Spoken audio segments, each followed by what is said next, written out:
Hello everybody and welcome back to the MistGames Heroes of Lofoten closed qualifiers. We're into our second day of a week of action that sets us up on the road to Lofoten. I'm the Eternal Jay, joined by Dwayne for day 2 of action. Day 1 had its surprises, had its expectations, and overall I have to say it was a hell of a way to kick things off in our 16-team bracket. It was a perfect opportunity, I think, to get a grasp of what exactly this event entails, what these kind of teams are, what they're made of, and just who's got what it takes to go the distance. Well, the distance is where they'll have to go. Again, 16 teams have entered into a single elimination tournament bracket, and only 4 of them will go to the quarterfinals and the LAN as a result of that. 2 teams from our Heroes of Tomorrow's in Australis Talent and Ents Academy are already waiting in the wings. So yesterday we saw Young Ninjas and 7am triumph over Tricked Future and Navi Jr. respectively. A bit of a surprise for the 7am lads, but Blake, as you were saying, you reckon that they played a better game, and I have to say, I have to agree. Yeah, they definitely showed it up in the third map, didn't they? They went into that decider, they played incredibly well. We saw some very cheeky calls coming through from LVN, some eco wins as well, and sometimes all you need is one good round, and that entails an entire victory. Do you know what needs to get towards Landweg? What's that? One good match. That's as do the Young Ninjas, and as will 2 of our teams from today's proceedings as well. 2 more best of 3s to play out for you over the course of today's action. The 0-0 Prospects Academy team take on 9's Academy team, and it's MOUZ NXT versus ONYX as our second match of the day. The German Connection is our main event. Yeah, very excited about that second game. For ONYX, an opportunity for the ONYX talent boys to show up what they're made of in the main squad. And for MOUZ NXT, I think they're a bit more of a home turf team at this point. A lot of people recognize them. A lot of people are familiar with them, even in the MistGames circuit. Still big shoes to fill from what that Academy team were able to accomplish in previous. But we'll talk a bit more about that match when we get to it a little bit later on at 8 o'clock CET. For now, it's the Swedish derby to kick things off the way. 0-0 Prospects versus 9 Academy. A matchup that, I mean, look, when we talk about derbies the way, we often expect big things because frequently they end up surprising everyone. And even though a lot of people might look at this matchup on paper and say that the Prospects are probably the favourites, I reckon there could be a closer affair involved. It definitely could be. I mean, we've had conversations about Prospects in the past. I think that they made one of the best roster changes last year, and look at the potential that this lineup has lived up to. The idea that it was previously a Norwegian core, they've now gone with a full Swedish lineup, and results are coming, wins are coming, qualifications are coming, lands are coming. It seems like everything is on the up for this team right now. At least that's what it seems, though, Dwayne. At the same time, you take a look at some tournament placements, and in the last 5 tournaments that they've played, they've gone out of 4 of the 5 Swiss stages that they've had to play in. So for the Prospects, I have to wonder what's going on in that respect, because, yeah, they have been coming since that roster change has happened, but the latest string of results hasn't necessarily echoed those points. It's very true, and it could be the level of competition. Again, once you start earning your strides and playing in a lot more of these cups, you're going to end up playing stronger teams. So maybe that's something that the Prospects are struggling with at the moment, is doing very well in the smaller events, but when they get more of those matches on HLTV and the more top caliber squads, maybe that's where the difference is starting to buckle. Well, when it comes to LAN events in particular, they've obviously got one in their back pocket, and so making it to Lofoten would be a massive positive for the 0-0 Prospects. They've got to go through their Swedish brethren to try and make it happen, though 9 Academy are on the other side of the board, and certainly not as reputable, not necessarily as accomplished as the Prospect side.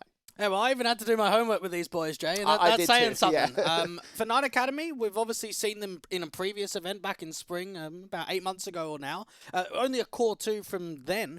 But this lineup, it's got a lot of youngsters behind it. We've got some upcoming talents in Sweden, and now it's an opportunity for them to get back on HLTV and to accomplish what could be a very big upset if they're able to pull through. Yeah, it was in the Heroes of Tomorrow spring event that me and Vedetta were casting that one. We saw Ockand and Luzti as the 2 players from that core of the previous 9 Academy squad, and they went out in last place, but they were able to take a map against the Young Ninjas, which at the time, that was a very reputable and very respectable Academy side. So it does show a little bit of quality, but I do think they're the underdogs coming into this matchup, right? They definitely are. 9 Academy have had it tough. They haven't been playing that many events as of right now. They're in ACA main. They're playing in the Challenger division, which is actually the top flight in SCL, currently 1 win and 2 losses. But other than that, we're not seeing them playing a lot of local stuff, which is kind of surprising, actually, because a lot of the Swedish teams, your Young Ninjas, your 0-0 Prospects, typically we see them playing in a lot of the local leagues. Aren't seeing it for 9 Academy. And if they do well in this matchup, then this could be the gateway into those local leagues and even more for this Academy side. And certainly got to rely on those star players to try and pull it off if they want to try and do so. Dwayne, head-to-head, who you got for me? Yeah, so going into this one, I think hype has been a revelation over the last 12 months or so. And one thing you will notice is he's actually been picking up the IGLing responsibilities too. Now, they had Alex a part of the lineup back in December. He got benched. They bring in hype, and then, hang on a second, your AWP? Is your IGL? He's one of the least experienced players. It's a bit like weird in terms of traditional sort of team construction because we don't typically see that, especially in modern day Counter-Strike. But in history, it has proven to be the AWP IGL role, a good sort of flex position. Obviously, Fallen is one of the more famous examples in Nifty Tier 1 well. Counter-Strike, Nifty as well, from Envy and Renegades in the past. So you're right about that in terms of their own perception. Whether or not it works out for Hype is, of course, down to him as an individual over on his own part here. On the other side of the board, you picked out Deep from the 9 Academy side. Talk to me about him. Oh, well, he's the least experienced player on this entire lineup. He's actually only got one map on HLTV. So the reason I wanted to make this comparison, both exactly in the same role, but in two very different facets. Hype, we know. We've seen this guy for quite some time. Whereas for Deep, don't really know much about him. He played on Falcon before coming over to this 9 Academy squad. He got picked up in August, so he's been here for coming up to 6 months now. But this is his chance to really show it because, yeah, the stats might be great, but when you've only got one map played, it only means so much. Well, look, if that one map can be replicated over and over again, then well, you've got yourself a hell of a player on your hands in terms of Deep. We'll find out over the course of this best-of-3 series whether it will end up down that particular route. And speaking of the best-of-3, Dwayne, map vetoes. Just walk me through it in general. Yeah, so we know that Nuke and Anubis are not liked as of right now from the prospects. Overpass coming through, that's a great punish because we know that for the side of prospects, they love that map. It's the highest played in the pool.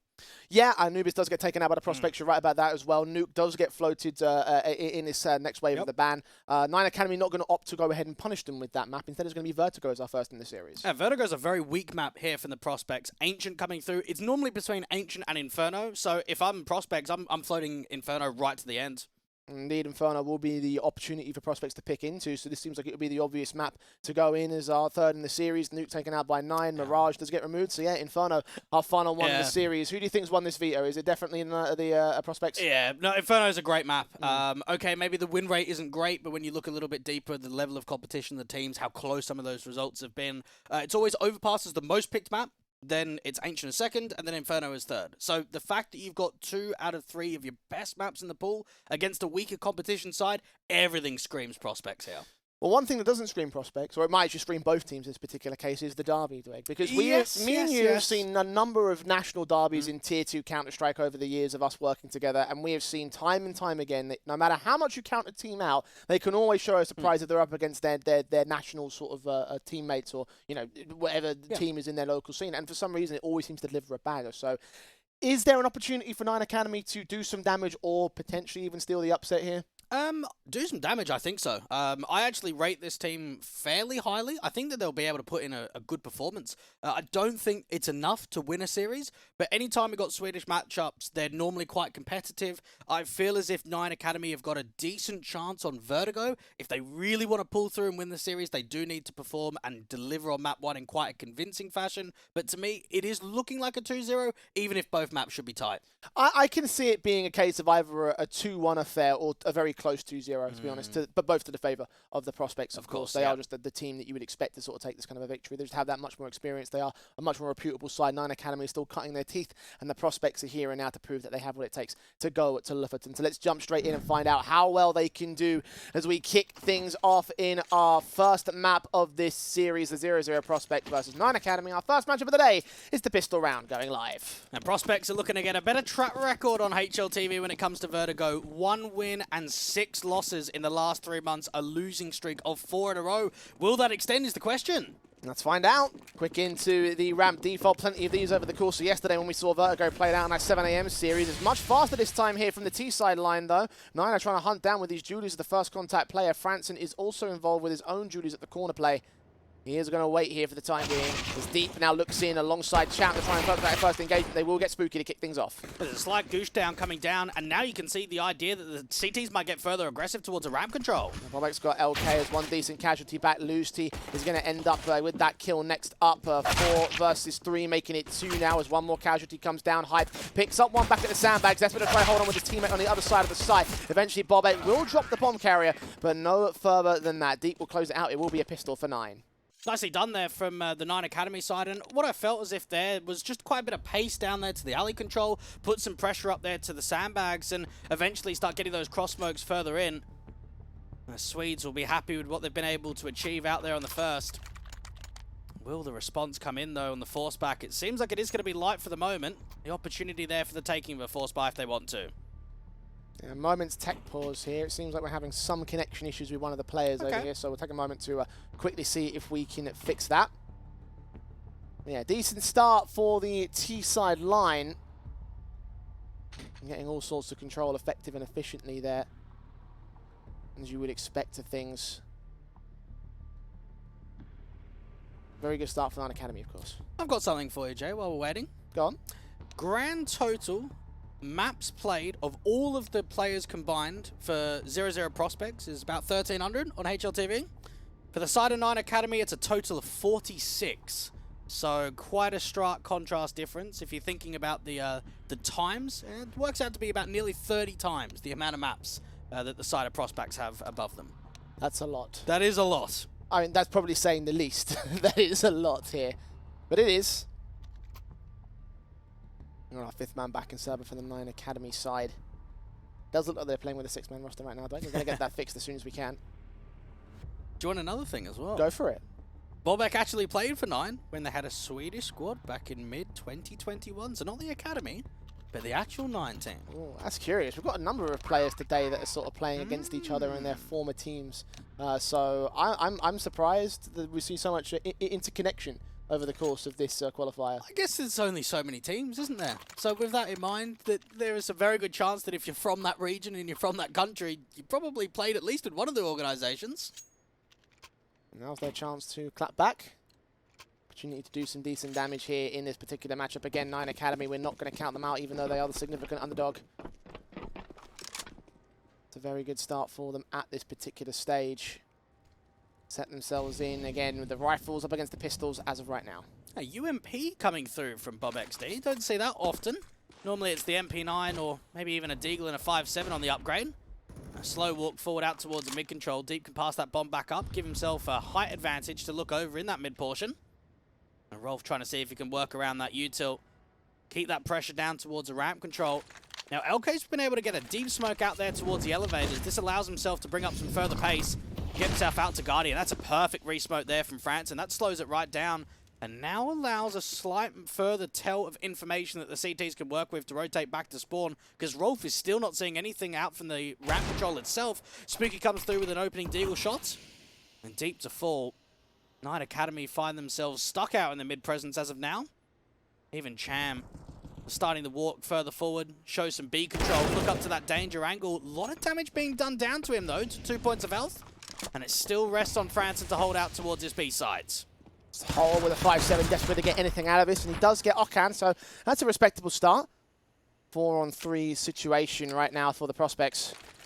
Flashes will continue to go over. He looks to try and take another challenge on the bomb site itself. Cham is going to have none of it, hiding behind that smoke. Try pick up an opportunity whenever he sees a small pixel gap and angle. 5.7 stands close though. Does drop the bomb carrier and makes it a triple.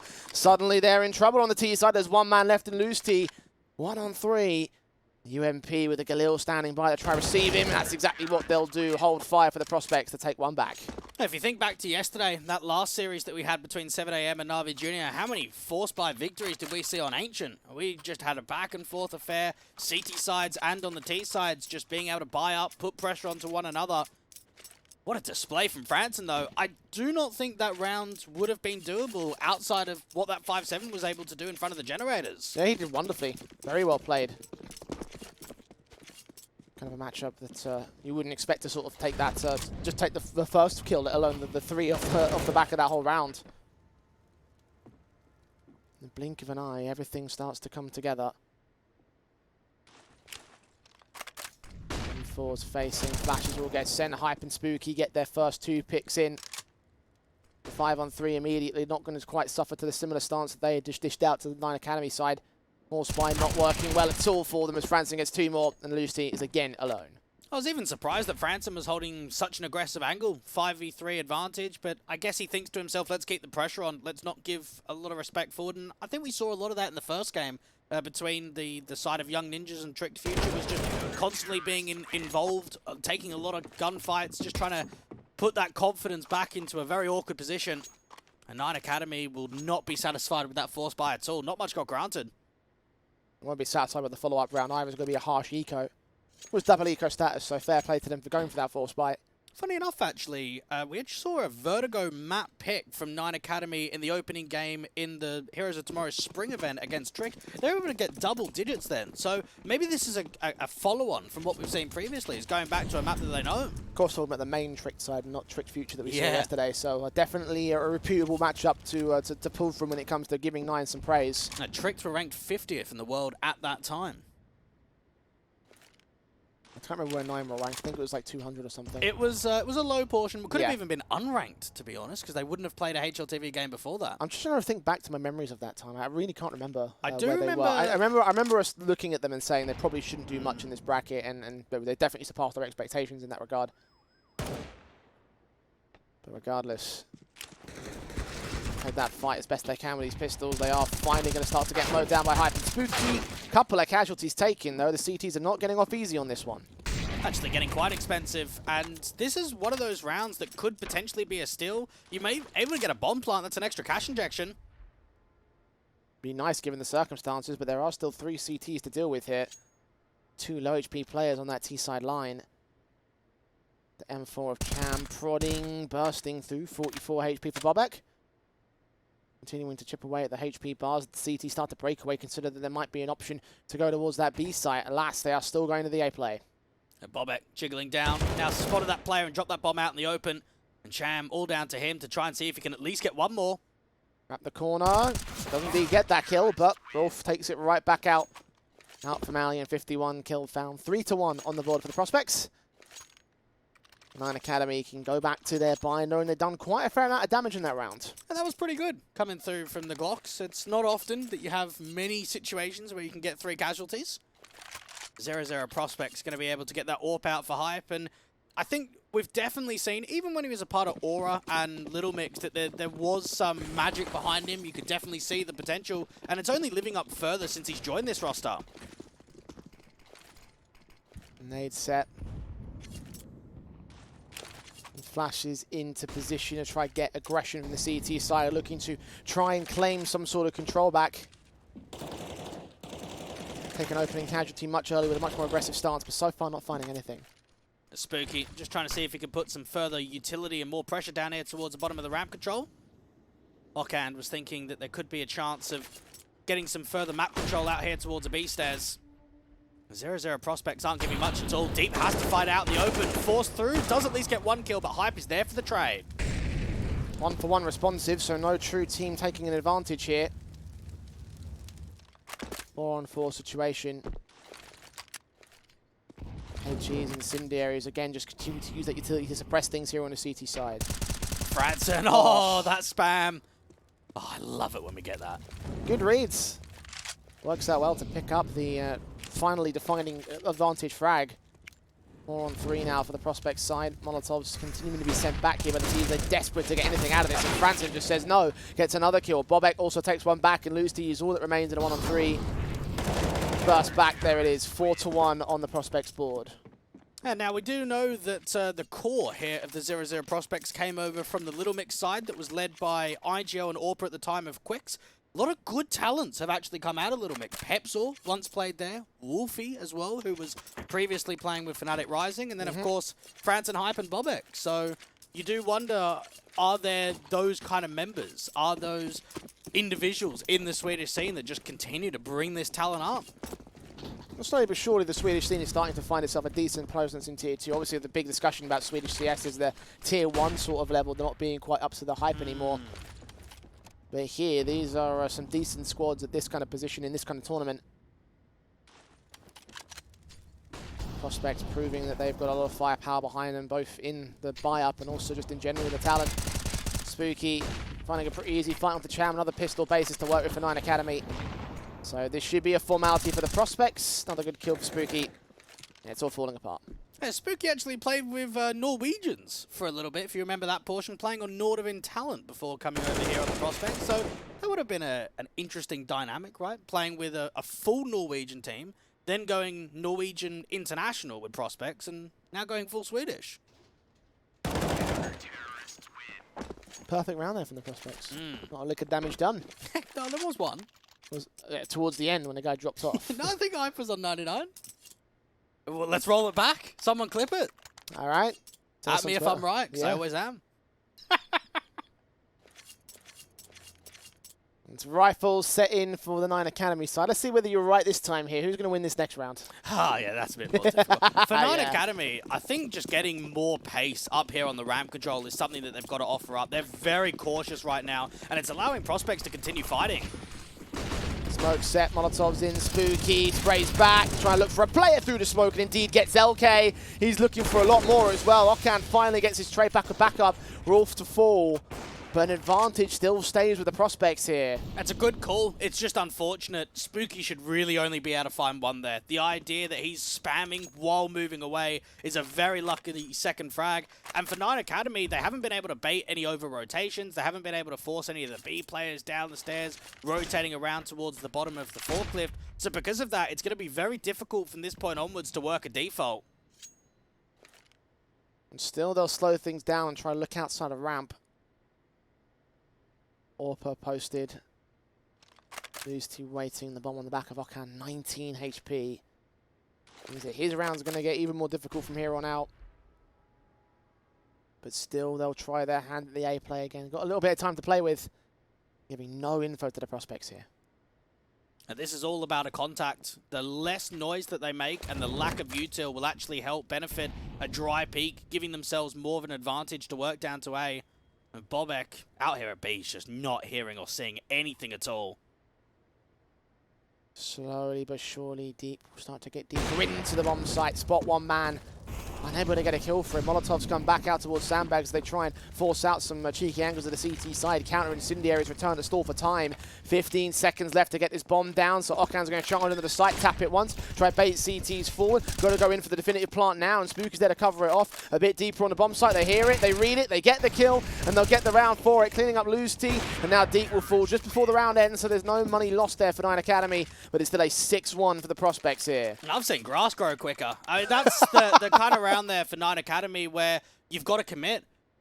By the time that AWP had already fired to the headshot angle and that the bomb had been faked the first time, there was 4 and A. It was so quick on the rotates and prospects. 9 Academy cannot afford to let that time slip once they've given up the ghost. Once they've been able to show that it is going to be an AXE, they've got to get that bomb down earlier, otherwise you're running into a stack at that point. You have tickled me with that one. That's good.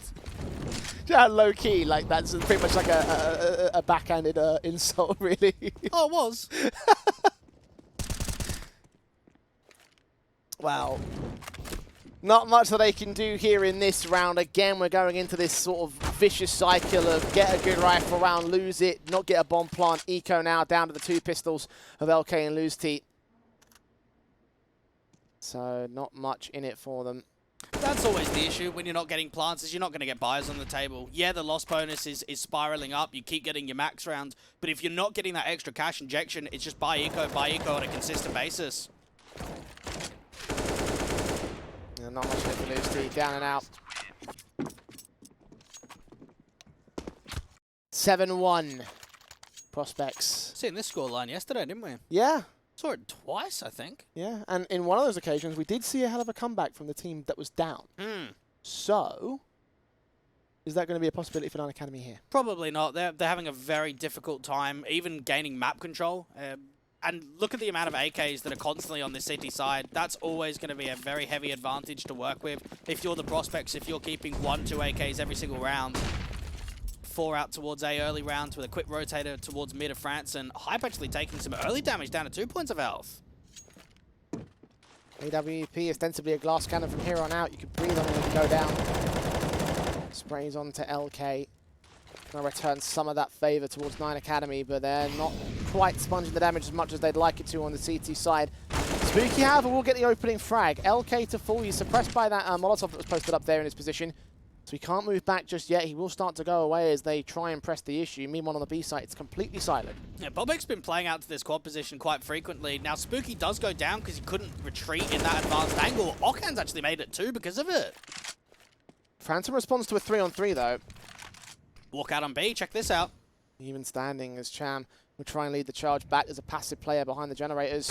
Is spotted, but Bobek gets that kill in instead and now looks for a little bit more. Might be tagged up, but still close to 100 HP of the opposing T-side players. And that's back up on the way in Franson. And now it's just about stalling, not even giving a chance of a bomb plant. Crossfire is very solid. AK v AK action, AWP also chimes into the mix. ONYX will get both players isolated and get both those frags as appropriate. But the damage being done by those two is reduced to HP numbers, so Hype has a chance. A slim chance, but a chance nonetheless. Boosted by that Molotov. The incendiary thrown towards the site, throwing the bomb plant off for the time being. His Deagle is also pulled. He's hearing footsteps. Here's that bomb plant going down. Cover off position. ONYX falls. He just needs one, but deep. Holds his nerve and keeps that second in for 9 Academy. That's an incredible round coming through from ONYX. He gets 4 there, and it was just his adaptation out there towards the ramp control, what he was able to do to bring it back out to B. 0-0 prospects coming close towards the clutch, but ONYX doing so much work. My question here, Jay, is can he keep it up? How often are you going to be able to swindle in a 4K in one of those hero moments?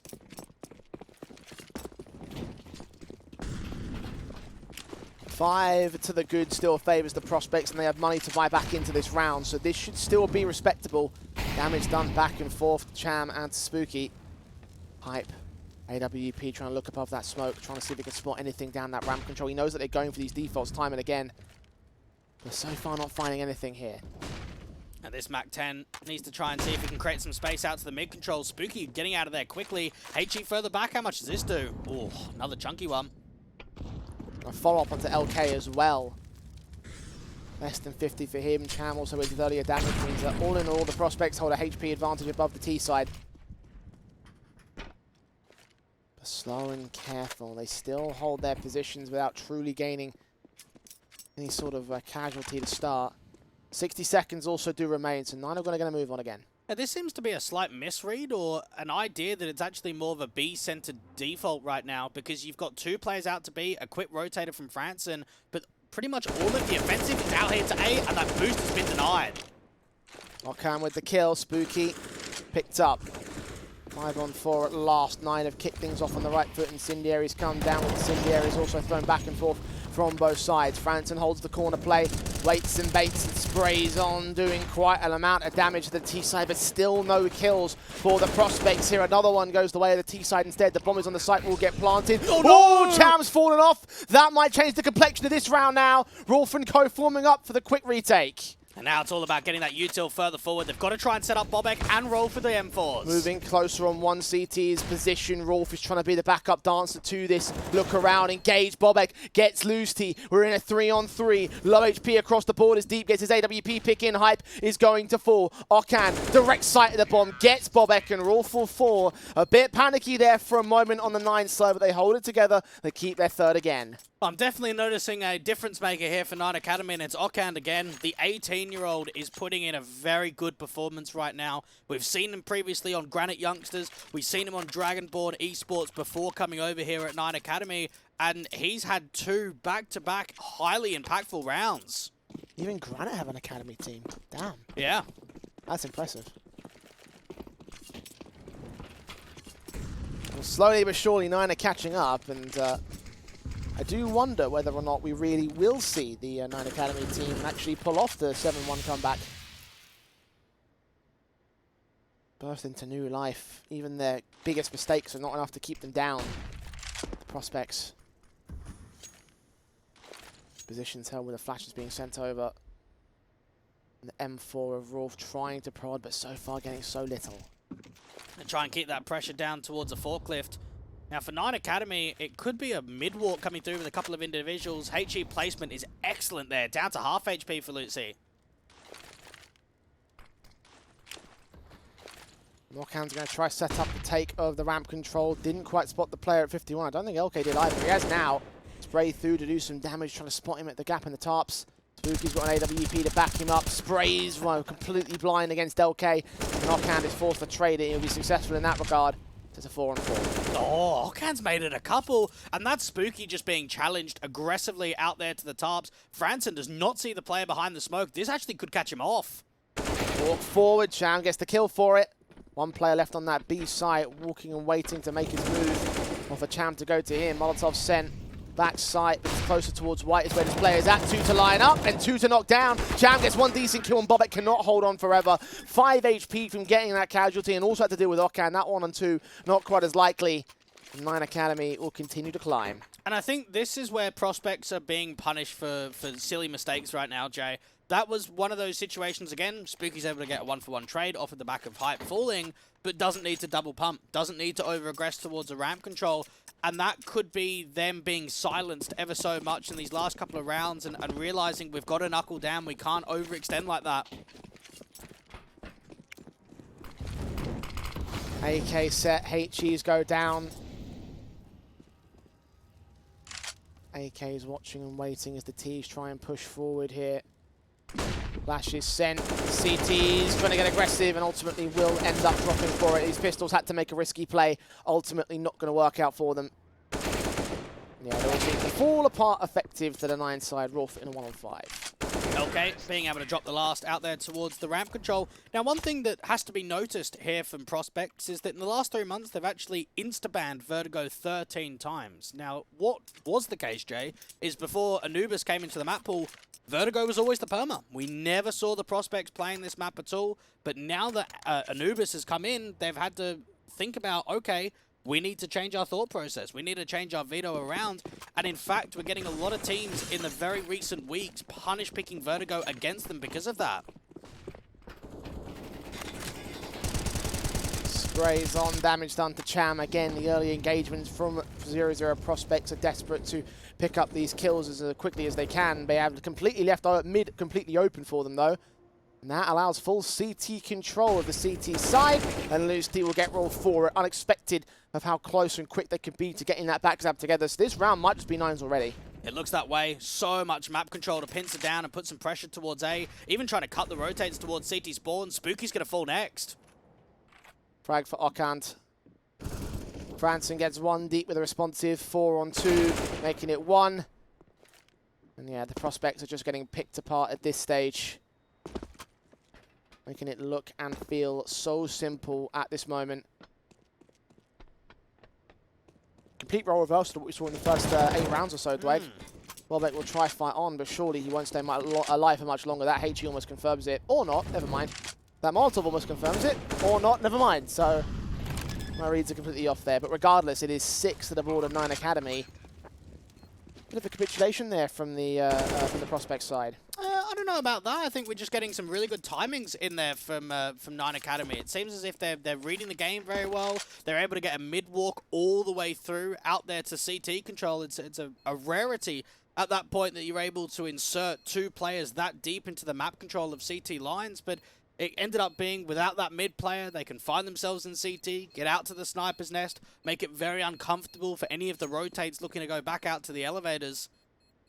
And 9 Academy starting to play with some confidence, starting to show us the goods that we've seen from them in some of the smaller events. And a lot of Vertigo has been played in recent history. 2 wins from them on Vertigo in their ACA main season so far, currently 3-1 altogether. And most recently had a 16-6 against Aves on Vertigo and ECL on the Challenger division.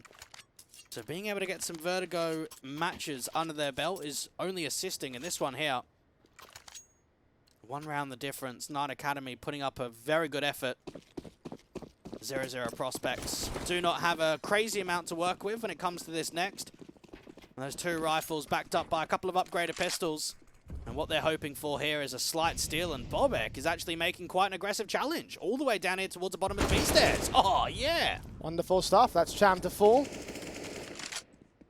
Damage being done to several players on the 9 Academy side, and only so much done to Bobek in return. So with that casualty in mind, it feels like this is the start of prospects returning to winning ways, but with 1 minute and 20 left in the round itself, see whether 9 can turn it around themselves. These are always these kind of scary rounds, Jay. When you've got a couple of rifles, you've got an opening pick, you start feeling as if you set up some crossfires, you can keep trading off one another.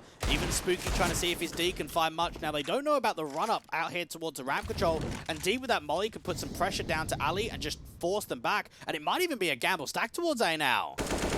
Zelke with a kill on Spooky. Spray just barely getting the headshot on Rolf. Unable to find Hype on his Deagle though. 3 versus 2, making it 1 as he lands another headshot on LOUZ. Rifle in hand, deep being seen. Even man standing once again. Hype smoked up. Okant, the low HP player of this 9 side. Bobek is hunting for even more of the headshot position, and he gets the low HP man, dropping the bomb and leaving it all on the AWP. They know where he must be They just need to find the right shot, pick their moment at the right time. And Hype will pick the wrong time. Deep gets it back to a one-on-one. Where is the last player? He has no idea. He goes back to that AK instead and lands the headshot for it. That's 7 apiece. Okay, well, while he might only have one map on HLTV, he's got 2 kills in that one. The 1v2 clutch coming through from Deep.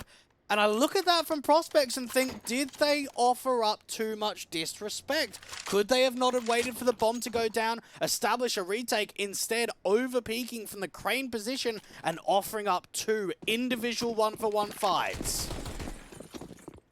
Rifles return for round 15.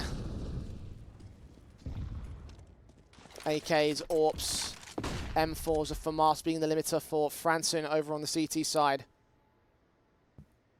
And again, a mass stack of T-side players in at ramp. It's got to come down to this first contact. How much Hype's going to be able to find on the line. Bobek, now we know that he had a wraparound in a previous, but now that that's been noticed from the last round, he might not try and offer it up again. Incendiary's throwing towards this B site, hoping that they can try force some information or force a mistake at a 9 Academy. That's not happening right now. Hype is going to take the damage of the AWP, firing off first. Spooky gets back to Sandbag, going to wait and pick his moment. Smoke at the ready, so ready for this Molotov to come in as well. Uses it, waits and baits, holds for contact with a flashbang being sent over. He gets spotted, he needs to get out. He has to stay though. There's no way that he can get out of that one. The best that he's got to hope for is assistance from his other teammates on A. What a spray back there from Okan. Wolf caught damage, Spooky caught their return. HG is not quite as effective for the CT side. Flashes are being sent back over towards Ali. And they move 40 seconds to try and make their way into the bomb site. They're slowing it down again. They're trying to bait a mistake. They're trying to second guess themselves to the opposition and get that left-hand side smoke, flash over high, wait for the repeat to come from top crane. Flash is sent. Chown tries to move up, but doesn't realise where Franton is so close. That FAMAS eventually taken down. A 4-on-2 for the 9 side. And the Prospects, they have to go for this retake as the last round of the half. Smoke's also being sent up to try and block off vision from the back lines. Hype's got nothing to use. Best that he can hope for is an overpeat to come through the smoke, try and get himself some elevated angles up there from headshot. AK looking for the spray, and Hype gets caught for it. Needs one more man, and Bobek, who does fall in the end. 8-7 at the turn of the half. It is 9 Academy holding on to the advantage just by a single round at this stage, Dweck. Yeah, they've well impressed me. A couple of players in particular. Deep is playing incredibly well with this AWP. Okan has just been so mechanical in some of the hero moments, those 2Ks to bring rounds back, to be able to insert himself into some very uncomfortable scenarios. 0-0 Prospects have been tested in map number 1. But the one caveat I will say is that they are going statistically into their stronger half. And we know that the T side is a better one for them. Currently running a 50% win rate in the rounds 1 on the T side of Vertigo in the last 3 months. So that could be a leading factor to try and close this out, even in the deficit. 9 Academy. Well, this was always what we were hoping for, Jay. What we were hoping to start with this series is to allow themselves to show and benefit with map number 1 with a punish out here on Vertigo. To get them in their comfort zone, to get them on a map that is not a strength of the Prospects in recent history. And to think that this is the first game for this lineup on 9 Academy, that 4 out of the 5 players have got single maps played on HLTV. To be able to put up this kind of performance in a first half against the Prospects, it's an eye-opener. Because I think we look at the Prospects as being one of the favoured teams in this entire bracket. One of the teams that should be on the qualification path to Lofoten. Only 4 spots as well. Should be one of the teams that we see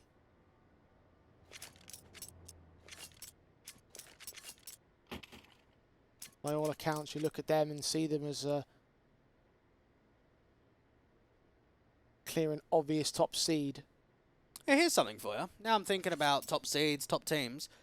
Do you think that there are teams in this qualifier that you would rate higher than ENCE Academy and Astralis Talent? Because obviously they've been able to get a slight pathway further in the event, coming from the qualifications of the spring and full tournaments. There are some strong teams in this closed qualifier. I'd say if I had to pick one, definitive one, Young Ninjas would be sort of in that sort of ranking. I think that's a good shout.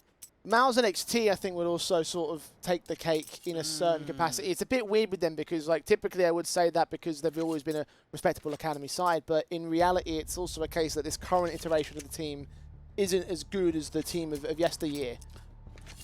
I mean, I would probably put Young Ninjas still above them, only because of the placement that we had in the last season of the Academy League and seeing MOUZ and XT not quite making the grand final in full. Well, this next series, the second series of the day, will be very telling as to how competitive MOUZ NXT will be very true. At Lofoten if they make it there.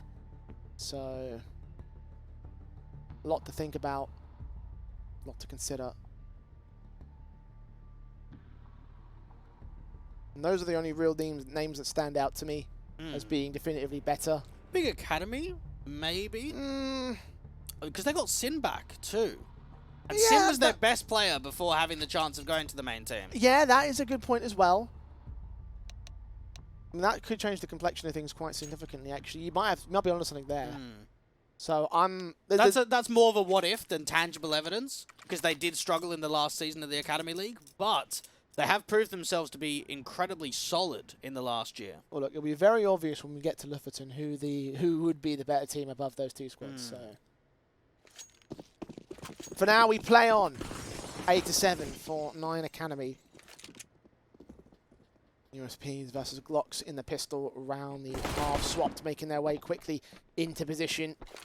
Very quickly up their defaults on the T side line, storming the A bomb site on Spooky's part. The bomb's not quite committed there, though. It's all a ruse. They're going towards that B site most primarily. Spooky, lovely tap there onto Cham, and that's just going to sell it even further.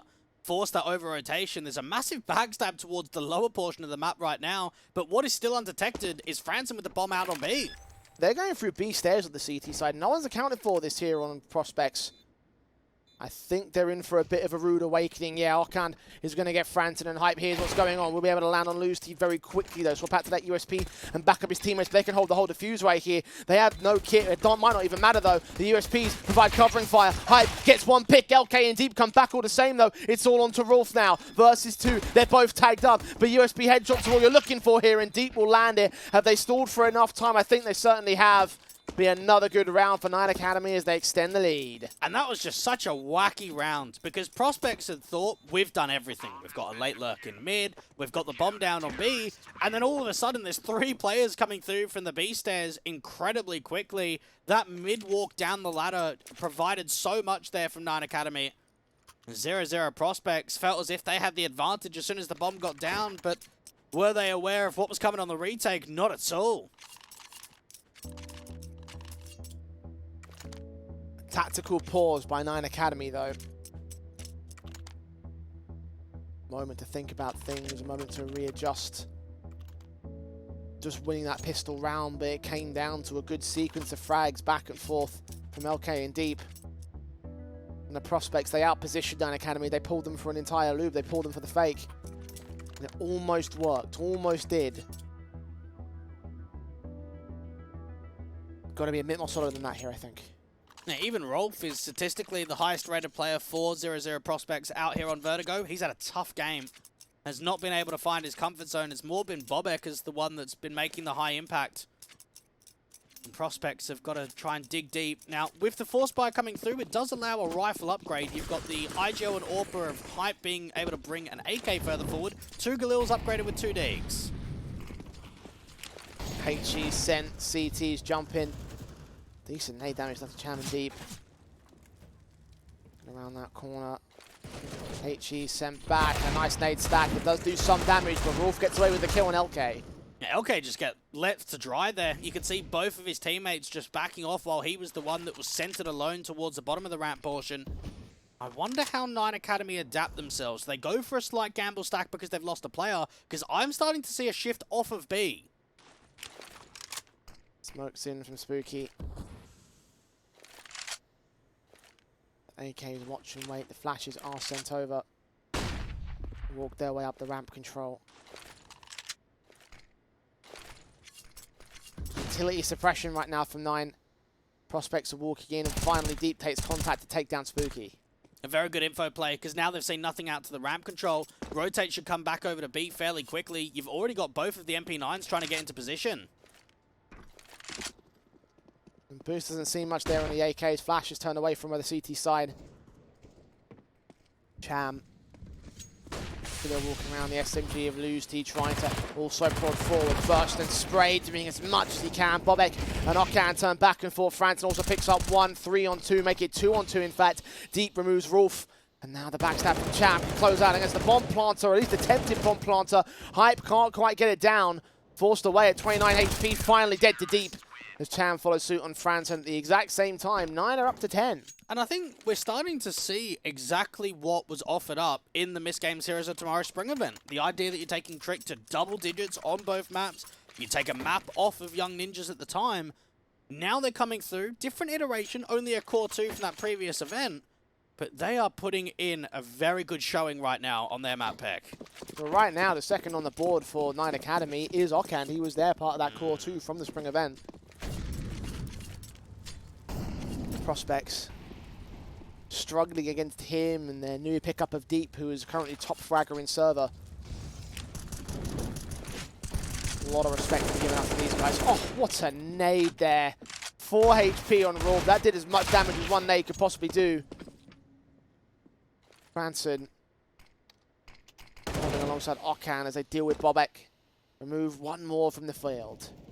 Now, we know that Lucy and Okan once played for Granite Youngsters. Did you know, Jay, that Franson and Hype played for the main Granite team?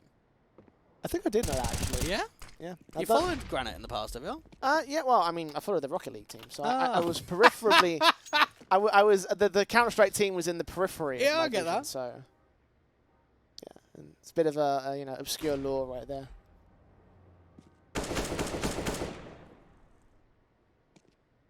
Rough times here for the T side again. Eco basis dealt with by that nade. They've got Franson on AHP, dead to the right to Cham. 3k for him, 11-7. 9 continuing to stack upon their pistol win with the conversions and all. And now the guns come in for the Prospects here. It was actually 4 days ago that 0-0 Prospects hit the Rising 9 team. The main squad of the polls doing incredibly well in the Tier 2 scene, coming through with some top placements. To think only a few days later that you'd be playing the Academy squad and still having a tough time. Quick in from the Prospect, trying to pick up the pace of this match a bit more. HE is sent down towards the alley position. T's work with those HEs. Nades on. And back down.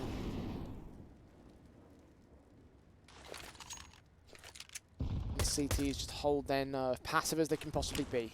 The Prospects are just hoping for an exploitation, get a retaking flash up there towards the ramp control. Now Deep can put another lurk smoke which lands on the sandbags just to keep that tempo down, to make it further uncomfortable towards that ramp control itself. While that's happening, LK's making an info play in mid. MOUZ with the incendiary. Again, just trying to force players away from this B stairs area. They have got Bobek a bit more passive than what they need him to be. So 9, again, won't get any direct advantage. Similar story for the Prospects, though. All players on 100 HP here. And there's an info play further down. Look at this from LK. They're only going to catch one player off, though. Bobek caught with his knife in his hand. AK swapped out to. He must know where they are, or does he? He has no idea. Oh, the footsteps being heard now should give away the indication to 9 here. Yeah, it would have cleared out all of the B stairs, so have that idea that it's going to be an A take. Look at how quickly the CTs are able to get into position too. And LK counteracts the backstab with another backstab itself. Bomb plant should be secured. Engagements of Spooky actually do get LK. Bomb's going to get covered off by Roll Sacrifice. Cham with that kill. A 4-on-3 that favors 9 as they try and get out of dodge. Now, Franson's got to try and play on the railing, give himself that off angle to deal with Deep, but still lose the fight. What an adjustment there from Deep to spray back onto the man, reducing them to 2. Hype just blind spraying, trying to hold off against them. Molotov on the bomb at the ready. Position himself well, he's got to keep himself alive, but the smoke goes down. That might throw it off. Two of them come in, that might spray back. First that burn away. Spooky gets one pick and another. Okan can't hold the defuse. Loosely picks up one, now leaves it all on Hype, who holds defensive, stalls for time, sprays Manic, but he comes together to bring home the clutch for the 0-0 Prospects. What a round! That smoke wasn't quite on the bomb itself, was it, Jay? Those mollies going in deep, doing so much burn damage, and 0-0 Prospects are able to bring back what looked unthinkable, a 2v4 post plant, and it comes down to the IGL to make it happen in the end. Out from the sandbags, Hype gives him a lifeline. One mistake, that's all it took. Two players dying to Molotovs. And now 9 have lost their first in the half. They look to get it right back though, deep into mid, getting Franson. AWP finds its first, and now the two boosting players at the B site are forced to dismantle. And just knowing that incendiary has come in for so much chip damage, they'll know that the B players have been tagged up. Try and get a boost forward, get up to that danger position, allow themselves to get a fight back out to the B control. The spams back and forth. The MAC-10's doing some damage. Not getting a kill though. They're still down by a man here, the Prospects. Down by 3 rounds in terms of the scoreline. A minute on the clock. Ooh, that's the Mars. That heard that tag. He knows that Bobek was out there. Does force him off though. Cham holds for the kill, gets Spooky. Missed flash there from Hype. You can see Cham's not even blinded. 9 Academy have got so much going for them. Even just how defensive they are towards the B. AWP still hoping for something around this corner of the A side, but they've completely vacated any sort of A presence. It's all about the B play. Rolf burns Lucy again. Okan gets one decent trade. And now Hype joins the fray. Rolf needs to get towards a better rifle. That MAC-10's not going to cut it for this post plant. Assuming the post plant even comes through, it could be denied by LK at the wide angle. 25 seconds, the plant will be secured. Rolf's got to make a play here. He's aggressive behind the smoke. He has to be the one to take first contact. Burst through the MAC-10, doing damage, eventually getting the kill on LK up close and personal against Okan. Last bullet gets the kill, and the M4 swapped out 2 for a triple. Wolf with a quadra in this round. AK also picked up. When you go for the ace, he may well just do AWP now in his hands. Play off of Hype's contact. Waiting for Cham to move into the site or just fall away and save. Best call given the circumstances. The Prospects have done it again. And this just looks like 7 AM on Vertigo. This is all that I'm remembering, Jay, from yesterday, is recovering rounds that really don't look winnable, where everything is pushed against you. These are 2 rounds back-to-back where we have seen impact from individuals stepping up in post plants. That was a tough effort there from Rolf. And I love the way that he picks up the M4 and he doesn't hide in the corner. He doesn't tuck himself in. What does he do? Bang! In for the fight. You've already given up the information. You've already given up the ghost of where you are. Keep going. Get as much out of that as possible. A crushing round from the 9 Academy side. Look at the buyback. There isn't one. 1 AK save for Chan, that's it. USP has crossed the rest of the board. Not even Kevlar brought down by the rebuying players. No helmets for Chan, that's fine with the AKs out for the T-side line. Arcan burning a 38 HP and falling to Hype's Orb. And we now have to start considering, Jay, that if both of those rounds, or at least even one of those rounds, would have gone the way of 9 Academy, that may have wrapped up Vertigo. This could have wrapped up map number 1, send us into Ancient with 9 Academy getting the first map. Now, there's breathing room. You've got an eco, you've got a deficit on the scoreline of only 2. This is recoverable. Flashes in, sprays in from Bobek. Dealing with a stack. LK does get one decent frag at that USP. Slow rotations to grab that bomb. Have lost Cham's AK, so they do lose a pretty pivotal weapon. That would be important in the next rifle round if they can get it back. And you can see that LK is looking to try and do that, but Francis running up the stairs. And LK times his position wrong. Lose T left alone on the A site with not much hope. 1 kill would be nice. Get an extra one. He's hoping for some overextensions. What do you reckon? Maybe 1? Possible. Or he'll just overextend himself, potentially deny the bomb plant. Or get picked up by the AK. That's also another, probably more likely option if we're being honest with ourselves. And now it's a gap closed by the Prospects instead. 9 Academy went from 1-7 to the lead. 11-7 in fact. And the Prospects Come back from their own deficit to be within one of the Academy side lead. There is a buyback now. The save in the last round enables it. Weapons will be M4s. No AWP on the table for them. The prospects, their big opportunity to really clap back. For the last two Vertigos that we've actually been seeing played for the prospects out on HLTV have gone to overtime against Falcons at a 19-22 loss and a 16-19 loss against Eyeballers. So one characteristic that we've seen in the last couple of days is down to the wire Vertigos here for 0-0 prospects. M4s across the board, and one AWP in for Hype. Lofoten tries to lean in against the one CT that's out here in the stairs angle. Can't quite do so. There's further utility also left there in spawn. Spooky takes a fight, wins that first. Rolf sponges the damage. Spooky's looking for a little bit more. The headshot of the second CT being seen. Chase back towards Ali as Okan struggles with the player out towards ladder. AK watching, M4 engages, wins that spray down fight. It's back to a 4-on-4 will go. HP damage across 3 players in server. Now, while that's a very awkward engagement coming there from Okan towards the mid-control, they've got so much map presence. You've got the likes of Spooky out here towards A, and then, of course, Bobek and co starting to walk B, so a lot of control to be worked with right now. I think Spooky's in for a hell of a moment. Hype's going to pick up Okan first and foremost, and Spooky indeed does strike. Cham to fall, 2 left, held out towards the A site. Spooky can't quite get any more, but he's pulled distraction for long enough here. The bomb's going to go down to the B site. And they don't know. I'm not sure how much information they've got about Hype and Rolf's HP situation. If they went for it, they could easily get those kills. But it looks like they're backed up to save. Have to hold on to the rifles, bring them into the next. And 0-0 prospects, that was a slight explosion of pace. We saw a much quicker take off the top ramp. Spooky being able to get himself out to the sandbags and just pull distraction. Allow the CTs to roam towards A rather than being out to the B contact. And one pick out on B was all that it took to get an 11th round. And an even scoreline at that. Prospects have equalised against 9 Academy again. And this really is starting to come together for them once more, one more time. 9. Had to save those rifles, as you mentioned, Wade, because there's no money for a reinvestment. Upgrade pistols will come through. Half buy around this AK and this M4. But surely this should be around for the prospects. And just when it seemed as if 0-0 prospects were taking their time of getting their first here in the second half, they've now turned it into quite a tasty streak. 9 Academy looking to make some magic happen with this kind of buy, because it is one of those buys that I look at and say there's a lot of potential. Smoke's on. Suppression held. Sprays from deep and loose to come up with their kills. Oh, even Cham with the deagle.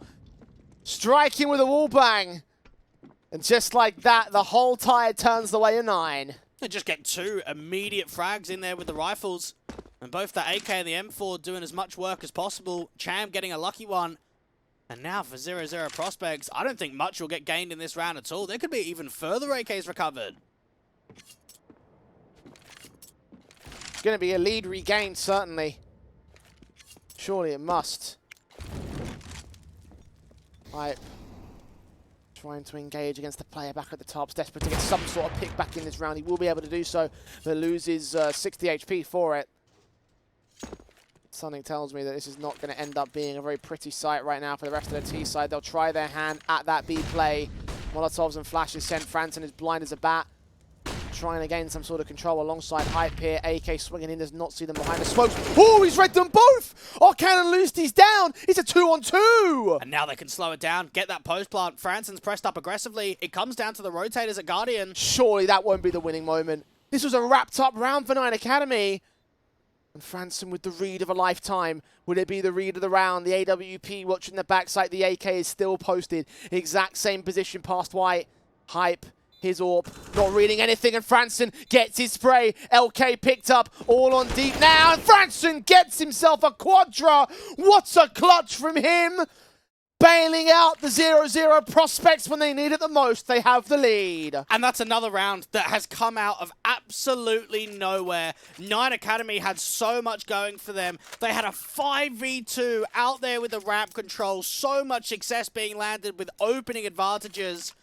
But Prospects have just pulled off the miracle, and it's so consistent of how many times they've been able to make rounds like that happen. That is silly. One positional mistake with one decent read. Now look at the run boost for Bo3. Straight through the wall bank. Gets LOUZ next. Deep did catch Spooky, so it's a 4-on-4. But now the Prospects will go full send into B. They're going to turn up the tempo. There's a good read for it. Even Frantic could pull more distraction out to mid, make it uncomfortable for the rotators. Suppressed behind smokes. The M4s can't quite catch vision. LK, Bolston, and the Molotovs are just sent flying right into the back. Gokhan's going to escape. The bomb plant has enough room to come through. It's a 4-on-4. And they've got Franson as a lurk out here to the B stairs. They can focus all of their attention on denying that responsibility from Guardian and CT. They've still got 2 more smokes to use, so they can suppress vision even more so, assuming they need to. Molotov sent in, Incendiary is back from the CT side. HE is also at the ready to go down to the bomb site itself, chipping away at those HP bars, but no kills are coming through for 9, and they're going to back up and save in this 4-on-4. They do get Bobek a little bit too late, though. It's 13-11, and look at Franson. He's going to continue aggressing. He's going to try hunt them down. He even gets LK for it. No mercy shown to 9 Academy, as Prospects will stack up the lead. Now, this has been a wild second half.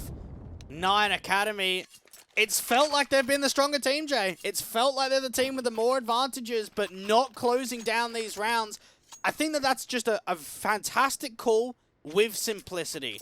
Realizing we've got a pick on B from Bobek, send it in. That's a very good read there from Hype to realize the situation, realize what Bobek has got out of that one, and just commit. Keep it simple. 2 rounds to the good. AK engaging against an aggressive CT player as well. HE sent will be evaded by Deep.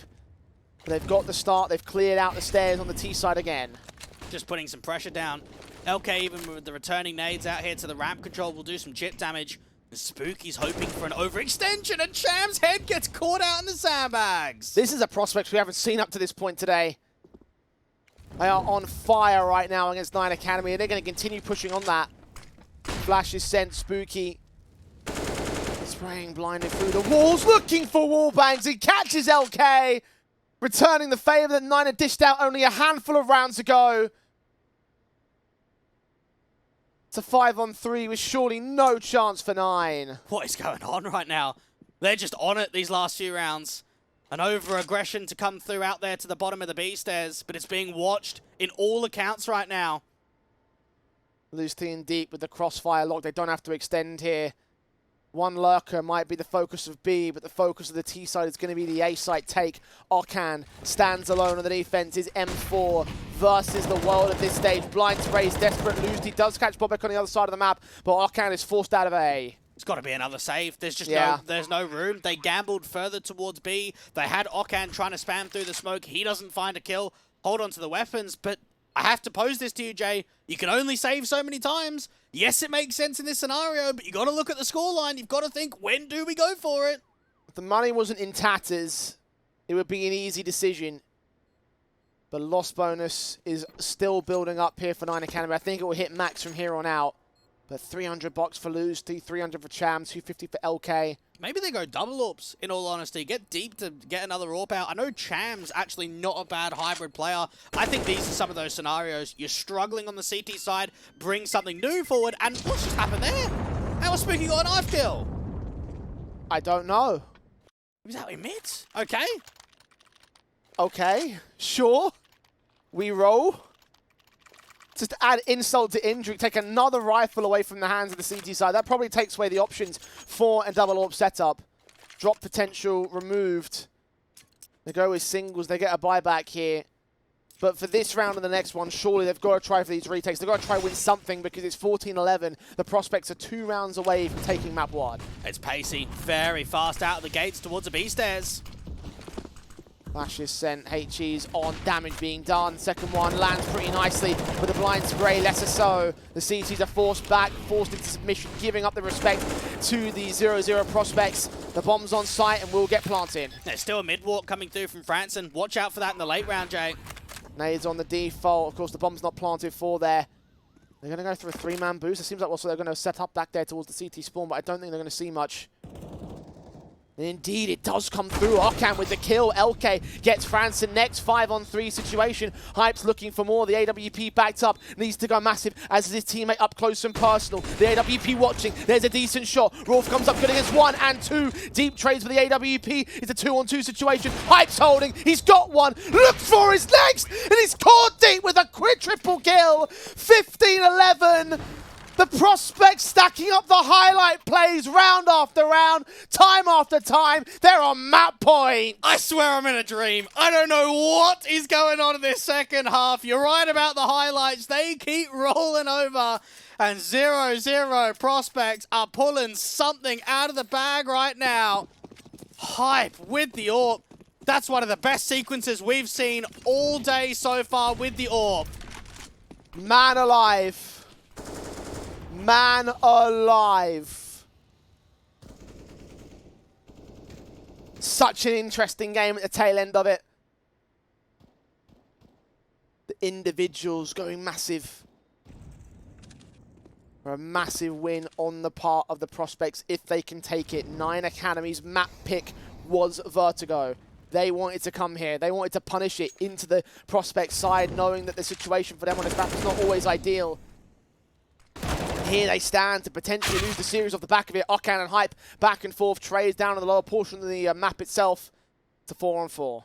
Yeah, there's a very slow default here coming through from 0-0 prospects. They've slowed it right down in comparison to what we've seen previously. Now there is a single player out to danger of deep. They're tucked away then in the flashes if possible. T-side players incoming. He jumps up to Banger and gets picked up. Chan with a decent trade. No. Elsewhere, LK has caught his teammate with a knife. How's that happened? Loosey drops to Bob8 next, and LK's on 13 HP. The TK, the surprise, the Blades of Death that will send 9 to their death on this map up on their own pick. Surely it must.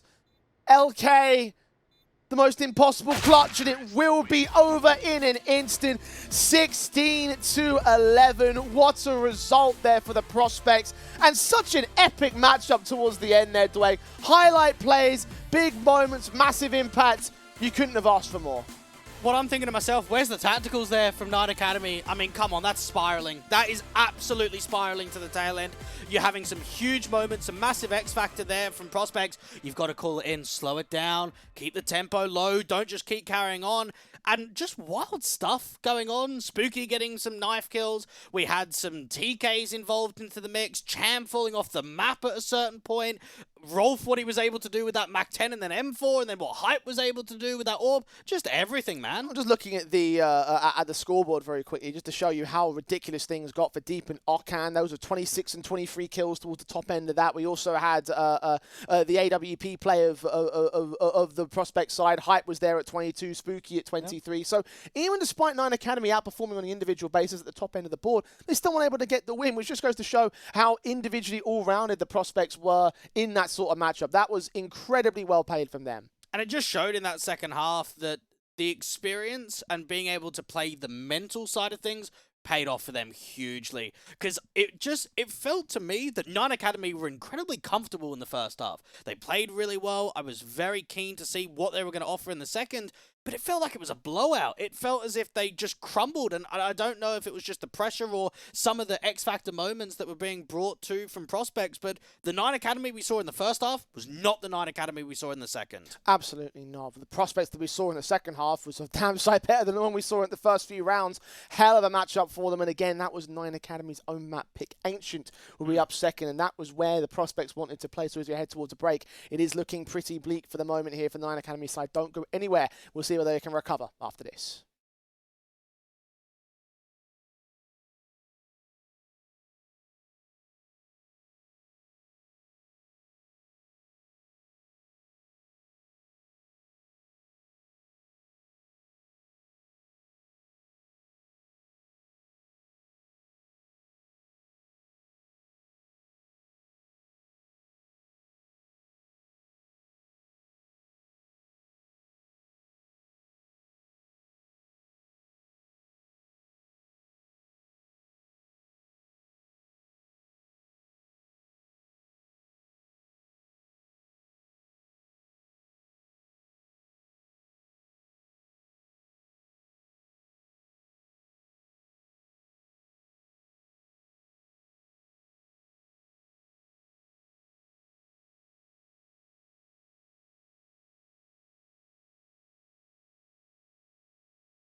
What a result for the 0-0 prospects. A hell of a match towards the end of it. Might have been a little bit marred by some grinding elements and a bit of a moment where they were on the back foot against 9 Academy, but it was 9 Academy's map pick on Vertigo going 16-11 to the favour of the prospects. After a couple of mistakes towards the end of that one, Dwayne, I wanted to ask, were the mistakes the key factor that sort of reduced the potential for 9 Academy in that one? I don't think so. You might have the odd one every now and then, but I felt as if prospects were just in their zone. They were able to change a lot of tempo, had some quicker stuff, had the passiveness, and they had X Factor. And no matter how many little mistakes you're making, it's very difficult to make that a factor when you've got Hype making 4Ks happen, when you've got Bobek doing the exact same, when Franson is as well making those sort of moments, when Spooky's spamming through a complete wall and getting kills, things like that. It was a very difficult end there for 9 Academy.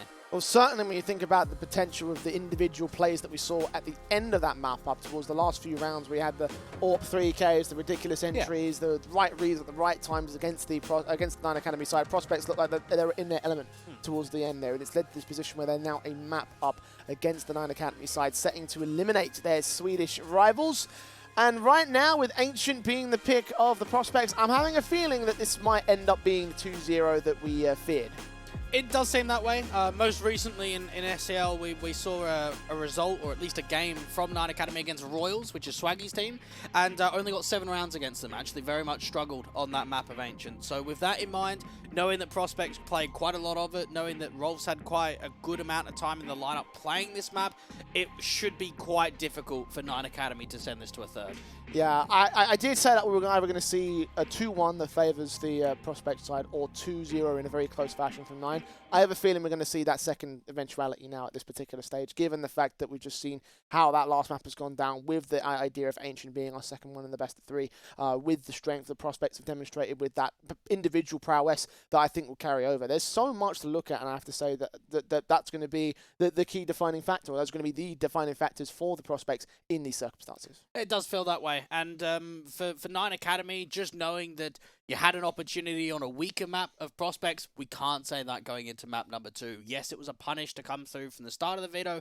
Now we're going into some comfortability. For 9 Academy, though, if they can keep it tight in the CT half, at least in that first half perspective, I'd like to hope that they can keep it competitive, because I did like what I saw from them out on Vertigo. It's just they weren't able to make it happen. Yeah, look, they were a competent team, and they had some great positions. I do feel that they were kind of marred by the situation involving their whole, like, in the mistakes being made. Like, if you're in that last round, that 2 versus 3 situation, you knife your own teammate. Yeah. I know that that's obviously a mistake coming through that probably won't happen again. At the same time, though, it was the ultimate play that did cost them the map up, because... Nah, you can't say that. Well, look, in that situation, it was still been a possible retake at that stage. But it was already gone from that point onwards. You think so? 100%. That game was over before it hit 16. The way that Prospects were playing in the tail end, I would even say 4, possibly 5 rounds before that final round came through, it was done. Well, certainly, yes. That's definitely an angle that you could perceive in that sort of sense. For me, however, I do think that those kind of mistakes might come back to bite them, because it wasn't the only time that happened. The knife was one thing, the falling off the building was another. They allowed them to sneak behind them and get a knife kill of their own right on the Prospect side, which baffled everybody, because we didn't even see it coming. There's so many things that I take a look at, and I think to myself, those things need to be cleaned up if they want to have a true definitive advantage in these circumstances. And maybe in terms of like the future of this particular tournament, it might be difficult to say, given the single elimination nature of the bracket. But for 9 Academy, if they want to take that step up, which all the Academy teams and players are looking to do, they're going to have to work on those things, I think. I'd completely disagree with that. You think so? Well, if you said something like, oh, okay, they're leaving too much space, they're allowing map control to get taken too easily, I'd be like, I'd accept that. Saying things like falling off a map and knifing someone, that needs to be fixed, those aren't things that need to be fixed. What needs to be fixed is dealing with rushes, having good protocol, having decent crossfires, getting better utility. Those are the aspects that we look at more rather than the tiny little details. All right, well, we can agree to disagree on that particular perspective, although I think you can admit that those were mistakes in that particular matchup, and we'll see whether or not the more intricate details will affect them here on Ancient. Again, it is the pick of the Prospects, and you can expect them to have a much deeper game plan, a much better understanding of how to play this map out than the 9 Academy side. Again, they picked it, they wanted to go here, and they'll have they'll of course have the pick of the litter towards the third map in the series as well. So right now, this tail end of the veto, all what we were saying was looking great for them, and with the first map in tow, to me, me, again, a lot of it screams the idea that the Prospect should be able to take this. It should be a 2-0. If it goes to a third map, I think something's gone wrong here for the 0-0 Prospects. This is up for the taking. This is the best chance that they've got yet. And now going over to the T side, I'd like to see what are some of those adaptations again. What are we going to get from a calling style from Hype, which is only going to try and benefit them as they move further and further into this map. Here we go. CT side for 9 Academy to kick things off in our second map of the series.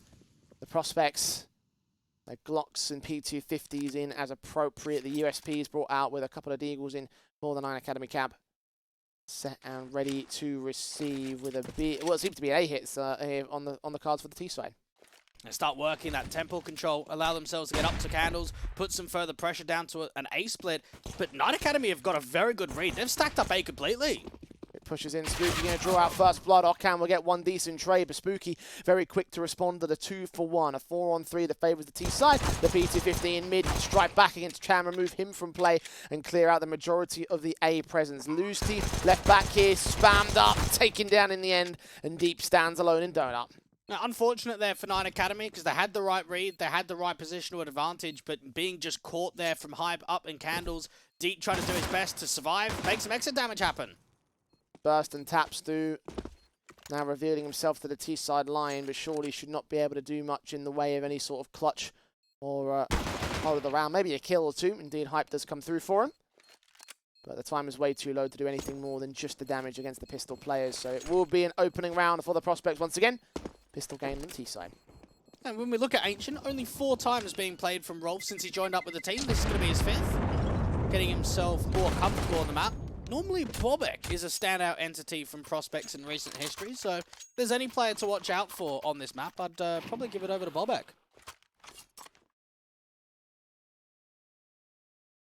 Hype's the current ADR leader for his team. He had a very good showing towards the tail end of that first map. We avoided him among others on the Prospect side that really stood out over the course of that one, but you're right about Hype. We can continue his form right here and now. Rifles out for him. AKs in his and Spooky's hands. Galil and Franson looking to take first contact against the CT side. They charge their way out of main. Hype only gets 1 kill for it, actually 2 kills for it. Losing his teammate, the Galil. Spooky and Bobek will be able to clean house. Spooky gets one of his own right against Occan, so nice and effective from the Prospect side. Losing only a Galil, nothing major, 2-0. Just quickly, by the way, Jay, did you have a chance in the break to check out the MistGames Twitter account? I didn't know. Because I was right. You were right. I was right. He was on 99 points of health. Oh. If anyone wants bangers, check out the Twitter account. Was that before? Yeah. So he didn't fall off and like take damage, did he? He wasn't. Oh. So I was right. On the money. Damn. Just like Prospects are with this Vito. Yeah. Just like Prospects are in this series right now. 1 map up, 2-0 at this particular stage. Rifles inbound for 9 Academy. AK spray through from Bobek. Nice and effective. Almost lined up 2 more. We'll give Hype the perfect chance to get 2 of his own. Deep will get the trade, but Spooky holds the control. A 3-on-2 for the Prospects. Oh, Franson actually doesn't take any damage there whatsoever. I'm shocked. For once, no one takes damage here, apparently. It's funny, in a round where they shouldn't have taken damage, they took damage. And in the round where, in the situation where Franson should be dead to rights, he's somehow unscathed. So, yes, my logic in Counter-Strike is completely backwards. 1v3, however, logic should dictate that Occan does not get much in this round. He does find a kill, losing up to 19 HP for it now. Bomb down, and Rolf's just going to mark him, cover off this angle, make sure he doesn't walk much further than the candle's position. AKs in hands for only 1 player. Franson could not reach it in time, so it will be the 3-0 start for the Prospects. Eco inbound for 9 Academy. Half invest upgrade pistol, see what damage they can do. The Prospects, however, getting away with the economy bonus at the start of the game. And that was almost a triple vertical crossfire out there towards mid-control, because you had Bobek being the high entity, you had a player underneath, and then Spooky there from the trade towards window. So just the way that 0-0 Prospects position themselves, very good to peek off one another, to make sure that they're winning out. 9 Academy losing so much in that mid-control, it started shifting the offensive up to B. And for 9 Academy, I think definitely Occan and Deep impressed us quite a bit out on map number 1. I'll be looking at those 2 again to see if they're able to develop that even further. Can Because it's not always just about putting up the numbers and winning out the rounds. It's whether you can do that on a basis to win a map, to win a series. Because those are the kind of players that we're watching out for. I mean, you think about just the numbers of those two players in the last map. Deep was top of the board in terms of the entire server, and Okan was matching Spooky at the top flag position on the other side of the board. So the fact of the matter is that those two are the players that you look at as having the potential to have the most impact in this kind of a game. And they may well need to in these circumstances. So far, so little in terms of potential firepower. They've got only pistols in this round. The Prospects, again, working off the bonus money that they've gained from the pistol win conversions. The rifle also going their way. The Galil in play for one individual. Of course, bonus weapon for Franson. Should be upgraded in the next couple rounds. The Prospects look to make it 4 on the trot. Smoke out towards the candles. Just slowly retake this mid control back. And just work off the cautiousness. I could see this being a gamble stack in the later portion of the round here for Nine Academy. Just start shifting all bodies together. As of right now, it is a 2-2-1. I wish we could do that more. What's Use that? numbers to describe TT setups. Oh, mate, I do it all the time it's when football. playing, but I don't do it while I'm casting. Oh, I like the idea. It's like football. It just 4-4-2. just makes sense. Just easy way to come over info. A quick in from Bobet. Gets the kill against Ockand. Removes the 1 from the A site. It's 4 left on the CT basis. These Deagles trying to see if they can insert themselves. I mean, they might as well try and go for this. They're not losing much. They've got max loss bonus. They can go back into the next round with rifles and guns. Armor, utility and all. Bobek, however, picking up another good kill, so LK to drop. Maybe Lusty might think about holding on to the Kevlar that he has, but other than that, Nine Academy will stick around for exit frags, try hunt for picks as appropriate. We'll get Cham to drop, so next one to fall on the CT side. There's 1 kill for Deep. There you go. A bit more like it as he lands another good headshot on Franson. But the firing squad of 3 players remain to try take him back here. Nades on, Hype gets the kill. Recover that third AK, make sure it all stays in. Nothing gained for Nine Academy. Damage has been done, but nothing major in the short term. And sometimes all it takes is one bracket one tournament to put players on a map. And I think for Franson, Hype and Bobek, that was all the way back of qualifying to the RMR. Remember when they beat Saw in a best of 3 as a mixed team at the time? None of them were known at all. Not a lot of people had any idea of who they even were. A lot of them were making HLTV debuts. And were able to go all the way to qualifying to LAN. Think about it in this situation. 2 best of 3s and you're at LAN again. Sprays on the M4s doing damage to the T side. Blind behind the wallbanger position for Cham. It's 4 rifle round, of course, for the Nine Academy side, trying to put the hurt back against the Prospects here. Wolf will continue to attempt his sprays, damage up Lusty next. They're minimal in the overall start of the round. I like the incision here from Bobek. Just start aggressing further forward. And this just shows how much dictation of map control is being taken right now for the Prospects. Got a little bit of pressure in towards that K position. Eventually Bobek will get picked up by Deep. The AWP accounts for that backstab, realizing that they left mid completely opened up.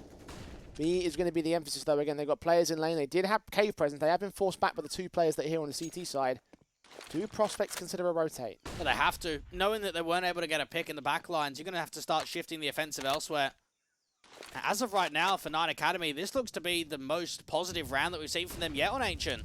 F4 in, there's the spray through. Franson goes down. Advantage tips ever more the favour of the Nine Academy camp. 5 on 3 for them. The bomb now next to commit in from that donut position. Lofoten, he's in for a nice little spray down. Gets another good kill, plus damage on the Spooky. 13 HP for him. Now 2 left to try and make their way to the A site. The CTs know where they're coming in from. The AWP will watch his position. The bomb will commit to site. Should get planted, but the post-plant is something else entirely. Hype still alive, Jay. Remember what we saw in last map? It was very flashy, that AWP. Got only a little bit of breathing room to work with outside of the donut entrance, though it's Spooky looking to face in. The AWP does look out for a bit of support, and Spooky does catch one. Another 2v4 to go their way. They do lose Spooky in the end. Now the AWP looking to watch back from Donut. They know that he's there. They should have seen him there. And across the smoke comes in. The kill does come back. The flash forward for Hype. Will he try for it? Oh, close on a quick scope. Can't see him. Aiming wrong. Loses his life. The AK picked back. The spray. Oh, it's almost there. He's got it. Hype. Surely not. On for the triple. Back on the defuse. He's going to push through the smoke. There's another one in the way. How has LK done this? Hype down there stole it, but 9 keep alive. Oh my goodness. It just entails even more from Vertigo. Another wacky round there coming through from the 0-0 prospects, but it's not quite enough. LK realizes he can't fight. He can't get off that bomb. The only way that he wins that round is if he sticks it. Very smart decision there from the IGL to realize the AK is a better weapon in this situation. And if the prospects answer back, that's going to force a reset. And the hits just keep on coming, don't they? Unbelievable moments from Hype. Just not quite enough this time. Better counter players from the 9 Academy side who are looking to continue momentum. They take a ton of damage. Spooky picks up Cham and gets the start for the prospects instead. You can see the way that they're starting to gain that mid control, get the flash over high, establish more of that control towards Cheetah and work into a B split. Both of the CTs are incredibly passive towards B. Bobek doesn't adjust towards Lose T. You could see him on the X-ray how close he really was, and Bobek had no idea. So the kill returns to the 4-on-4. Even standings once again for 9. Info play outside of A main. This can actually work out very nicely for Okan. Might even find the backstab against Hype as well. He has no idea about this as the T's consider the rotations back towards the A site. Slowly but surely he'll start the creep forward and go the long way round. Now they're going to gamble up on B. This is all a maneuver of information. Stack up on the B side. There should be no way forward here for a round victory. The only way is if they shift that bomb back to Donut and over to A. And they're looking at it. Look, it's in window. They're prodding out towards that mid control. Oh, as no Arcan starts to move up towards the doorways, they start to look in towards the B doors, the Molotovs comes in, and they start to get an inkling of what's really going on. This is going to be the A hit again. And you think to yourself, should have that A main wraparound come into elbow rather than outside towards T's board, because now the CTs are nowhere near to be seen. They've still got to rotate over. Arcan will take a decent fight here towards this donut position, but unfortunately misses the majority of his spray. Got back up inbound, all 4 players coming into this exact same position. Perfect for Spooky's lineup, gets 2 kills, has back up to the left-hand side. The AWP force back. Arcan was 1 decent trade, but LK's dead, and so is Arcan. The AWP gets his 2 Hype, making up for almost clutching it in the last round. It's a 5th to the board of the prospects. And this is perhaps where the inexperience comes through for 9 Academy, because I think a lot of teams in that scenario would have had the aggressive A main player get to elbow. Because in that sort of position, you know that they're going to end up on B. At least you've got that idea. You've walked out to A. You've seen nothing at all. If there's a rotation from lane, if there's still mid-control trying to be taken, you will spot that. You'll be able to comment over. And instead, they were all directed out to B, but that's not where the bomb ended. And now 9 are reduced to pistols. Utility thrown out does catch Rolf for a fair amount of damage. Down to 55, he'll go. And still the prospects prod towards mid. Got LK and Okan to try and deal with. And Okan does find Bobek. Out of that smoke, good kill to start. And Cham has to try and step up out on B towards his cave position. At least get 1. Gets none instead. Draws. Spooky takes his own teammate down. That's a TK to return to the other side. Ended 9 Academy's map in the previous, and now here for the prospects. It might end round 7, 4-on-3. And now once again, they're taking map control. And Deep coming through from elbow. Now he's going to spot nothing out to the mid-control at all. He's still got to realize the weaponry advantage that the prospects have. Julie's in for Deep. Oh, now that weaponry advantage will start to shift to the favor of the CT side. There's an AK to play with. Franson suspects someone might be coming. He sees him. Here's those shots of the AK also reading at least one individual. Did he see the bomb? I don't think he did. And Deep's now going to have to fall back. And this could actually be an idea of a wrap play to come through from mid. Spooky's waiting for a wraparound to come through from cave, and they've seen the player out to danger. Franson with a kill to return, a 3-on-3. Bomb pass back to Hype, who's going to try to get it down with the AWP on his back. Open plant could be risky, but no one goes for the blind fire, so it's 3-on-3 for the retake. Franson picking up the AWP. Deep coming in quickly. Spray gives away his position. The AWP fires, but Hype gets picked up anyway. Franson is low HP. Spooky's AK is still stuck in cave. Now to start making his way toward the site itself. The AWPer only lands a leg shot. Franson's going down. Spooky now reveals himself. The Deagles of LK tapping his way onto damage, and Spooky knows exactly where that bomb's been planted. Or does he? He's spraying the totem. He's going to look around in the open. Knows that players have made their way on site. There's a 10-second stick. LK goes down, and Deep covers off his backup. Passes that AK to his teammate, grab the AWP as well, and 9 will find a second round steal. It just felt uncomfortable there, out to the ramp control. They're trying to get back out to the doors position, but Deep has already come over quickly. Puts that pressure down, deals with a high HP player. And then Franson just finds himself low HP with the AWP, try to position out, get back out to default. Doesn't happen at all. And Spooky does not win out the clutch. And 9 Academy, it's another one to add to the tally, but they want a round streak. They don't want to be reset again. 3 to the good still for the Prospects. Even their own money state is broken. This is a swing round right here for both teams. Vitally important that a victory comes through, and the Prospects will go back to basics. Smokes, Molotovs, flashes, quick hit coming into the B site, kind of a set piece. Smoking off only one of the entryways. Chan will get the opening kill. Bobek with a trade, upgrading to the AK. Francis is going to stick in the back lines, wait for that bomb to get a safe access path and get it down quickly. Wanted to try and create a fight out to that long control. Flash is going in deeper. The CTs are waiting for aggression. And there's LOUZ catching Bobek off. A quick swing from Franson goes a little bit better though. 3 on 3, we will go. Bomb's been planted. Retake needs to come through from 9 Academy, and they have a backstab to boot as well. Awful smoke out to the short position. That provides no cover at all.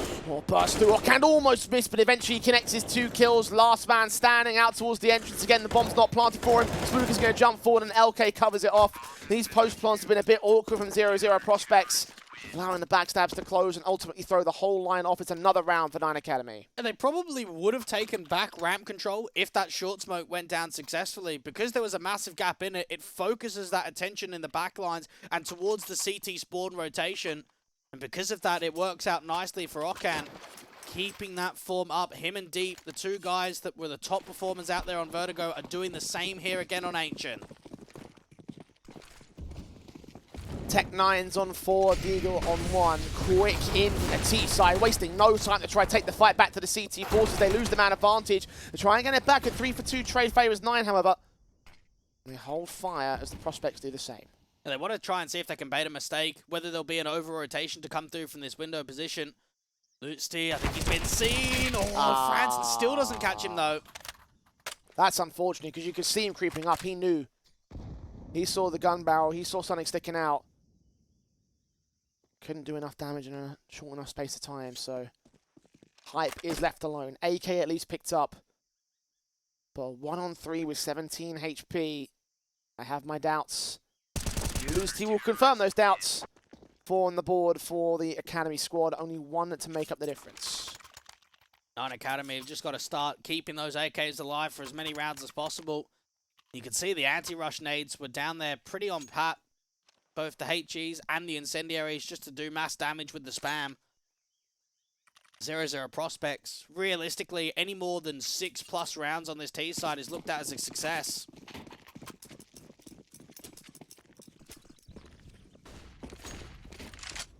AK set. M4's AWP. And down as appropriate. Taps of the M4 bursting through the AK of LOUZ. Looking around Franson. Didn't need to take the fight against Okan. He does take against LK though. Combining with Hype to a 5 on 3. The Prospects have the A site and may well just have the round here. Perfect fight out there from the A main control. Good reactions there. A couple of players of both Franson and of Hype. This should be an instant save. They actually could get trapped here, Jay, because you've got a player in Donut that should have no way of getting out. Well, LOUZ does get Bobek, who's bailing out positions at least, but Spooky is the bigger concern. He's unknown though. The CTs are trying to storm back here towards the site itself. Spooky does finally catch off Deep. Now LOUZ and Cham should have nothing left in this round. They were hoping that maybe that Donut player was a linchpin element, but apparently not. Spooky looking to close out the Pintas, hunt all individuals back. So you're right about getting trapped. Molotov sent. It should force him out. Smoke in. A little bit awkward. Wraps the corner, gets it together in the end. LOUZ will keep his lifeline and hold on to an AK for another round. You could just feel there for the Prospects that Spooky knew that they had the round. The way that he stays in mid for that long tells us all that they've got confidence in that double entry on A. That his position isn't to help out with the Exi, just make exit damage happen. Because look at what the buy's coming back. For 9 Academy, if you maybe had 2, 3 saving players, you have a very good buy. Now, it is still a double AWP for the first time, in fact. And it's actually LK, the IGL, to pick up the big green. 2 for Masters in from 9 Academy though, so it's a lopsided buy. First those for Masters in are very aggressive here towards that lane position. T-side line looking to get the AWP also posted on hype out towards ramp. Quick swing, Lose to making no noise, flashes forward. See the shadow adjusts, but can't get both the kills, a 1-for-1. Look what's happening out in window while this is happening again. So this is just manipulation of open map control right now that Bo3 selling, but the orbs are still doing damage, I'll give him that much. Okay, finding Spooky. Bo3 backed up deep. Pushing forward all the same. Grabbing a lot of information, a lot of map control. How will he use it? They're still down by a man here on the prospects. And it looks like you're backstabbing towards mid. So this bomb carrier, if he continues running, he actually might get caught off guard. He's making a ton of noise towards it, but none of it's being heard by the AWPer. That bomb's actually going to make its way towards A main. No, Deep's going to turn around. He knows, he heard it. Oh, the backs are turning. Perfect for him. And that throws the whole round off kilter here for the prospect. Someone's got to go back for that bomb. And they should know that A has been sieged. Smoke's in the stall for time. Yeah, this is going to be a 9-5. It's just players backstabbing everywhere. Backstab the backstabbers. Oh, here we go, Bo3. Oh, no knife. That's a shame. I really wanted to see it, but Cham turned around. Burst through. Kill was at least found. The AWP captures off France, and that's another good kill. Bo3 is all that remains. 1 on 3 for him. He's got to save. No choice in the matter. It's a 5th round for 9 Academy. Okay, we're seeing some life here in the CT side, which is a good sign for 9 Academy, that just because it is a map pick here of the prospects, that they're not going to give it slip and allow themselves to knuckle up, put some good performances in. I'm surprised to see LK pick up the big green again. Cham has been a player that in previous teams and even in previous matches does pick it up from time to time. Could be more of a positional thing, depending on the map, depending on where they feel that it can find the most amount of impact. LK is the newest player to this team.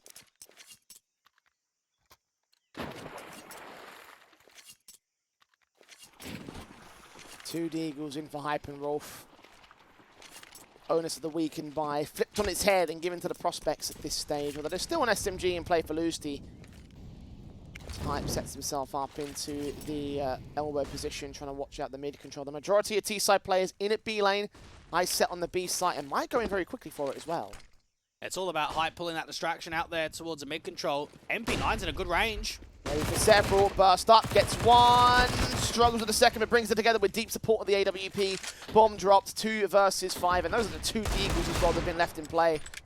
And we saw signs of this, didn't we, on Vertigo? Just a fraction, maybe I'd say 5 or 6 rounds, where it seemed like 9 Academy were putting a lot of brunt down, allowing themselves to get a streak going. So this is at least a characteristic that we've seen before. Orphan Hype. Seen many 2v4 situations working better for the prospect side. However,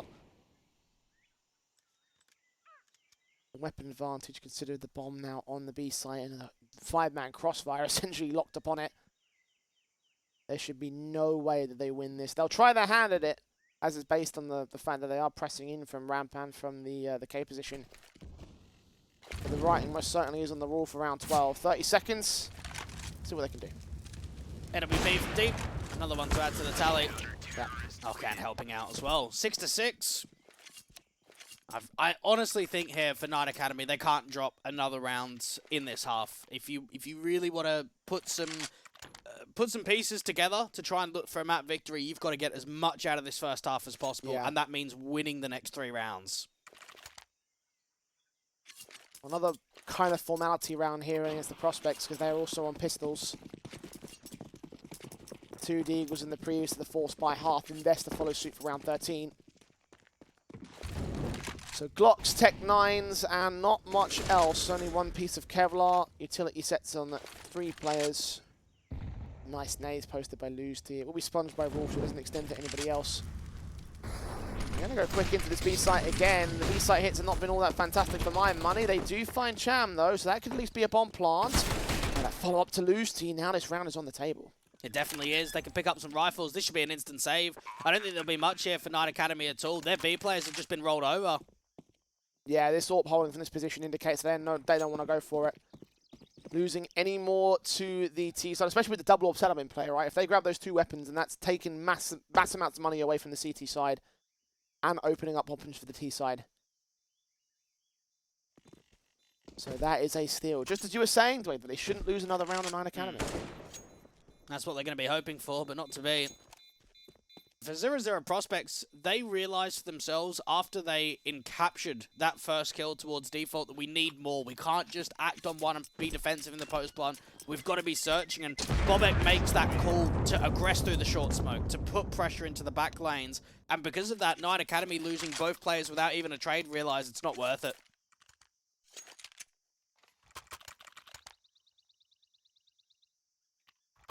Advantage now for the Prospects. Regaining the lead on the scoreboard. The 3 saved rifles will aid 9 Academy in terms of getting a rebuy back together, so double up setup again for round number 14. Very fast plays as well from both sides. Utility being thrown out towards the A side. Okan going to try to get back to the back side. It's going to get smoked off from it. Take a lot of damage to the incoming AK as they try and hunt for this opening kill. They wrap over. The AWP of LK only lands a leg shot. The 5-7 does come through and gets that opening kill. Bobek with a quick trade though. Yeah, he was able to get a kill towards that mid portion. This chip damage is actually going to help out on the retake, but they need to get a kill in quickly, and pressure is building onto LK. Utility all adding up. The AWP lands against the head of Franson. Bobek picked up by Deep. There's 2 players left on the Prospects. They're going to aggress against Deep's AWP. The double orbs are working wonders for the CT side, and LOUZ will be there to close it down, bring in 7 rounds for 9.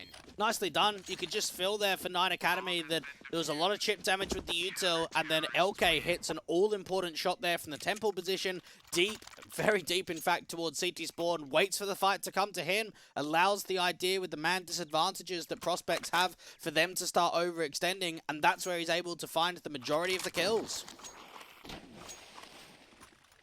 Last round of the half here. Who's going to walk away with the advantage? It's not a bad question. Prospects.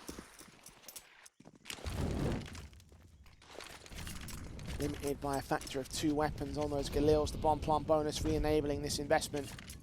And 9 Academy still rocking the double orbs that have served them so well in that previous round. Plus 2 AKs as well for added firepower. And a passive default set in by the T side. Oh, that's another great extension from him for an opening man advantage. That's what you get when you go deep. Opening frag found. Spooky does find Cham though. That's a responsive Franson follow suit on Okan. And now Deep comes up with another good kill. Again extending down the ramp, going out towards lane and picking up Rolf to the 3-on-3 here. The AWP on the other side of the map is LK, and Franson falls to his knees. 2 players remaining. 1 man advantage for 9. And needed that donut smoke to come through. A very good idea to put pressure down onto A after they've managed to pick. Now they've got to slow it down, try and work together. There's a lot of respect being given with the positional advantage right now from 9 Academy. Not many front side positions being held at all. Smokes and flashes in to provide some cover for Spooky. He will get picked up by LOUZ for the Brine Spray. And Bobek can't even manage against LK, who lands the AWP pick. And indeed, it will be 9 Academy with an 8-7 half, a single round to separate them from the Prospects camp. But as you said, Dweg, you were looking at the 6-6 scoreline thinking they needed to hit the next 3 and not lose any more. So the fact that they're down by a round by comparison to what you thought their par was, how's that going to affect things going into the second half? It's going to be tough here for 9 Academy. T-side of Ancient, for a team that don't play a massive amount of it, is not going to be easy. And this is where, for the Prospects, they're going to be slightly more comfortable. This is where they should be able to show their true colours, just like they did in the second half of Vertigo.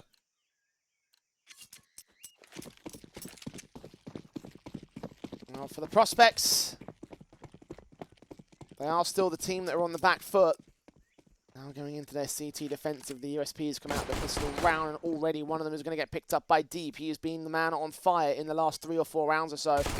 LK looking to follow suit and want to back up his secondary AWPer, take the fight against the likes of Spooky, tag him to 13 HP, get him out of the way in K. Franson takes the mantelpiece of the defensive there, but can't quite seem to find more contact.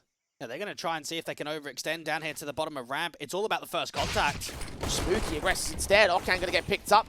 Cham comes back with a decent responsive, a 4-on-3 situation. Again, Rolf is forced to make a rotation happen, but Francis on site, takes his fight. Can't quite land the headshots. Rolf comes back with one of his own, right? Keeps trades manageable here for the 9 Academy side, but the prospects are in control. Bomb plant will be secured. Yeah, they do have the backstab towards the bottom of ramp. Is anyone detecting this? Right, moving in. The prospects trying to gain some presence back in the backstab. Slow walks in from Rolf, the same, trying to prod out towards that long position, but so far so little hype. Starts to make his move, backs a turn, he doesn't get the kill shot, but finally he lands against it. 2-on-2 now, he's got to be the heavy lifter, he's high HP, his one easy kill against Lofoten, he taps the head of LK, the same, and that is a steal back for the 8th round for the prospects. Now, what more can this man do? Honestly, he's done it all. He's done the rifling, he's done the AWPing, he's done the pistoling in that round, Jay. What a great maneuver there from Hype.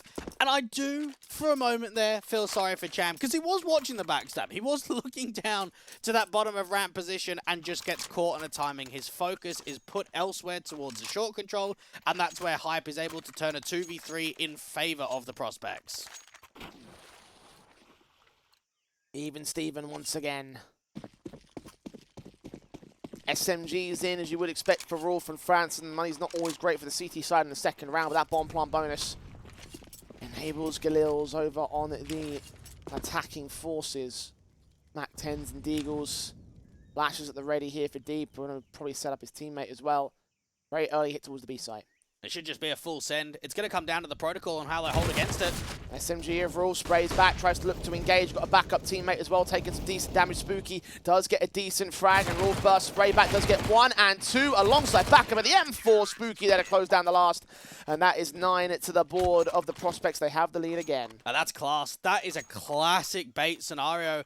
And just notice what Rolf was doing there out towards the long control, Jay. He's not extending. He's not jiggling out to the right. He's not showing himself, because what they want to do, they've already shown that there's 2 players towards default. They want the narrow-minded players there of a 9 Academy in the moment to be focused towards the trade, to be focused out towards that default pillar, and it allows that bait setup where no one is watching long.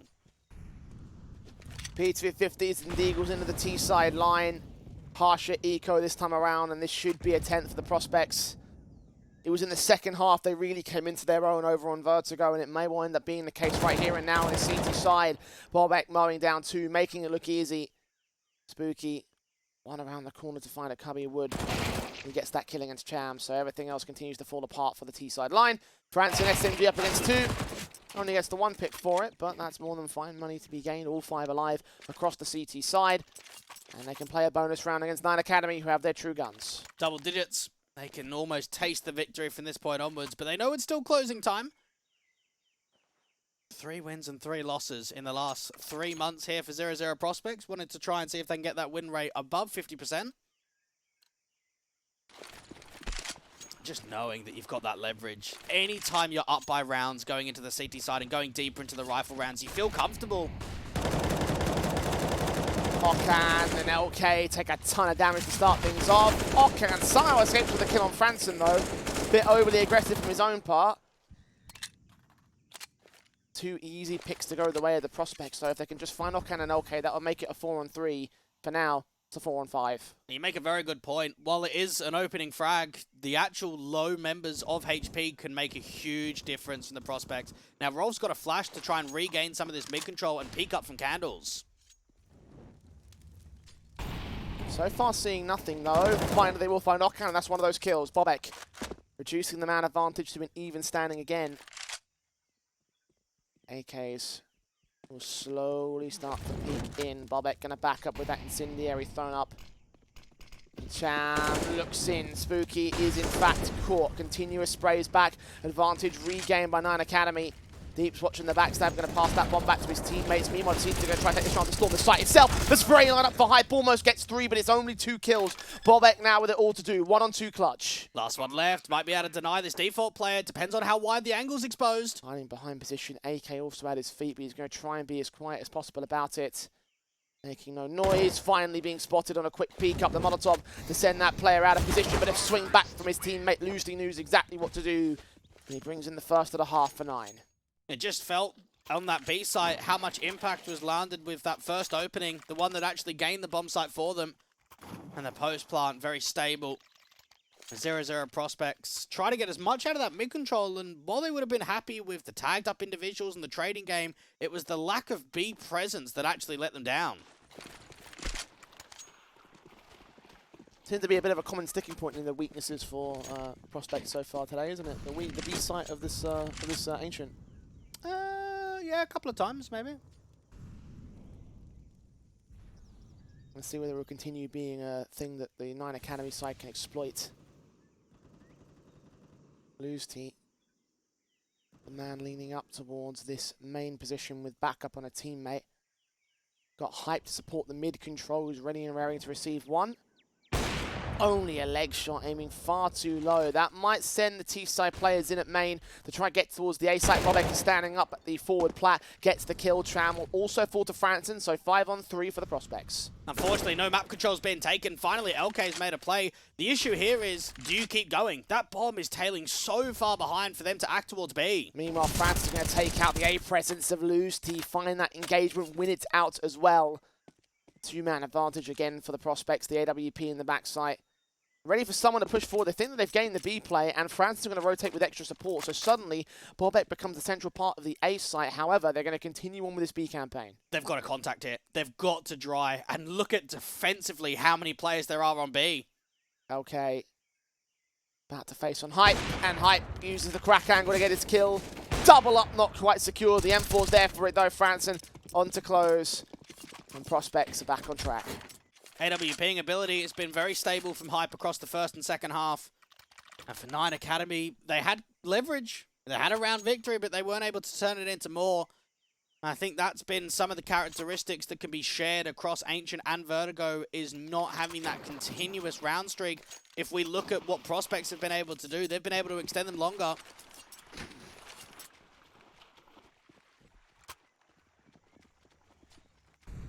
Half invest again here for the 9 Academy side. They are back in the vicious cycle.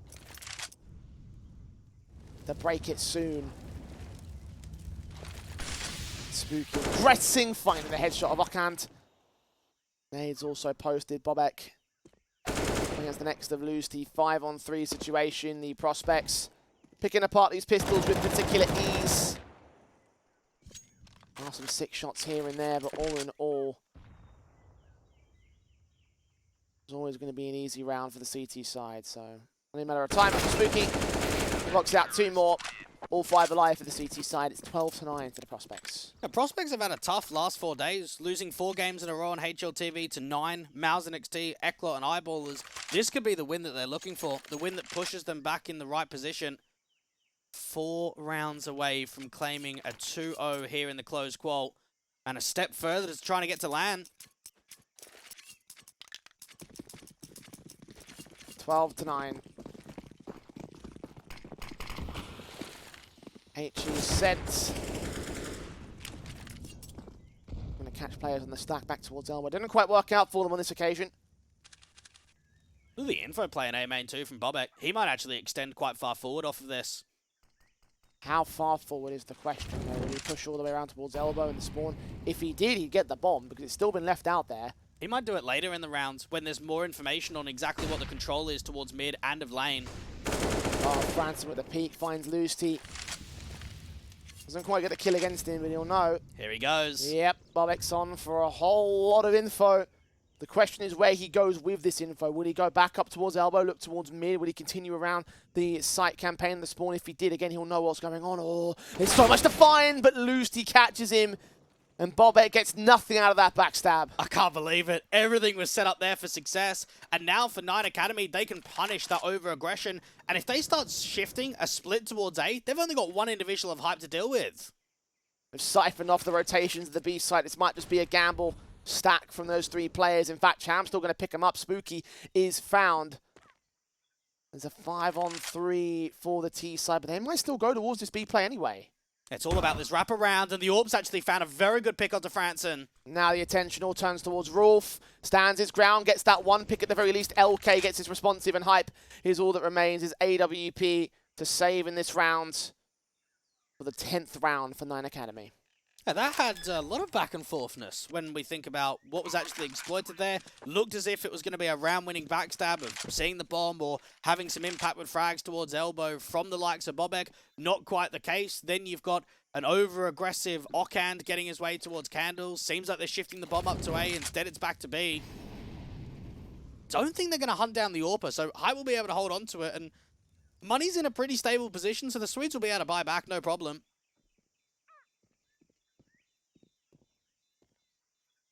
One good exit would be nice. But I don't think Ockand's going to extend out that far. Money's a little bit awkward for 9 Academy, so it's best to hold on to as many dollars as you can. Meanwhile, the prospects will have their buy up all the same. The AWP, of course, saved. Bobek already buying into an AUG right here. The M4s will follow suit. There's money on the table. There's guns in the round. I don't see that many AUGs in play. Probably tells me that Bobek's looking for a slightly long-ranger duel, whether that be out from Candles or the donut position. 9 Academy, only singular rounds in this second half, Jay. They need more. AKs and AWPs. So nades down immediately onto LK. Incendiaries against the position means that he can't force forward. He can't continue the fight. Look towards a kill over at Cheetah. He's got to back off and rejoin his teammate. Meanwhile, the main T-side force plays towards main over at A. It's all about the information gathering. And knowing that Bobek's holding down with the AUG, it's whether they can flash him off the angle, because he's holding it off right now. Crack hell, but Bobek does not see where they're coming from. And away, and Bay. Smoke on, tries to press them, engage, does see one player. One blind sprays him down at 23 HP. The follow-up HE also comes in, and he gets picked up instead by Lusty Franson with a respectable responsive, and that cancels the hit for 9. Oh, but that actually might put them into the trap, Jay. There's still 3 CTs over towards B, but Cham has the one that opens up the ramp control. They rotate back now. Oh no, LK's got his position held. Now he's going to know the rotations are coming in towards the A site, or coming from the A site rather, onto B. LK gets that kill for it, and that knows now calls information. They know that the last 2 players are out towards the B place, so the bomb will go down. And the retake is off for the prospects. 11 to the board of 9 Academy, as they are putting in quite a map here. That was a beautiful mid-round call. The way that Cham is able to get a kill towards B, and it just starts shifting those rotations forward, and LK knows it's a great opportunity for him to insert himself in one of those rotating positions, to start moving those A players over and shift that bomb over. And deep with the AWP, might be able to find one more exit frag. If you could drop another rifle, that would be huge to the economy game. One more left in play. I think Deep's going to catch him off. No, he doesn't. All right, Rolf keeps his M4. And the prospects might keep buying as well. Hype and Spooky have got drop potential, so I imagine that there will be some money in this one. Oh, just the Deagle coming in for Spooky. Hype's going to buy the M4. So 2 hero rifles and an overall half invest. They will allow 9 to get up 2 evens. See what else they can do with these weapons. At the very least, the AK Storm, the mid-control, and Rolf is down immediately. And just see that pressure building up there towards that donut control, and the entries just keep flowing. Now Hype stands ahead of Tree. Spooky's D. We're going to try to catch something back here towards the mid-control. Bobek has found a decent kill with his USP, and now Hype comes up good. Gets that first, drops the bomb, engages the second. LK does find his backup. The AK swapped out too, and somehow the kills are coming for Spooky as well. Hype makes it a triple. Another big individual play from him. And the hero rifle works wonders for the prospects. Now, we've seen it again. Once after once, it just feels as if constantly Hype has got the positional advantage, the movement, the way that he's able to strafe around to isolate individual duels. And for 9 Academy, just when it felt like there was some leverage, just when it felt like there's a bit of a crappy buy, there's rounds to work with, that's the opportunity of tying up the scoreline, Hype just does it again. The rifles return for the Academy side. Desperate R9 to get something back in this game, because they know once again, much like at the end of Vertigo, they're running out of rounds. They need to make something happen soon. The prospects even from the weakest positions, have found the ways to bounce back. Ockhand trying to push on to this mid-control, cross-locked against the donut position. He'll make his way out. They know, they must realize that there's a backstab coming in from him. I think Spooky saw him as well, so they can just start putting some players over. The problem there is it takes more of that defensive off of B and focuses more of the CTs towards his candles angle, only helping the offensive into B. Meanwhile, Rolf is going to try and hold down the cave entrance. Split players on the table. He gets the first, not quite the second. LK with a responsive trade. A 4-on-4 as he tries to lead that charge into the B site. See that one CT, but that's Hype and his AWP that lands the kill, gains the advantage for the prospects. Now Hype could look in for slightly more. Being mollied, a lot of damage being done. He's just alive. 4 HP, so only Justin eventually falls to the hands of Deep. Spooky now moving in. The bomb will get planted. It's a 3-on-3 scenario. Diving out of the way, the flashes go over, and the CTs continue their push. Now Franson's trying to wait for this smoke to clear. There's still another player out to the ramp control with the AWP. Oh, and he sees him. Franson picked up Deep with the kill. The M4 Bob3 swings up, sees one. Oh, he transfers to Lucy, reads it like a book, but sprays to the left and right of Deep. The Molotov is down. The AWP blind firing. He stalled for time. Spooky is desperate to jump that corner. See his man take a leg shot. Damage done. Oh, but the headshot lines it up and all. Bob3 and Spooky, a combined effort to claim number 14 for the prospects. I actually don't know how they keep doing it. I do not have the evidence and the knowledge to be able to explain with wisdom what is going on right now. That's another one of those rounds that should not happen. Should not happen at all. For 9 Academy, vertical crossfire and you peek together and Bob3 still gets 2 kills. 9 Academy do absolutely everything right in that post plant, but still don't win out the rounds. It was that transfer behind the box. Had that one player waited an extra moment or two before swinging, maybe it could have been different. But the reads are so good, and even through the smoke, they continue to be fantastic from Franson and Spooky. They're cleaning house. Prospects are cleaning up. Loose T, all that remains, 1-on-4. Surely this should be map and match point for the Prospect side. At least he's isolating his individual fights, but needs a whole lot more than just these taps. He's getting them, though. Not for long. Hype closes, and there it is, 15-11, map point for 0-0 Prospects. Now, that nearly got very awkward towards the end of that round, but I think it shows the level of confidence that 0-0 Prospects have when they're feeling it. Spooky just making magic happen out there towards the front side of Cheetah, towards that window position, bearing down the angle into elbow. And 9 Academy, look even at the buy. What are you working with? Almost nothing. Deagle's in, Khalil's out, the AK being the best weapon for Loose T, so credit to him for that. Even at this stage, they need to dig deep to find something more, something bigger than the sum of their parts. They've got time to play with, so they play slowly around the B door. It's got to be a B-side XE. With the lack of nades that they have right now, they can sell the mid-fake, but it's got to be an MB. Got LK's Deagle hoping for a lucky shot up their candles. Rolf, meanwhile, holding the defensive line, just shoulder baiting, waiting for the hit to come through. And look at how many players are on B. You've got 2 here, and even the likes of Franson that can rotate over quickly. This is a good position for the CTs to be in, and they've seen it all. Smoke up to suppress, perfect from both players to deny any real entries for the T-side line. Smoke off those entryways, and they can't push forward. They're forced to stall again. That's a cancel. And what nades have you got left now, Jay? They've got 3 flashes. That's it to get into a bomb site. Flash execution is best that they can do. Blind fire from Cham is decent. But they're going to go towards the B player. They are not going to rotate. Have got to commit to this and make it work.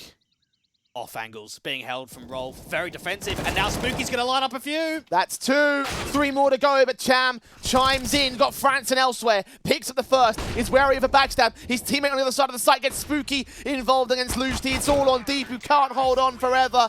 It is over 16-11. Our 2-0 is indeed found.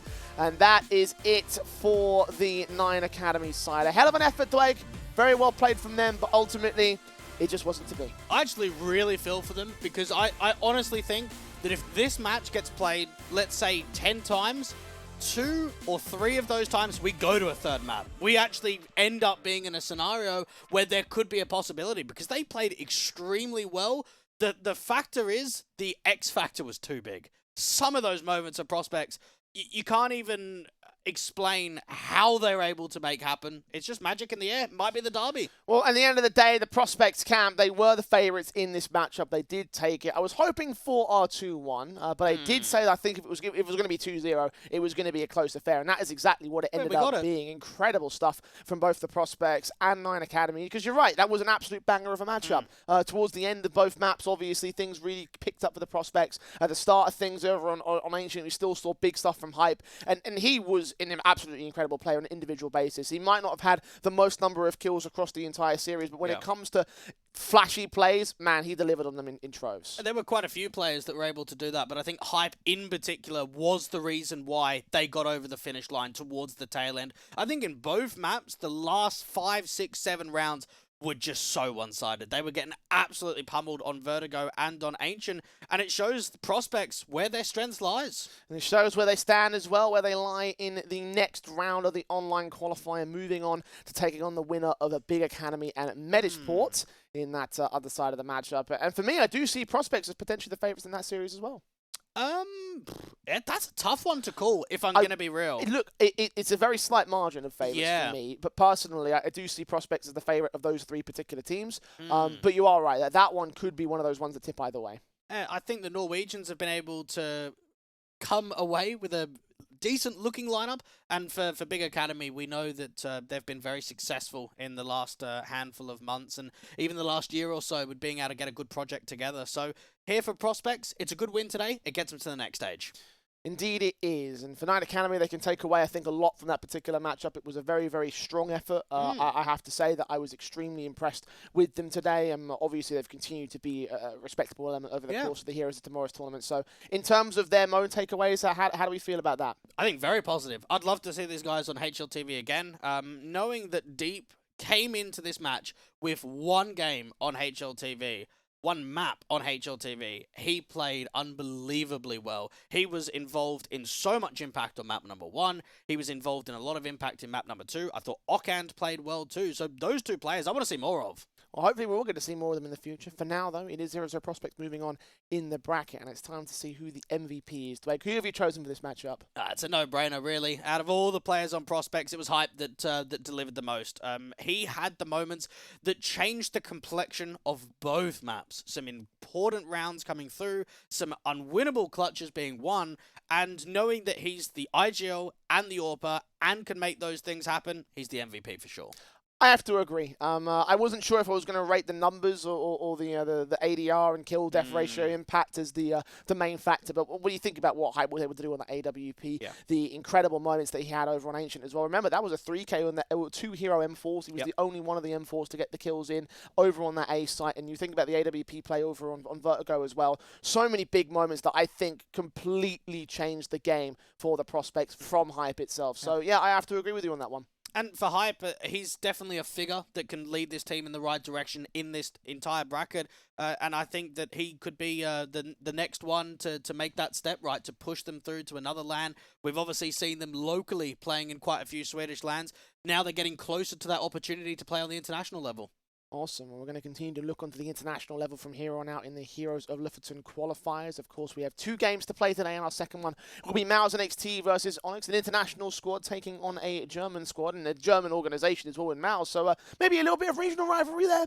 Yeah, there possibly could be. I think for MOUZ NXT, they've solidified themselves in the academy scene as being a good team and one that's got a lot of structure behind them. Jimpat's a very exciting player to always watch, and for ONYX, I'm very keen to see that the organization has pushed the academy team to the main roster, and hopefully it shows exactly why. The last organization that I can remember that promoted their academy team to the main team was Gambit Youngsters. That's correct. So that was very successful for those guys. Let's see whether it's just as successful for the ONYX side. We're going to head towards the break and bring you that matchup between them and MOUZ NXT, so do not go anywhere as we return with even more of the Heroes of Lofoten.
Well, here we are with our second series of the day here for the MistGames Heroes of Lofoten qualifier. We have just seen another team make their way forward into the next round of the qualification stage, with 0-0 Prospects beating out 9 Academy in our opening game of the day. We're going to bring up to speed with how things are currently in the bracket.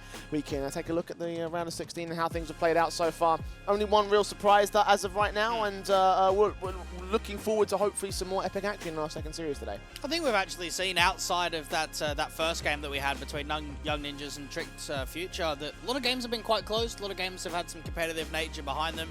Obviously, the only upset being so far 7 AM. Are we going to see another one? Maybe not in this series. Well, MOUZ NXT versus ONYX will be said series. The German connection, I've called this one mostly down to the fact that it is a German organization versus a German team, and we have seen a little bit of ONYX represented in the Meisterschaft tournaments and what have you. MOUZ Sports used to be playing in that sort of back in the old days when they used to have the full German identity, and they're still based in Germany, but as a team, they've moved on, especially with this NXT roster. I'd actually counter that even more and say that ONYX is a German organization, but has never had a German team. I mean, how wild is that? They've only ever had the Serbian lineup they had for a bit. They had an international lineup. Most recently, they've had a Hungarian lineup, and now they're going back to their roots. Well, it's kind of a bit of like opposites, isn't it? You know, like from German to international to German. Yeah, it's kind of a bit weird. Yeah. But let's start talking about some of those international elements. Of course, MOUZ NXT will be our first team to discuss as of right now. And these guys, look, we know these guys quite well, Dwayne. At least the core four of them. These were players that were playing in the Heroes of Lofoten fall event. We saw them at the tail end of last year. They were playing into third place position when they had their opportunity to go all the way. And we honestly believe that they were in for a decent shout to do that. Didn't quite make it though, did they? No, they didn't.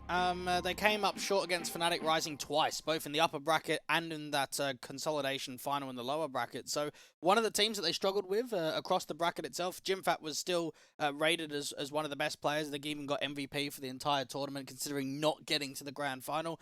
He's a very exciting, I don't even want to say prospect at this time, because he's already established himself. Well, I remember when we were constructing our Heroes of Tomorrow dream team from that tournament, we had Jimpat as one of the guys that was leading the charge in that sort of respect. So, yeah, no, he's a hell of a player, and he's probably going to be one of the guys we look out for the most. I'm also looking out for the guy on the left. You may have been noticing a little missing photo. Slend is the new player in the roster. MOUZ have been trialing AWPers, if I'm correct in saying that, and it's not been going well, has it? They've gone through 5 AWPers in the last 6 months. They had MHL from the previous iteration. They had Zykes over from 7 AM, in fact. They had Adex, who was playing with the Prospects. And then they had Shield, who was the Latvian AWPer that was playing with Wolfsang for a little bit. And now they've got Slend. So it is discouraging, perhaps, that a very good top-caliber academy squad has gone through 5 AWPers in 6 months. So what do we think of Slend then? Is he going to stick around here, or is he going to be bound to exit in the next 3 weeks? He's actually been performing very well. If you actually look at the matches that he's been playing since coming with the team, he's held his weight. He's put on some good showings. So as of right now, it looks promising. Whether that actually is a stable fifth, no one knows really. Well, I do hope that in this series, at least, he'll be fired up to get some performances together, because as a Hungarian player, he used to be part of ONYX, in fact, Dwayne. And at the very start of the year, this organisation dropped their Hungarian team to promote their academy squad to the main squad status. So on the other side of the board, you're going to be seeing some very, I guess, less familiar names by comparison. But certainly when you consider that these are the guys that replaced him on Slend's own part of things, that you might be ready to try and get some revenge to a certain extent, right? Yeah, you'd imagine so. I'm very familiar with Maeve on this team. Everybody else, though, I actually don't know much about them. No Rules, the IGL, the AWPer of Pexel, Snacks as well. Slightly older, rather than typically speaking with guys that we don't see very often. It's the youngsters, it's the 16, 17-year-olds, but they're currently sitting in the early 20s, and they're looking to try and get some bite with the main team now. And the key thing to remember as well is that when you talk about ages of academy teams in general, MOUZ NXT do frequently do that whole young sort of player sort of thing, and then that's what they're doing here in this particular roster. Like you saw a moment ago with like 16 to 18 years old sort of age range, 19 to up to 24 in the case of the ONYX side, and they won't be that well known in terms of international stage, but they are players that have played in the German scene. Is that going to be anything that really like bolsters up their position in terms of this matchup? Not massively. Again, they had a core 3 that have been together for quite some time. But you also need to consider the idea that there are some single-digit HLTV maps for these guys, so not a massive amount of experience at this kind of level. We'll see whether they can try and catapult their individual levels to a level that will be able to take on the MOUZ NXT side. It will be a tough draw, to say the least. We did have this one down as a MOUZ NXT heavy favourite situation. So in terms of the individual players, we're looking at some of the highlight stars to see whether they can make the difference. So talk to me about your head-to-head, Dwayne. Jim Hat's always going to be at the top of my list. Always a guy that's able to do a lot with the rifle. You can see 25 out of 34 events in his career has got a positive rating. Always being consistent, always putting on some very good showings and pushing MOUZ NXT in the right direction with this new iteration. Maeve, on the other side, the most experienced player that there is, came over from alternate attack. So one of the lineups there that he was getting quite a bit of success with in the early portion of last year. So definitely a player that's more familiar in the German scene than the rest of the guys. Again, yeah, I'll take a look at the comparison and you talk about how the caliber of MOUZ in general is oftentimes the bigger, they oftentimes has more like prominence in the scene, and you can see that with the events with positive rating, particularly the out of number. So 25 out of 34 events for Jim Pat, but only 16 events for Maeve. And I imagine that a lot of those would be like regional Meisterschaft sort of events, it's a right? couple of qualifiers and the smaller events. So you do need to take that with a grain of salt. It is half of the events, but not always at the highest caliber. Some of them would have been pretty good with alternate attacks, actually, because they were playing at a decent tier 2 level at the time when he was there. Okay, well, I mean, I'm not as convinced, honestly, about his head-to-head, if I'm being real with you. I definitely know what Jim Pat is like, and I'm looking at him as definitely a star. For May, he's got a lot to prove to me, and in general, I think that ONYX as a team have got a lot to prove to everybody else. Like, again, they're coming into this one as significant underdogs in almost every facet for me. I could see this one potentially being a blowout, but I am holding out hope that with some of the results we've seen from ONYX as of late, particularly in ESEA and such, that might end up giving them a bit more of a chance to potentially wrestle out some sort of damage here in this series. Even though it was a while ago, we're looking at a 9-week period. Some of the playoff games in Meisterschaft, again, it's only a core 3 from that ONYX talent lineup, actually held their weight against some very good German squads. They beat Kuwana. They're able to keep it fairly tight against the side of alternate attacks as well. They even had a single map going to double digits against Sprout. So with all of that in mind, I think they've been able to show the potential in the past. It's now about being able to show it in the present. Well, they were only a few spots off of last ESCA season from making it to the playoffs, which is something that MOUZ NXT were able to do. So even in that direct head-to-head comparison when it comes to event and event, we are looking at MOUZ again sort of beating them out. But however, it does show that ONYX have got a little bit more position because it's like top 32 make it to playoffs. They were 35th as of last season. And so far this season, it's very early doors, but they've got the positive starts that they require. So for me, I'm looking at ONYX as being potentially a dark horse in this matchup, but I still think MOUZ are certainly the favourites overall in this one. It's going to have to be a fight from the beginning for the ONYX side, as it has been for quite a lot of the underdog teams. So let's talk about that beginning in the vetoes. Like, walk me through it. So straight away, we know MOUZ NXT do not like Anubis, but you probably want to try and at least get rid of a nuke for ONYX. Now, nuke is actually not a map that gets played that often for MOUZ NXT. Inferno coming through. Inferno's the best map in the pool for ONYX. So that's a punish ban coming through. I'm very surprised about this, if I'm going to be honest. Overpass is a cracking map for MOUZ NXT, and one of the maps that actually in the previous Heroes of Tomorrow they picked quite a lot of. Vertigo will come on next from the MOUZ NXT side, and so that means that probably we're looking at a very dire set of opening maps here for ONYX, right? Vertigo's incredibly good too. It's the first and second highest picked maps in the pool right now for MOUZ NXT, so with that in mind, I think for ONYX, they're going to have to put on a very good showing on Overpass if they even want a chance of sending it to a third map on Mirage. Well, they have picked it, and as we've seen in the last couple of days, there are reasons why teams would pick maps like this. However, I do have to say that I do share the concerns that you've obviously mentioned there in this sort of like veto. Like, these are, again, very similar to the last matchup, 2 map-ups which are extremely good for one particular team. And that's where I think things can fall down. As we saw with Prospects, they were able to use that to the best of their ability. And just knowing, too, that with that Inferno ban coming in, ONYX would have known coming into this series, we ain't getting Inferno. There's no way that it's going to come through. Even Anubis still haven't yet to see it for the Prospects or the side of MOUZ NXT. It's going to happen at some point because if you're not insta-banning it, teams might pick it against you. ONYX did not opt for that in this scenario. And hopefully that will end up fall towards their own side of things. But Overpass being the opening map of the series, you mentioned it being a surprise that ONYX would go towards this. What do you think would have been a better second alternative for them? Probably Anubis. I mean, again, just knowing that MOUZ NXT haven't played it once, why wouldn't you go for a risk when you're an underdog? But maybe they're looking at Overpass. I know that they've played quite a lot of it in their ASEA Advanced season so far, but whenever you're picking into a strength of an opposition, you have to be able to bring it to the table. I guess the key question on our mind here, Dwight, is who do you see coming out on top of this series, and how do you see it coming out here for either side? I think ONYX are going to put up a decent fight. I think it's going to be very similar to the last best of 3, but I'm leaning towards a 2-0 for MOUZ NXT.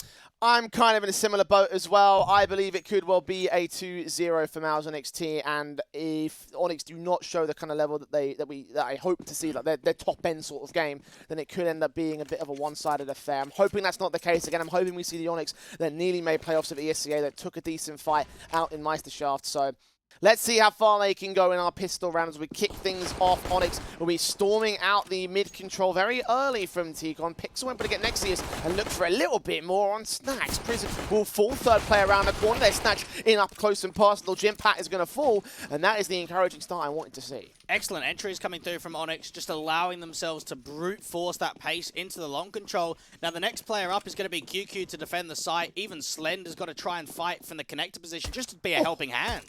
It's one good shot from QQ. Any more, perhaps? He's been driven back out of Dumpster. He's not really taking much of an aggressive face. Pixel will take some damage, and Mojo will catch around the corner, get into the backstab, and remove one more from play. Advantage truly sits with ONYX, and so should this pistol. An opportunity for the Germans to get off to the right foot, to allow themselves to show exactly what they're capable of.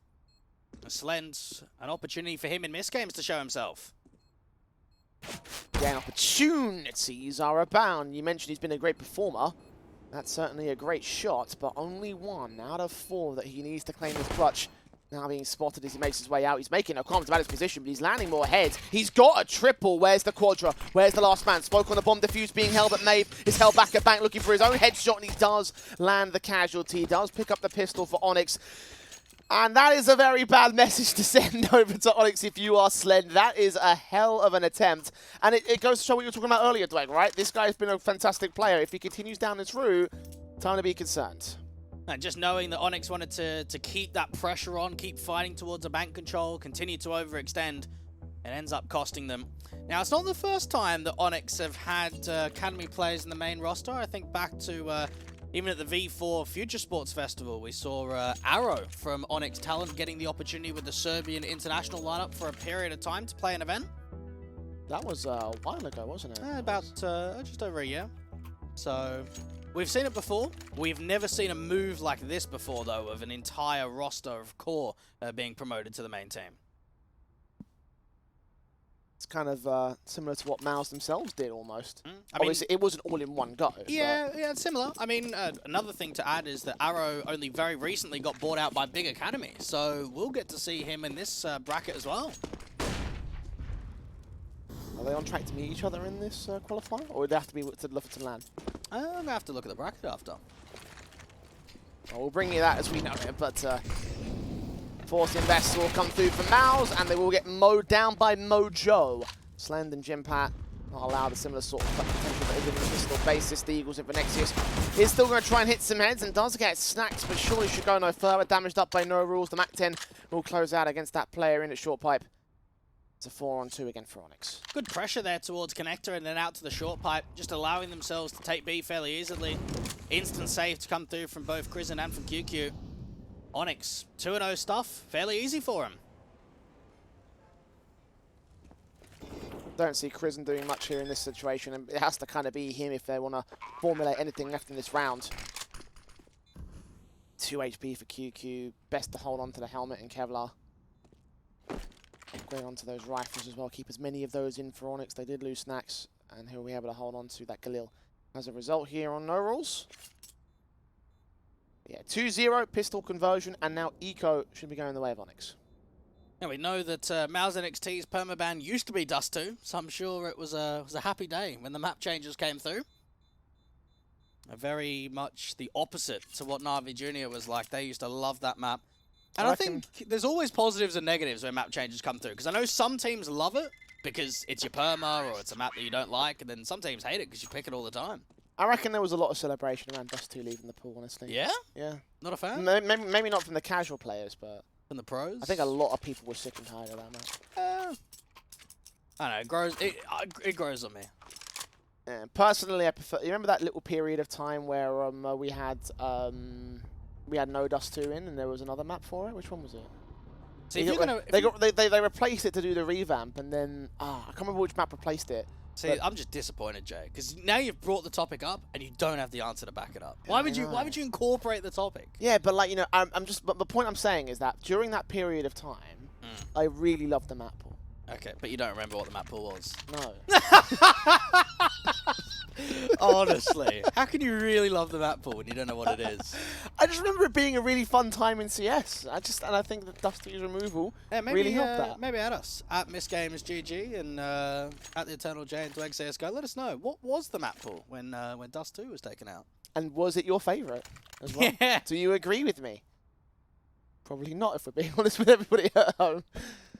MOUZ NXT looking to abuse the current map pool with Overpass in it. Unfortunately, unable to do so in the early portions of this game, and won't be able to do so in round 3 either. We're looking at basic pistols, USPs, and deagles. Might boost one of those deagles up into the short angle. Oh, what a shot that is. And that would turn the tide of things if you are Chris. Now notice the way that the boosting player was actually towards the left-hand side of the boost itself, meaning that you don't have to crouch, you can actually stand up the entire way. Actually limits how much of your head is being seen by that boost. Small differences. Yeah, very much so. Makes big impact though. Passing those guns back and forth. They'll get the Galil in the hands of Crizzen, the only rifle that MOUZ have at this stage, thanks to that kill, and just pushing forward to grab it. Send it over to one of the players with Kevlar. ONYX will start the form up to the B site. Now, last time that we saw MOUZ NXT playing Overpass in a MistGames event was actually when they got 16-0'd on their map pick in the consolidation final against Fnatic Rising. So hopefully we don't see that again.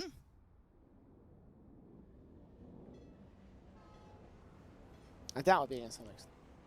Like if it was another team like Fnatic Rising's caliber, then you could see that option being a possibility. But for ONYX, they feel a little bit too far out to get a 16-0. MOUZ going to bide their time, as will the German team. Smokes will come back. Start the execution into the site itself. Sprays back. Maeve will find QQ. Nexius turns it around with the Deagles too. In fact, Jimpat also with the USP drops one more. Taps up, dink down onto Mojo. And there it is. Your 16-0 has been denied 3 rounds into the game. And what a steal that is for MOUZ as well. It seemed like ONYX had actually had a lot going for them. The idea that you've got to set BXE, you've got to pop out from the short control. You had Maeve even waiting for the monster wall peak to come to the right-hand side, but it was just the dinks down by those USPs. Jimfat finding a lot of frags out there from the pit control. And MOUZ NXT still one back. That's really going to help out. Shout out production. They actually have given me the map pool when Dust 2 was in the pool. And actually, to be fair, it was a banger of map pool. Train, Mirage, Inferno, Nuke, Cash, Cobblestone, and Overpass. Oh, what a ripper. Yeah, mate. So there you go. Shout out Rad. But you are saying it wrong. What? It is Cash. It's Cash. No chance. We invented the language. I get final dibs on how it's said. It's Cash. The gun's out for MOUZ. They have the cash to be able to afford these weapons, including the AWP on Slend. And of course, this is his role. This is what they've been trialing. They've been trying to figure out who their new primary AWP is going to be. So good performances are in order.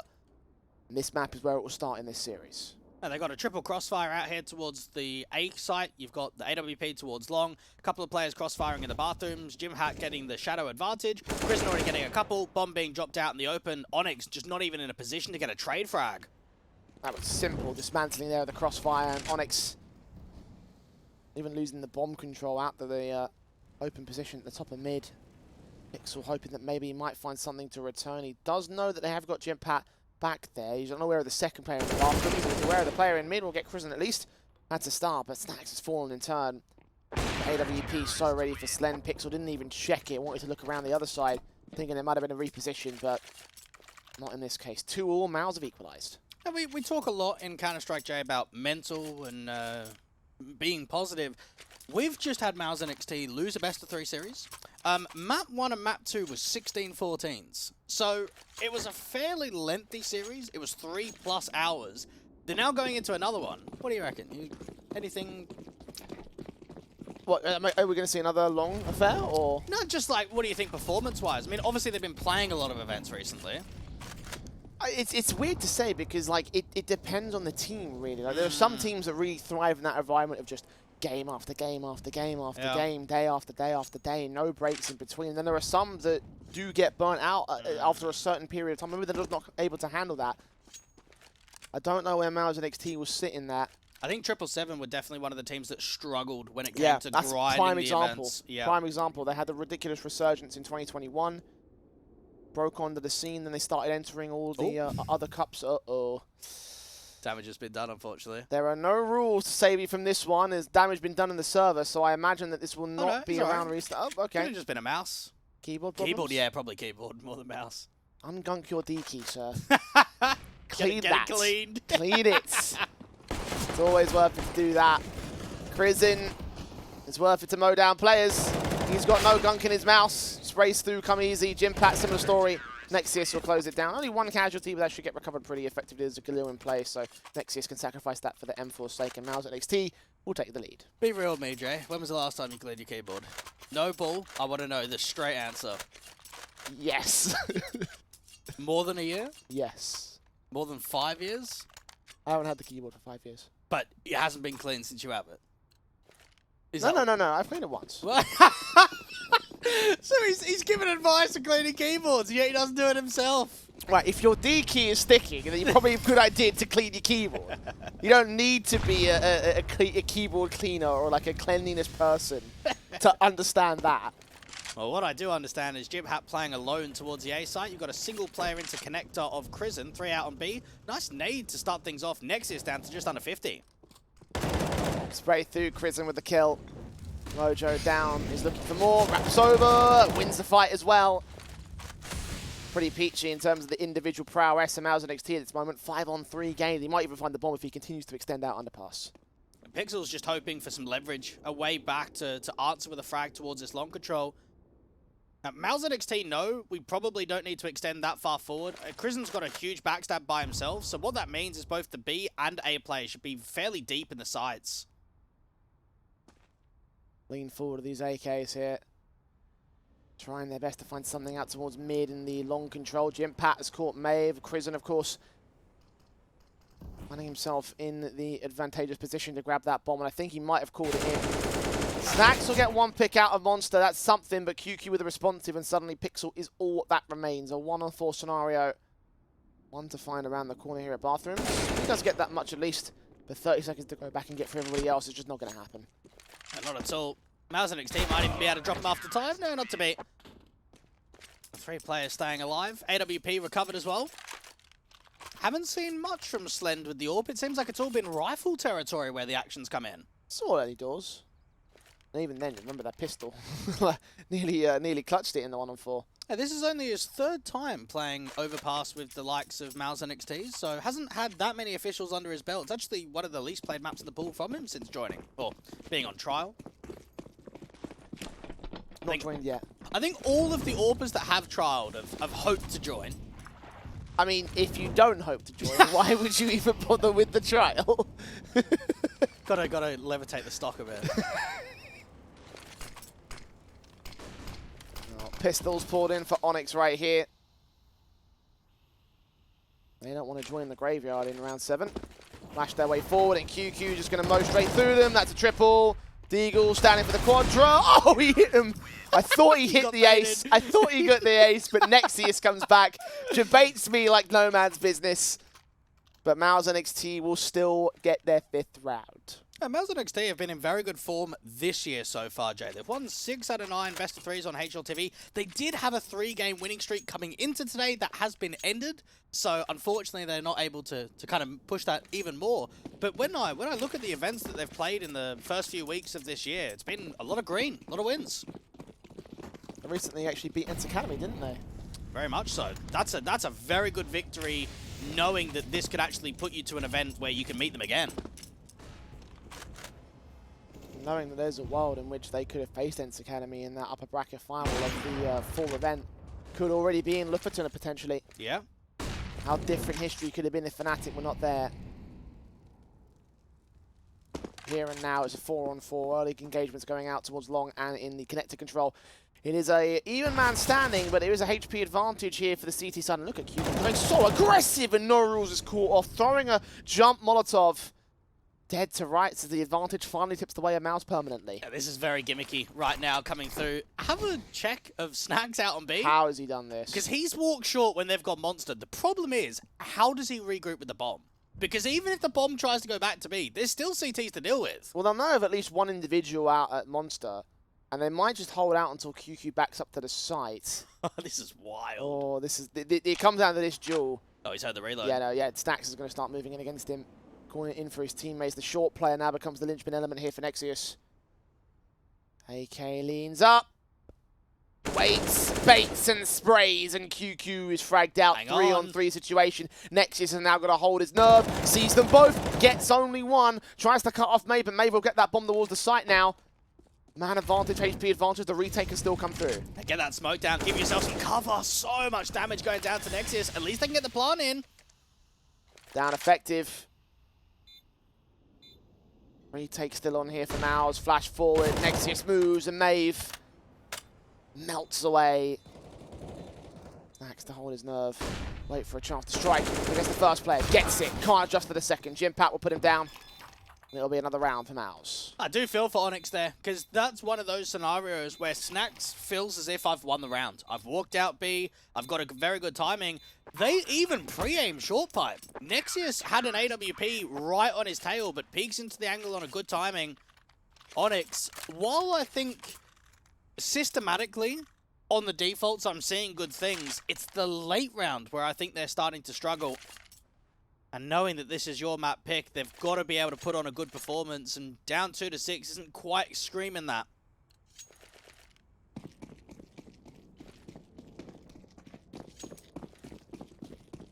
ONYX started off well in this map up, but they have lost control of this situation. MOUZ recognizing that, posting position. The standard defensive holds together as ONYX play out the default, hoping they're trying to isolate a decent pick to open up, and no rules are getting closer towards that. Smokes are in the way though, and the HGs doing damage to QQ. And no rules expecting some aggression to come out. Nice adjustment there for Maeve, and he's even got an idea that there's someone up at party. Slender as well with the AWP that was watching the park entrance. Picked up for it, so indeed it will be an advantage, a two-man advantage in fact, for the ONYX side. Yeah, Maeve actually used to be an AWPer. I think back to some of his previous teams and alternate attacks, always being able to bring that primary in. Since moving over to ONYX Talent, he's actually been turned slightly more into a rifler and given that big green roll over to Pixel. There's Nexius with the pick onto Maeve. Advantage stays here with ONYX though. One player being low in Pixel's AWP, however, so again, trades are available to the MOUZ side. M4's an incendiary thrown there for QQ. He spotted an angle, a foot poking out from the one player that was there. Oh, they know. These rotations are coming in to be very quick. QQ's just got to try and slow him down. Nexius will come up with a little bit of support. Inbound, spots two, takes one, spray transfer does damage towards Mojo. It might still be a 3-on-2, but there's advantages that MOUZ can take back with a couple of decent burst fire kills. Adjustment there against the high HP of Snags, low HP on Mojo and Pixel in 17 seconds to try and get the bomb down. The AWP sees one. QQ continues prodding. He's going to back away. Do they think it's the A play? No, they heard the footsteps. The AWP strikes and QQ gets one back. 6 seconds. He hears where Mojo is, knows that he's hunting him down, going to bait him away and get his spray for the 3K and for the 7th for MOUZ. And while MOUZ NXT might have one of the strongest riflers out of the majority of Academy teams in their gym hat, I actually think that they're one of the most tactical. I'm really keen on the way that they play and have certain protocols. You could just see there for MOUZ NXT, 3v4, they're making info plays. They're creating a lot of movement. They shifted that defense over there towards the B side. And even QQ, see how he gets that first fight and just instantly backs away. Does not double dip, tries to play the time, and he plays it to perfection. Back to pistols will go for ONYX as a result. MOUZ able to constantly battle back. No matter what ONYX can do, no matter what they try and gain, something doesn't always add up for them. The MOUZ side know it. You must know that at the advantage here right now, the economy is crippled.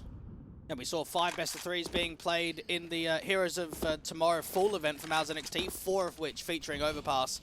And Flames Ascent, Fnatic Rising twice, and OG Academy, all of the squads that MOUZ NXT picked this map against them. Jimpat preparing to receive with his smoke up. Flashes go over. He tries to escape through the smoke. It's then moving back up, and Jimpat and Nexius get a couple of DC kills made with one back through the smoke, but will not last long himself. Pixel is all that remains in the 1-on-4. Bomb's been dropped. Isolates one player, that's Slend. Second man around the corner, adjusts to do some damage, but not quite the headshot kill against Prison. So it's an 8th to the board of MOUZ they have at the half. Yeah, we've seen some very good AWPers come out of the Hungarian scene in previous years. Obviously, Torsi being a part of MOUZ NXT. The other one that comes to my mind straight away is Fleeve. Always remember him on Salamander, BP5. Not normally one of the players that left the scene very much, kind of stayed local. Was actually one of the players that was a part of the ONYX lineup previously to this new German one coming along. ONYX lineup that's taken a tactical timeout as well. Things have not been going all that great for them lately. 8 in a row that they've lost so far again. The pistol and the follow-up. That's all that they found. MOUZ NXT to reap the rewards for that. If it keeps on going like this, then my worst fears make him true to egg. Yeah, 600 maps is roughly the grand total of all players combined played on HLTV for MOUZ NXT. It's just under 130 for the opposition, and the majority of that comes from MAVE. Everybody else is very low on maps. MAVE might have to be the main leader here. By example, by talent, whatever it is, he just needs to try and find a way to force something out against MOUZ, because anything will do at this point. ONYX can't seem to catch a break right now. Yeah, he's been involved in some very strong teams. The Epic Dudes, Penta, Resist, and most recently Alternate Attacks. And playing his 98th map on HLTV today. Looking for him for some experience. QQ just jiggle peeking into a spam out to Monster. Now MAVE is holding the party control, waiting for a slight adaptation, someone to get aggressive towards Connector. For the first time in what feels like a while, Jay, there's actually an opening pick for ONYX. Will MOUZ be able to bounce back from it though, given the way that they've been playing? I wouldn't be shocked. Oh, they don't know about this monster walk. Yep, Nexius, 2 to get, sprays 1, transfer adjustment's not there, and had his backup rotating away from Monster, so Chrisen will keep his life. But again, MOUZ will lose the man advantage. Now they've got Jimpat making a move out to the bathrooms to set up this backstab and keep 2 on B in the process. The main focus is really about the execution itself, though the AWP watching. That luck from MAVE might call in a bit of a fake. They'll have to get some short control to try and go for the rotate if possible. In 20 seconds, they're going to have to commit at this stage. It's all about the backstab instead for MAVE. Yeah, they have to commit B, and now he's got to try and set himself up. Very defensive on B, the CTs right now. Chrisen, the stand is ground. The player up in heaven, unawares of the danger about to face him. Meanwhile, Chrisen tries to strike, gets one decent pick. Slend comes in with an AWP frag, and Chrisen locks it down, and that will be the round. MAVE could not close in time. 9-2 to the board of MOUZ. I can just imagine MAVE sitting there at the end of the round thinking, lads, what's just happened? I've literally got a backstab to heaven, and we've crumbled. I don't think he could have been any quicker than that. It was all a matter of timing. What it comes down to is not getting entries. If they got that one entry towards the pit player, that's a completely different round, because then the AWPer doesn't extend out as far. 9 on the board. 9 in a row, in fact, for MOUZ. So let's talk about that in a bit more of capacity, because really, ONYX have just not found any success. Again, they'll get the opening pick this time, but we saw what happened last round. Jimpat's already turning back to a 4-on-4 with damage to boot. Now Chrisen can come up, spray back against the first. Second's a little bit more of a struggle. Second phase, however, will burst fire his way to drop that bomb carrier. And this should be double digits for MOUZ. Even the third man, my lord. You just can't seem to crack this kid. No, not at all. MOUZ NXT are putting on a class act right now. Now, you mentioned that ENCE Academy game of being able to pull off the victory. That was also in a closed qualifier. 16-7 was the result. 9 rounds on the CT side was gained there. So this is even better than that previously. ONYX are back in with an investment here. M4s, the AKs, the AWP out for Slend. Molotov sent. The T's Again, play this B default, trying to find something outside of Monster. Meanwhile, aggressive force forward from Jimpat and Nexius, finding May with a flash and kill assist. Now here they come very early in this one. Sprays back from QQ, doing a ton of damage, but does get picked up this time. The bomb site is under T-side control. Now, Slender might be able to do some damage or even deny the bomb from going down. Rotates are coming quick out from short and Monster. HE not as effective. The bomb planted open. Ramp side of the map. Oh, Jimpat barely sees that T-side player. The smoke gets in the way and Pixel couldn't strike. He wasn't expecting it either. Once again, MOUZ hold control of this round. A 4-on-3 for them. Nexius makes it 2 as no rules will drop. Jimpat's looking for a bit more. Stacks will fall. And there's one player left in jungle. Mojo, desperate to hold on. Picks up that first and that second. They're feeding him the 1v1s. They've got to try and get this pick back here. Krizen's going to play distraction indeed. Combines with Nexius to get that final kill in. To the 11th to the board of MOUZ. 11 in a row. This is looking very awkward for ONYX. See, I'd almost disagree because I am looking at how they're playing, and it's not as if they're making a massive amount of mistakes. It's not as if they're playing poorly.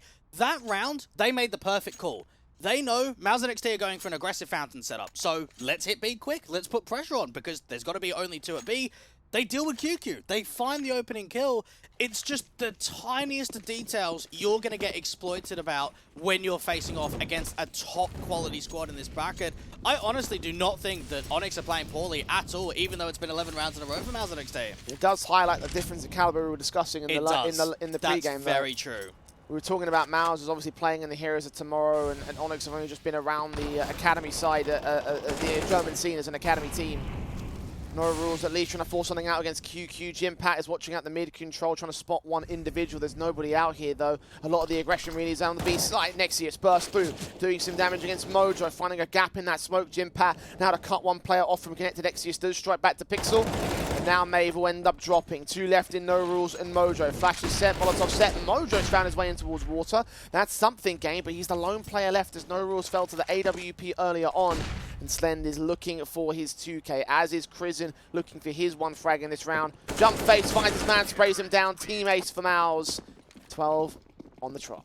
Now, the only criticism I will give to ONYX are where are the attacks. They should be pummeling in at this point. When you've got this kind of a round streak, you just need to call them. I'd even be using all 4 at this point because this is now where you get to a scoreline and a situation where it's unrecoverable. There is no end goal that looks pretty.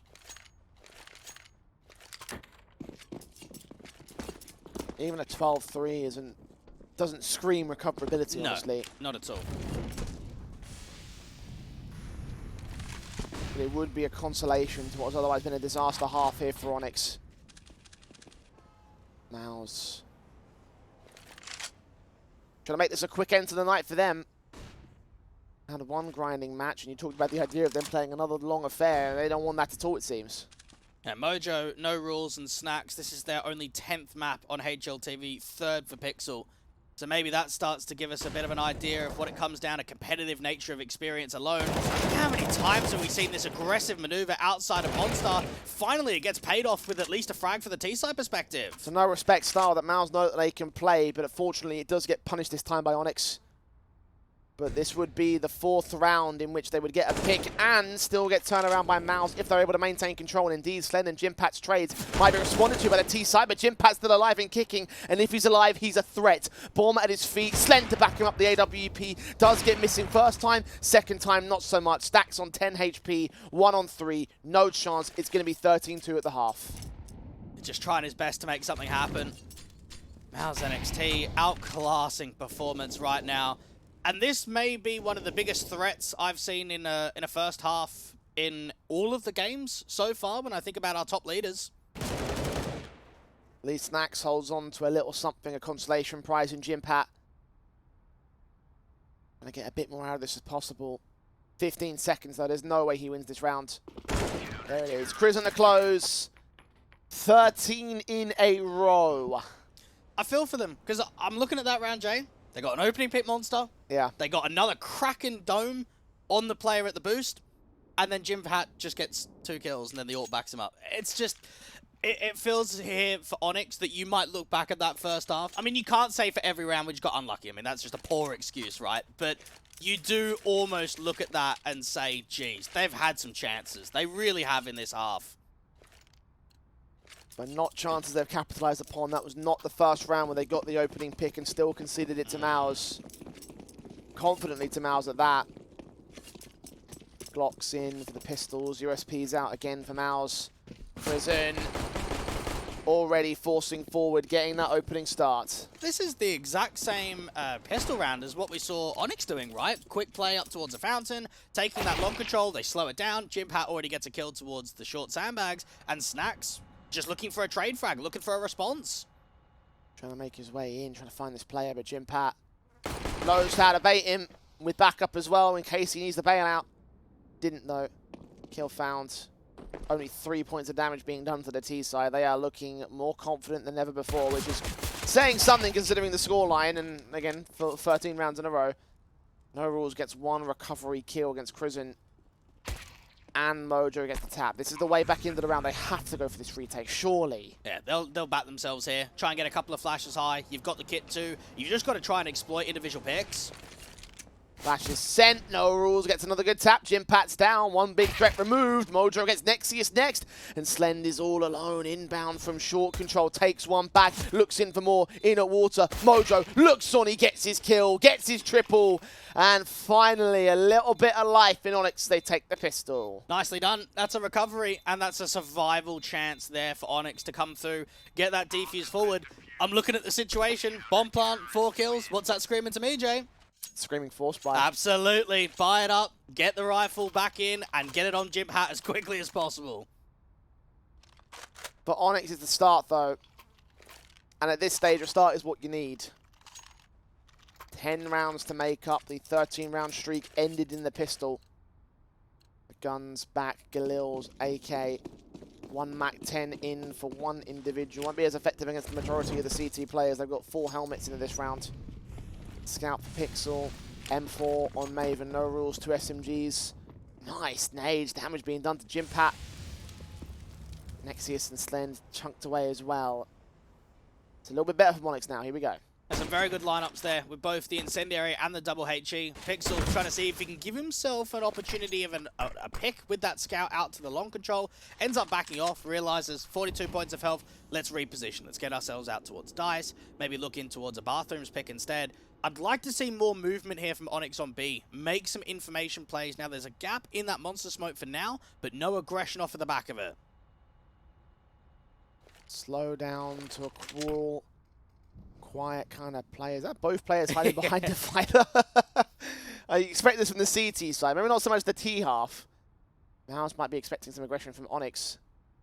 Rizzen's instead going to wrap his way forward. Try and win a fight against No Rules if possible. Maeve might have to back him up if necessary.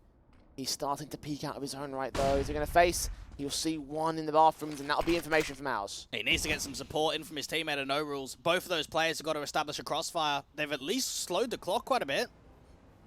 Leaning in for No Rules still. Mojo out towards the B bomb site, receiving flashbangs against the T side line as they do take the short control. Slend meanwhile walks forward.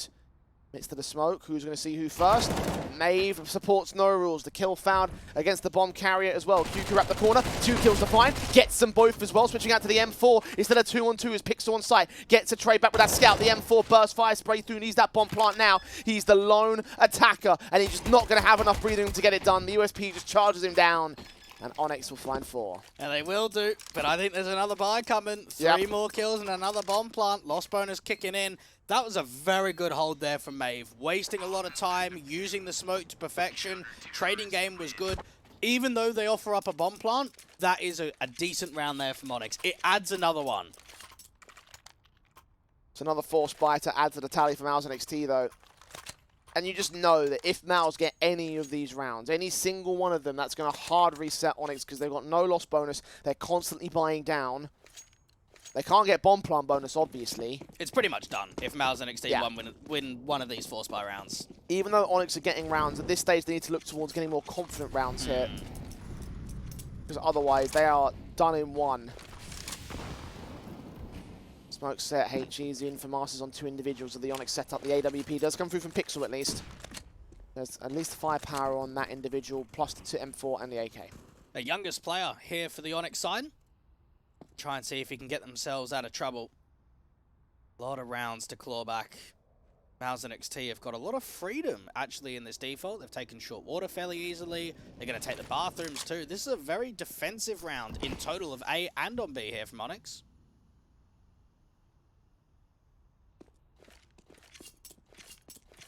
Passive from MOUZ the same. Slow creeps in. Crizzen bombed up with one other teammate. The bomber's of course on his back. And it looks to be the B play here from MOUZ. They've baited quite a bit of util. Now, Jimhack can even pull a distraction here to A or even be the late round entity taking short water control. Mojo might not expect them to be this close. Mass burst. Do damage up QQ here. Snacks the big concern though. His AK back over at Grill. Mojo and No Rules to get a couple of decent kills in. Alright, it's looking decent for ONYX. 2 players remaining for MOUZ, and I don't think they find much breathing room here. That bomb held out here towards the short position, and No Rules is hunting for this last individual. Get that bomb carrier, remove him from play. Take away another good gun, but see the save-in from MOUZ instead. Hold on to the weapons, and they can't really buy off of the back of it. It puts themselves in a very awkward economical state. Nice hold there up into the grill. The flashes were pretty decent for MOUZ NXT. You can see them being completely blinded, but still being able to adapt over. Mojo, Snacks, and No Rules, the 3 of them combining nicely. And finally, a confident round from ONYX. All 5 players were alive. Yeah. And no bomb plant too.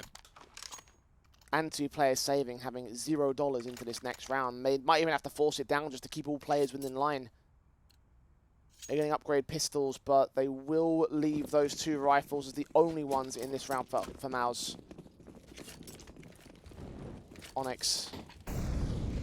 This is their true window back into this game. And most recently got to see a 16-11 against Gen 1 on Overpass for the side of ONYX. And that's Six's French team, getting them the 2-1 record in ESEA Advanced. So we've definitely seen that they're able to claw back and put on some victories on this map. I'm hoping that this is now the opportunity that we get to see some signs of what the CT side's got to offer. Nade incendiary combo. Crizzen's still going to get boosted up though. Smokes are in. And the Galil's not watching it. They were trying to see if they could bait that player out, but Crizzen does drop Pixel. It's away into the round again for MOUZ. Not quite a recoverable rifle, unfortunately. But it might not matter. It's an advantage. Things look fairly promising in this round. ONYX are going to have to start making a slight info play, make sure that they're stacking up the right bomb site, because it is just a single fake there from Crizzen outside of B. It's going to be a regroup towards the A site. The first point of contact is probably going to be No Rules from Dumpster. Jimpat's going to try to take face out towards long. Spray through from Maeve, gets that kill for it. No trades found with the T-side under. The second player around that corner though, and Maeve will drop him all the same. Nexius down, 3rd player up. Crizzen finally gets responsive, but down to 9 HP for his own right. A 3-on-3 that MOUZ are lacking in the HP numbers for. They'll still press onto that A play though. I think there's a rotation coming back over. Snacks has actually got 2 players up here to the A side. There will be a rotation back to B. This is super late. Making a little bit of noise, but 18 seconds. They should be able to get the bomb down to the site. QQ needs to find a frag. One individual back out here with the AWP. Perfect flash. It rings out, but the bomb will go down successfully. Meanwhile, Stacks is going to find QQ, so it will be a 3-on-2 for the retake here. Mojo leaning up, making its way in as Slen goes down, and Crizzen has it all to do. A 1-on-3, 9 HP, no chance. 6 for ONYX. Now, ONYX just having a fairly decent read on that one. I like the way that they actually played it fairly retake heavy. Obviously, you had 2 players up to the A side, but rather than your B defender playing up a pillar or playing out towards the toxic barrels, they've got him super deep with that AWP, and it just means that if Pixel gets baited, offer up the bomb plant. Get that retake together. Make sure that there's not still potential there for MOUZ NXT to come through with an eco victory. The groundwork is being laid for a comeback at this stage. Again, they found their window back into this map up. Still a long way back from the brink, however, for this ONYX team. Taps the AKs here for No Rules, desperate to pick up something through the wall bang. But so far, so little is found. And just knowing for MOUZ NXT, you're back in with the buy. This is where you can put bit more of an offensive hold into a B take. Could actually be a very quick pop.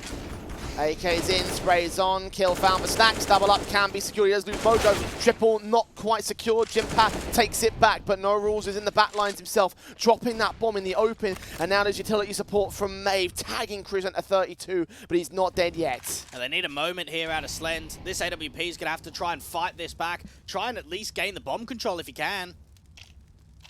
Orpa's watching. Desperate to pick something back out there at the graffiti entrance, but just no one's revealing anything here for ONYX. MOUZ stayed put, but Pixel finds Slend, and now it's all on Crizant again. Not going to happen. 5 in a row for ONYX. 13-7 on the board. Yeah, they're looking solid on their CT side, and it almost makes you hoped that there would have been slightly more in that first half, that they've got more leverage, because we do know that all it's going to take for MOUZ NXT is one of those resets, and this is a good chance. Speak to Tobiz, get that insight, and just relax, because this map is yours. This map should be won. Just calm it down and close it out. The small time to take stock in history, this map might be respectable for MOUZ NXT at previous points. But you mentioned earlier a 16-0 that Fnatic were able to take above these guys in the Heroes of Tomorrow. Yep. That was on Overpass, so I wonder if there are extreme dips in form in this MOUZ NXT side. And to add more, it was on the T side that they started as well. Yeah, exactly. I was literally about to make that point. It was 15-0 at the half. Well, that would make sense. Yeah, if it was a 16-0. On the CT side. Yeah. For MOUZ, they need to not let history repeat itself here. Crizant at least picking up the first aggressive play into connector. Maeve does get found by the Tech 9. The Snacks is in with a responsive, and there's another player out there towards shore that does get challenged, but doesn't quite go down. QQ hunting for 2. 1 headshot's good. Second man, wrap the corner with Nexius' support. This round is on for MOUZ. And knowing that No Rules has rotated over to B quickly, he's dived into this pit control. He's got to be able to stabilize. And MOUZ NXT are going to lose a player. That should probably start shifting the offensive back to A. 3-on-2 situation. Pixels watching back there. Leaning up towards long. Oh, the Deagle of Jimpat strikes next, and just like that, it's Deagle Day in round 21.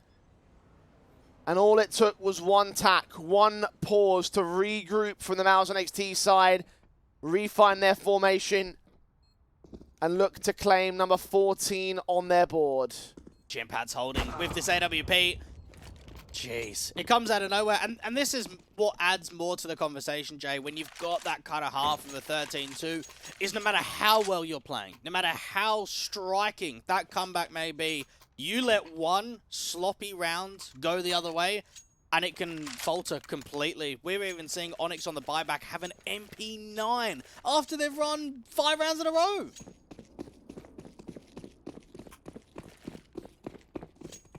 Money hurt was always going to come back to bite this team. It was the case of in how much capacity.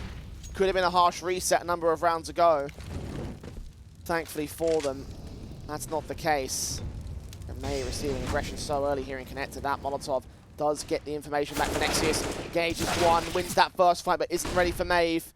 4-on-4, the trades are good, and Pixel almost lines up 2, just got the 1 though. He's still going to try and fight around. Jimpat needs a flash to come around the corner. That's an easy pick. Lovely. As soon as you bait the AWP, you know that fight's yours. I love he staggered until the shot had rung out, knowing that that was the mistake that they were going to make on the ONYX side. And now QQ comes up against Maeve next. Mojo making his move around, trying to go ahead and chase down the bomb carrier, but it looks like Crizant's going to get away alive. That's so unfortunate, because that backstab feels as if it's going to be a round breaker. Instead, they're starting to shift back. Hang on, he might still have a chance. SMG. Perfect timing. Burst fire. That's the bomb dropped. 2-on-2. And information called out to Snacks. Will he provide support? Can he even provide support here? He might have to hold the bomb site on his lonesome. But Mojo's getting his kill still. That's a 2K. And the third player being heard. The footsteps being made. And Mojo gets the spray for the 3K. I don't know how he's done it, but he's become the hero of ONYX. Mojo's done it again. We saw it in the pistol. And he's got the goods, Jay. He's got that potential. What a backstab. Just when it looked like MOUZ NXT were going to regroup towards A, seemed as if they were sending that bomb far and away from that backstab. Individual fights. Fairly long range for the MP9 too, shall we add. Not an easy fight to win out on all 3 individuals. But one hero moment has kept ONYX in this map. That is so significant. with an SMG as well. Brilliant stuff from him. And ONYX are back on track. Just when they were poised to concede everything to MOUZ and XT. Such a huge victory to take. And now they stand with a chance to claim everything more. Rifles back on the board here of MOUZ. This time they're the ones with the limitators. Galil in on QQ. The nade stacks on Slend. Tag to 44. Not the start they wanted. ONYX feeling as if they can get some rhythm now. Win a good round. Now come off of the back of some opening damage with the util. MOUZ and XT have got a single lurk of QQ outside of B. Everybody else is trying to take this long and party control. Prison smokes up. Wildtop sent as well. Snacks is going to wait.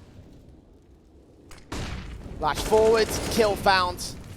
Perfect coordination with no rules, and now they could catch the bomb for it. Have a monster resmoke coming down to no rules. Just try and see if they can slow any of that T-side down that's got some aggression. QQ, right time at the right moment. Indeed it is. Just when Snacks was going to see that bomb and all. Prison there with support just in case things have gone sour. MOUZ hold dominion over the site. Jimpat picks up one out towards long. That's Pixel dropping. Mojo again able to get aggressive and give a little bit of a taste of their own medicine to the MOUZ side. 3-on-3 still. Where do they go with this? Yeah, it seems like MOUZ have got more of that emphasis back over towards T-Spawn. Now, 30 seconds on the clock, they don't have a single smoke. So ending up on B without a smoke means it's going to have to be very dry on the contact. And even Mojo out here from the Toxic Barrels, he just needs to stall for time. 3 flashes and incendiary to get them back into the B site. And the aggressive move forward from Maeve will start to get the information of what's really going on. Now they've got a man in jungle to back up Mojo. His M4 stands, ready to receive. Crossfire locked, but Slend breaks one half of it and the second half of it as well. The bomb goes down. Is it in time? I think it is. Just about. Maeve now left to clutch it. 100 HP versus 2 low HP Ts. Gonna need a miracle. This is gonna be a very tough one. No util whatsoever to work with, and at least he's got an AK. It's dry duels all the way. Checking out ramp. He's being backstabbed. Look at this. Slend slowly sneaks his way into short, but Maeve may have missed the timing. No kit in play either. Mustered up, but falling down. Slend brings us to map point for MOUZ at last. And just when you look at that round, you think Mojo's done enough. He stalled for some decent time. What a shot that was from Slend, though. If he does not find that connection onto the barrels, that is a completely different round. And that's what some of these top-quality squads are able to do, Jay, is not panic in the super late round like that. Super important round like that as well. ONYX have been broken on the economy state after such a good attempt at a comeback as well. They look like they found the foundations. But it has all fallen apart at the seams. Damage onto these Deagles. Already no rules has been tagged. You've got one player looking to engage out that long control. That's Jimpat. Back in a fight. Meanwhile, QQ gets Mojo elsewhere.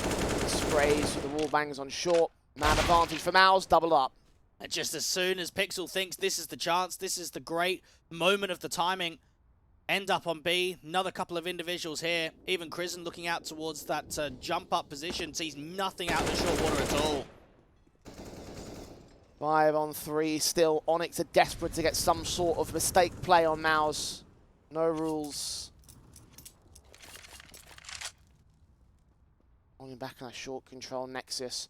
Meanwhile, we'll lean forward into the mid-bathrooms. They've got to gamble stack or make an info play. They're so stagnant right now, Jay. Maeve Scout holds his nerve, does take a good tag shot, gets caught up on the dice blocks though. Needs a whole lot more, and Slenzorp will take it all away from him. Snacks and No Rules, the last 2 players that remain here. And I think, yes, I think that this map has ended at this stage, Dwayne. Yeah. It has all fallen apart for ONYX, the very tail end of it. And yeah, that's upsetting. That's very upsetting to say the least, I think, for the ONYX side. Because look, they were starting the comeback so well. I genuinely believe that was going to be on for them. What? At least from the foundational perspective, right? From a 213! From a foundational perspective, again, right? Yeah. They found themselves quite a lot of momentum. Unfortunately, they just couldn't convert it. And it comes down to the scoreline at the half. It always does with those kind of comebacks. I actually think ONYX can keep their heads up fairly high. I thought they played quite well on this map. Maybe the scoreline doesn't show that to a fullest of an extent. The issue is it's your map pick. You've come into Overpass. It's one of the best maps in the pool for MOUZ NXT. If you don't bring your A game plus quite a bit, this is what's going to happen. MOUZ NXT were clearly the much better team in that matchup. Yeah, and I think we're always going to sort of see that coming from these guys, right? Like, again, we're talking about the tenure and experience of an Academy League squad versus this ONYX team who, well, I guess they are also an Academy team, but they're not quite competing at the Academy League level, which, of course, MOUZ NXT are. And despite the fact they might not be the same MOUZ from yesteryear, they're still very competent and one of the teams we look at in this bracket to say, wow, they're going to be in with a decent shot to make it to Lofoten. And they're taking the first step on that at this stage. Something tells me the second step might not be too far forward as well. Yeah, they've had some rough vertigos in recent history. In fact, when they got eliminated by Sprout in the last season of Meisterschaft, they got 3 rounds on Vertigo. And it's the best map in the pool for MOUZ NXT. So with a lot of those factors in mind, for ONYX, as long as they stay strong mentally, I think that they'll put up a fight, but it's going to be a very tough to send this to a third map. It was always going to be tough for ONYX if we're being real with ourselves, and now being a map down, things are going to get even tougher for them. We're going to head towards that break and come back with our second map after this. Do not go anywhere. The Heroes of Lofoten will continue after this.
Well, not a very good start for ONYX after going down 13-2. Things didn't really pick up all that much. They found the foundations of a comeback, but ultimately weren't able to complete said comeback, Dweg, and therefore we send off Overpass with a 16-8 to the favour of MOUZ NXT, with Vertigo being the second map, Dweg, with Overpass being ONYX's pick. 2-0. Yeah, it looks likely. Vertigo, again, is a very good map here for MOUZ NXT. It's a comfortable one at that. And for ONYX, while we saw signs, it wasn't signs of winning a map and taking them right to the edge. Yeah, look, at the end of the day, we are looking at a situation where we had a major underdog in this kind of a matchup. MOUZ and NXT were obviously our heavy favourites, and we looked at them with their experience basis, and we were just seeing their whole position just like, right, this could be a formality. We're hoping for more because ONYX have proven themselves to be a decent team in tournaments like ESCA and Meisterschaft, but this, as of right now, it looks like this team is very clearly a step up to what ONYX are used to. And for MOUZ NXT, they're going to be ready for very different levels of competition, because I think when you are an academy team, you get to face teams towards a higher end of Tier 2 when you play in these events, when you also get a chance in closed qualifiers. I mean, this is the third closed qualifier in the span of about 2-3 weeks for MOUZ NXT, so it's a lot of familiarity for them. Yeah, definitely, and I'm certain that that's going to be something that they have to sort of think about in that sort of sense in the ONYX side. I mean, they can't look at this matchup and say, right, we're going to absolutely bang it out and we're going to be absolutely incredible, because they're probably not going to be. If they're going to, if anything, they probably are going to scrape by on that basis because of how MOUZ sort of just composed themselves overall. And you can see that how that first half went down over and Overpass. Yeah. They just looked like the far better team, on fire, protocols correct, punishing the tiny mistakes that ONYX were making. So yeah, I think that there really isn't much to go about and discussing on Overpass and how that impacts the series. In terms of Vertigo, though, like, are there any standout elements that we're looking at for this map up, and is there anyone in particular for MOUZ NXT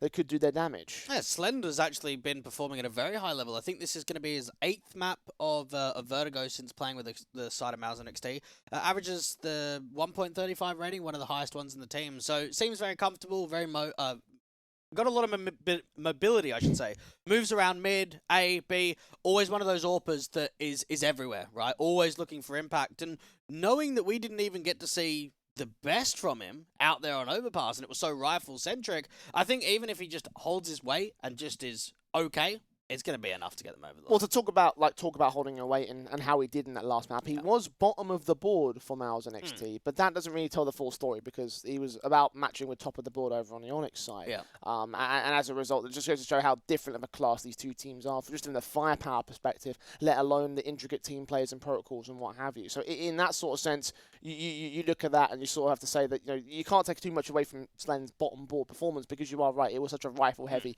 sort of thing. And I can imagine, do you imagine Vertigo being a similar situation here, Dwight?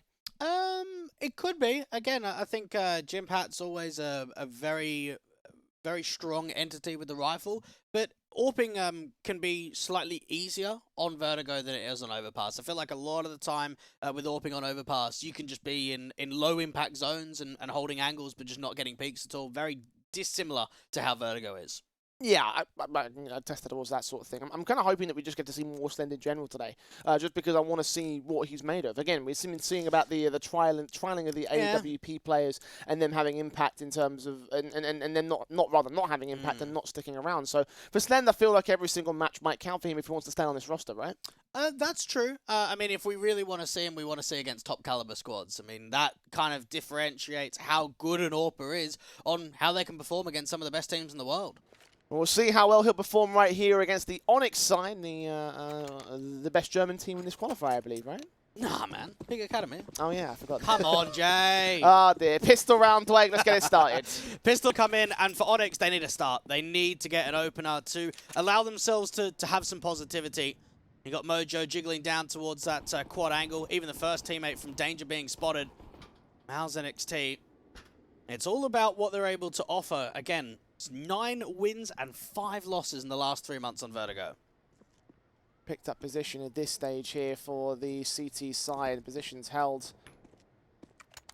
Finding default set towards the mid control for MOUZ. The majority of players moving in. They have got no rules to potentially challenge it. Meanwhile, Mojo starting to get an inkling of what's really going on here. He'll look out to the B stairs and realize that nobody's out there. Molotovs are sent and they're going to charge down mid. Try play the A site. No rules. Tapping, doing damage. Smoked off from CT though. It's an A storm and only 2 players to defend it. And Pixel's just going to try and hold his welcome. Drop that bomb the first time. Looking for a second frag and try and get the rotates. Bomb out in the open and everyone falls here from MOUZ and XT. QQ latest prison last pistol gained for ONYX. And an important one again because they need a positive start. If anything off the back of that last map that we've seen, they need as many rounds as plausible. And if you get a pistol, you should in theory get those conversions. So just focus up on that from here on out for them. Yeah, we've seen a lot of Vertigo picks, especially in the last 3 months. 10 times out of 15 best of threes played has seen Vertigo as a map pick. And we saw it in every single series and in the CCT North Europe Series 3 event, which they're currently in now. Played Harvu only a few hours ago. MOUZ and XT out here towards the B stairs very quick. SMG holding close and one also holding far back from Mojo's part. Does get Crizzen in the end, kicks things off on the right foot. Nades also sent down, doing some damage to several players in the MOUZ and XT side as Maeve does get an angle against Nexius. Kills him off to a 5-on-3. Snacks has got that backstab. A lot of farm cash potential in this one. MOUZ and XT just focusing up on the rifles in the next. 2 left standing for MOUZ. Almost an exit frag for Jimpa, a little small consolation prize. Diving in for no rules to get the diving kill on the SMG. Plenty of money being gained by the SMGs in general in this round. All 4 of them, all 5 of them in fact, they should get on the SMGs, so. I want to ask you a question about Academy teams while we're here. Okay. Are you surprised that the Fnatic Rising team didn't stick together after being dropped, considering the success of the lineup? Because obviously we saw them make the final. As in, why didn't Fnatic keep them, or why didn't the roster stay together? Why didn't the roster stay together? Oh, it's not a bad question actually. I don't know. Maybe they lose out on a lot of the opportunities that Academy team gave them. I also wonder if they would have beaten ENCE Academy in Heroes of Tomorrow Fall, would the lineup have stuck together? Quite possibly. Quite possibly, honestly. I mean, Volt's gone back to the UK scene. MAZE is playing with Let Us Cook at the moment. And Banjo was currently filling in with Harvu most recently. So obviously not together at this point, are they? No, definitely not. They were a lineup that did beat MOUZ twice, though, back in the Heroes of Tomorrow. So for them, case of trying to prove that they do have a bit more they've got the longevity in terms of staying together. Now it's a case of taking that longevity and finding the results with it. Snacks pressing in, getting the kill against Nexius. Next man to fall on the MOUZ side, and all 4 players remaining are also tagged. A resmoke going down towards the ramp contact here for no rules. Now MOUZ and XT have got to try and figure out an avenue on how they can respond back. Jimpat out to the mid control, waiting for another fight to come his way. Low HP now for a couple of individuals, Mojo and Snacks combined. AKs hold their presence still back towards the bottom of ramp. Molotov being sent by Slend. 1 player at the close corner. As the smoke starts to clear, he will be seen. Slend will strike back to a 4-on-4. The AK still looking for more as the CTs form up towards that B site. 3 players over on this half of the map with 1 man in mid. Very slow right now for MOUZ and XT. It does seem as if they are going to end towards this A site play. Even Snacks is putting down quite a lot of defensive in the top ramp. Flash is also sent as he falls away. M4 holding. Smoke's coming in. Press vision in the side of the map. Snacks continues facing, gets a headshot in against the first man. Slend gets a tray back to respawn, but now No Rules closes in the pins to the backstab. Maeve burns 1 with a Molotov, and No Rules and Mojo close in with those MP9s to get those last couple kills, make it 3-0 on the start for ONYX. It just felt there for ONYX that information play was excellent. You had No Rules on the backstab, you had players up on A defending in numbers, even had Snacks over-aggressing out there to the crane angle. So MOUZ and XT seemed as if they wanted to play with the clock, have another one of those late rounds, but didn't work out for them at all. The 3-0. MOUZ struggling for the first time in this game, I feel like. It's very early doors, of course. I think this is the biggest deficit that ONYX have had so far above this team. They only got the pistol conversion before losing an eco in the first few rounds of Overpass. This time it's worked towards the rifle basis as well, and MOUZ are back to pistols of their own right. Upgrade pistols on a half invest, and they have caught the first kill for it. Now this is one of those rounds that's got quite a bit of steal potential. Now more information on the body block. Zeke's trying to get as much impact at top ramp as possible. He is forced to back away, though, rejoin his teammate at the bottom of ramp, but there's still 2 more players that could potentially take fights, in particular this alley position at the top's angle. QQ has caught an overly aggressive Snacks, so patience is a virtue for MOUZ. They just found all the picks for it. Yeah, Snacks was trying to make an info play, get an idea on just how many players are back out there towards ramp, but the problem there is, Jay, no util and no teammate support. Okay, in spray back to line up, and all that hard work seems to go to waste. Or does it? Yes, it does. Maeve and Mojo hold the line. It's a 1-on-2 now for Jimpat. Deagle in hand, but there's rifles on both the other players, and the bomb is on his back, but he's going to reface back towards Maeve, try to take a fight that he does not win. 4-0, and that looks so promising for MOUZ as well. I haven't seen any vertigo from ONYX so far in their ECA Advanced season. Only time we saw it was again in the playoffs of Meisterschaft, taking Koana to overtime and being trounced on by Sprout. Don't see them playing this map all that often. 4-0 start, they'll be happy with that though. Guns back in for MOUZ, meanwhile, doing their damage. Weakening the economy state. There'll still be another bind in the next round for ONYX. Talk about that damage up to the economy state in the last map as well, how it was damn nearly the sooner end for ONYX over on map 1. If MOUZ can put them on reset territory, then they could swing the whole map back in their favour. For now, it's default set in aggressive CTs that have been seen, but neither side can get a kill or damage directly from the guns themselves. Of course, the utility damage comes in slight amounts, but nothing significant. Nexius up here towards the tops. Lovely shot What? there. Okay. Somehow, Snacks is going to fall as well. How's he done that? How has he actually done that? Last bullet fired and everything, still connected to kill. And now ONYX are feeling rough again. I think we're watching 0-0 prospects in disguise, Jay. But we quite possibly win. We did see Vertigo there as well. 5-on-3 though. And QQ catches Maeve next. 2 players left standing for ONYX. They have been picked apart piece by piece in this one. Very good discipline, right? You get 2 kills towards ramp, you slow it right down, force a mistake. No rules is super aggressive because he only saw 1 player out there from alley. Did not think there was going to be more. Now Mojo stands alone. Crizzen could get caught off. Indeed he does. Drop the bomb back on that B site. And Mojo has a slim chance at winning this one. 17 HP in a 1-on-3 though. 1 good spray is all they require. It's a case of trying to stall for time. Great incendiary as well. 17 seconds. Holds up against the next player. No. Jimpat just pushes ahead of it. Gets the kill. Knowing that you might have had to do that as well. Right idea there for Mojo, because he's got to think to himself, I need an elevated angle, need something on the off. Got to try and deny them from just getting the bomb and running back to B. MOUZ NXT, though, I think that just shows that they were so cautious with the clock, wait for the fights to come to them. ONYX have got to be very switched on in the mid-round in this first half, because if they continue to make overextensions, that's where MOUZ NXT will continue to win fights.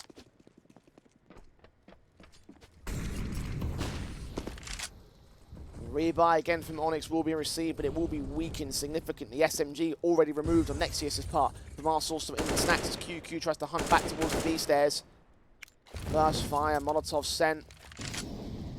A prod for any information if possible. Snacks does not see the player. He heard the shots though, and will connect on Crizzen in the end to a 4-on-4. Get that smoke down. Now QQ was expecting for a moment that there could have been some mid-aggression, someone to come down the ladder, a regroup towards the top of the ramp. Seems like the CTs want to retake it. Oh, what a shot. Follow up. Right there for Nexius. 4-on-2. MOUZ. Full control. Maeve can put a re-smoke up towards the top of the B stairs, try and stall, but they need more than just time stalling at this point. They need kills. And with a regroup like this, I think you have to gamble stack. There's no way you can split bomb sites evenly. AK set, Jimpat. Trying to look around anything here at the banger position. No one's there though. Both CTs siphoned off to either site. Snacks might catch one individual off guard. He looks away. He's allowed to sneak past the A site. Maeve, however, closer towards White. Picks up 1, not quite 2. And Snacks now is all alone to rotate to grab another better weapon, but probably to save it from here. MOUZ NXT getting in the groove. And I think that's the last thing that you want to give a squad like this. You want to keep them on the ropes. You want to keep the money low, keep that pressure on. Because once you start giving them the quote-unquote easier rounds, the ones where they can storm over, that's when they're just in full control. And that's where you've lost all of your leverage. Second round on the board for the MOUZ side. Do you know what I am honestly very keen for? Is Nexius on LAN. I think he's been very exciting online. He played a lot of LAN in the Benelux region with EC Brugge and Lowland Lions, but haven't seen him on LAN with MOUZ NXT. Really the biggest team that he's been with? Yeah, I would say so. It would be the biggest team he's been with on LAN. If he gets there, of course. I would definitely rate MOUZ NXT higher than his previous lineups. Okay. A nice journey to make his way towards that position, and again challenge the other academy sides alongside whoever else comes through this qualifier. For now, the road is going pretty smooth for them. They might be on the back foot, but ONYX have been reset. Again, that economy coming back to bite them. Only one AK save from Snax. That's all they're going to have to work with in this round. Plus one P250 for Maeve. But that's about it. And Maeve's at least stepped things up. He had a quiet performance out there on map number 1, which is disappointing considering he was the most experienced player in the team. You want as much out of him as possible in such an important game.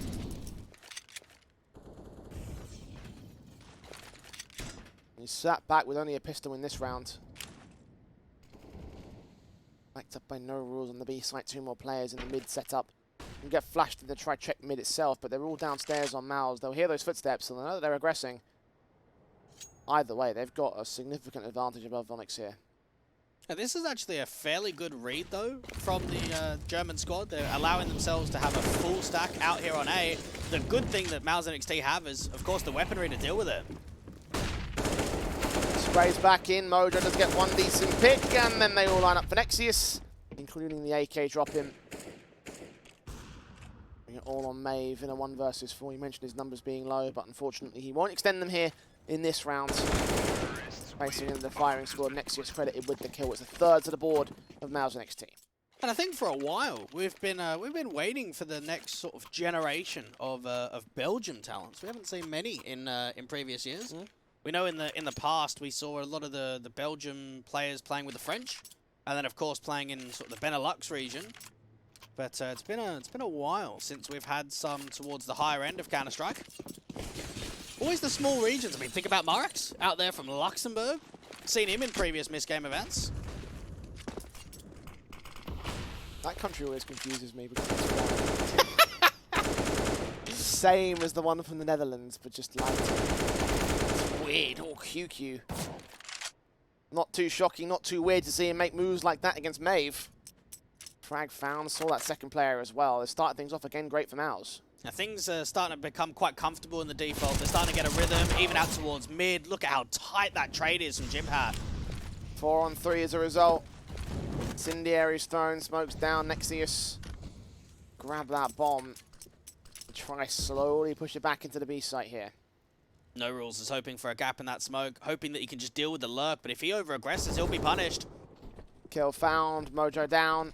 Jimpat getting the frag on No Rules, and Snax is all that remains all the way back on the A site once again to save in this 1 on 4.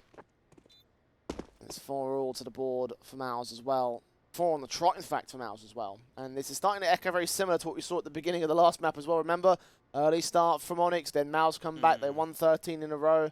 You can do 11 in a row in this half. Yeah. But if history repeats itself for the second time in this series, then, well, we all know what the outcome will be. I want to play a bit of fantasy here, Jay. Okay. How many offers do you reckon Jimhat's had in the last 6 months? Probably been quite a few. Oh, hang on, I need to verify something real quick, actually, about him. Have a quick look. Have a quick geeze. Because he was VAC banned previously. That's correct. So in the last few months, probably not a lot of offers. But his ban finished only like a week ago. So I reckon they're coming in now. that he hasn't had any offers yet, but he'll start to get some very, very soon. That's my working theory right now. Yeah, MOUZ NXT have got to do absolutely everything to keep him. Don't let him go to the Finns, please. Wait, look. If FaZe come in with a buyout clause, you take that as far as I'm concerned. That money tap ain't lasting much longer. Prison finds Snax, continues the aggression against the pistols. Snax will be joined by Pixel. But yeah, there's nothing in this round, is there? No, not particularly. And the best that they can hope for is a couple of picks. Slend with the AWP, looking up towards headshot, back out to the sniper's nest. Connection onto Mojo. Good night. Good headache for Maeve. HE landing right on him. Does find Crizzen though, still standing to fight. Jimpat now moving in against the last player. We'll be able to find no rules next. And Maeve will not last long himself. Advantage in this map now for the MOUZ NXT side, but up against those pistols as expected. Here come the rifles now for ONYX, their chance to try and slow or stop this oncoming onslaught of MOUZ NXT. Yeah, playing with MOUZ NXT has got to be a very new experience for someone like Slend. He's actually played with Romanians on game agents for about 2 months in 2021, but pretty much all of his career he's only played with Hungarian teams. So eventually branching out of that region and trying to get some international taste. Nexius right here. They're going to go hyper-aggressive right now for the MOUZ NXT side. They're stalled by those Molotovs and incendiaries though. HE's put up. Snacks peeks right into Slend. I thought he was going to go and try and find something a bit aggressive and a bit cheeky. Didn't quite happen. Oh, Crizzen, that is lightning fast. There's one more player out to Ali that's about to be detected. He is going to find the kill onto Nexius. That HE, though, finishes off the job. And indeed, he's down 4 on 2 for MOUZ. And just notice the way that they've got full ramp control, they've got a double entry on A, and yet they still have a lurker QQ on B and a mid lurk too. It shows MOUZ NXT have so much exploitation potential. Oh, QQ's seen him caught off and sent flying down and out of the round. Mojo at least gets an exit. Still 3 on 2 though, and still so far away from the A side, which is where this bomb's getting planted. Jimpat's caught Maeve meanwhile, so it's all left to Mojo now as the last player standing. 1 on 3. Just got to save here, no choice. And it's so difficult to play against teams that always hunt when the round is over. In situations like this, you know it's 3v1, you know he's out on B, you're going for a hunt, you're keeping that pressure on, because it almost makes you second guess whether saving's a good option. Because what's the point in saving if you're not going to hold on to the rifles? If you're just going to get hunted every time? Spotted, sprayed, just barely got away with the kill on Crizzen. But MOUZ still hold another round, a 6th in a row for them. And the situation just does not seem to get any better for them on the ONYX side. Another tactical taken, because right now, they kind of need it. Indeed they do. I love a good tactical.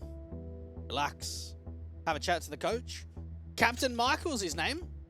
Used to be a player on C-Play, Final Gaming and Swift Fox. Most recently coached the Snogar Dragons. Snogar Dragons? Snogar Dragons.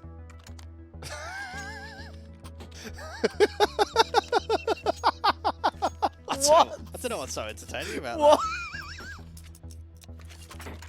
that. Just lost him.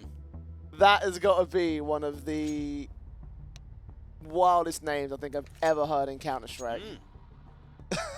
And as far as I'm aware, trying to do my research, his alias used to be Mickle, and then he changed it to Captain Mickle. I don't know why you'd add the captain at the end. It's captain of the... Oh, not captain of the... Yeah, he's the coach. Yeah, he's the coach of it. Yeah, but sometimes... Oh, listen, back in the days where coaches used to talk all the time, they'd become the IGL, so, you know, maybe he was the captain in a previous life. He's like, yeah, maybe. Maybe in his playing career he was the IGL. Probably was, if you're a coach. There you go. But he only changed to the captain very recently. Oh, whatever. I offer you theories and you just spit them back in my face. What do you want me to do? But he has signed up. Again, 10th of January. So we're looking at only a few weeks since this entire inception of the lineups come together. Very new. The eagle half is best for ONYX here.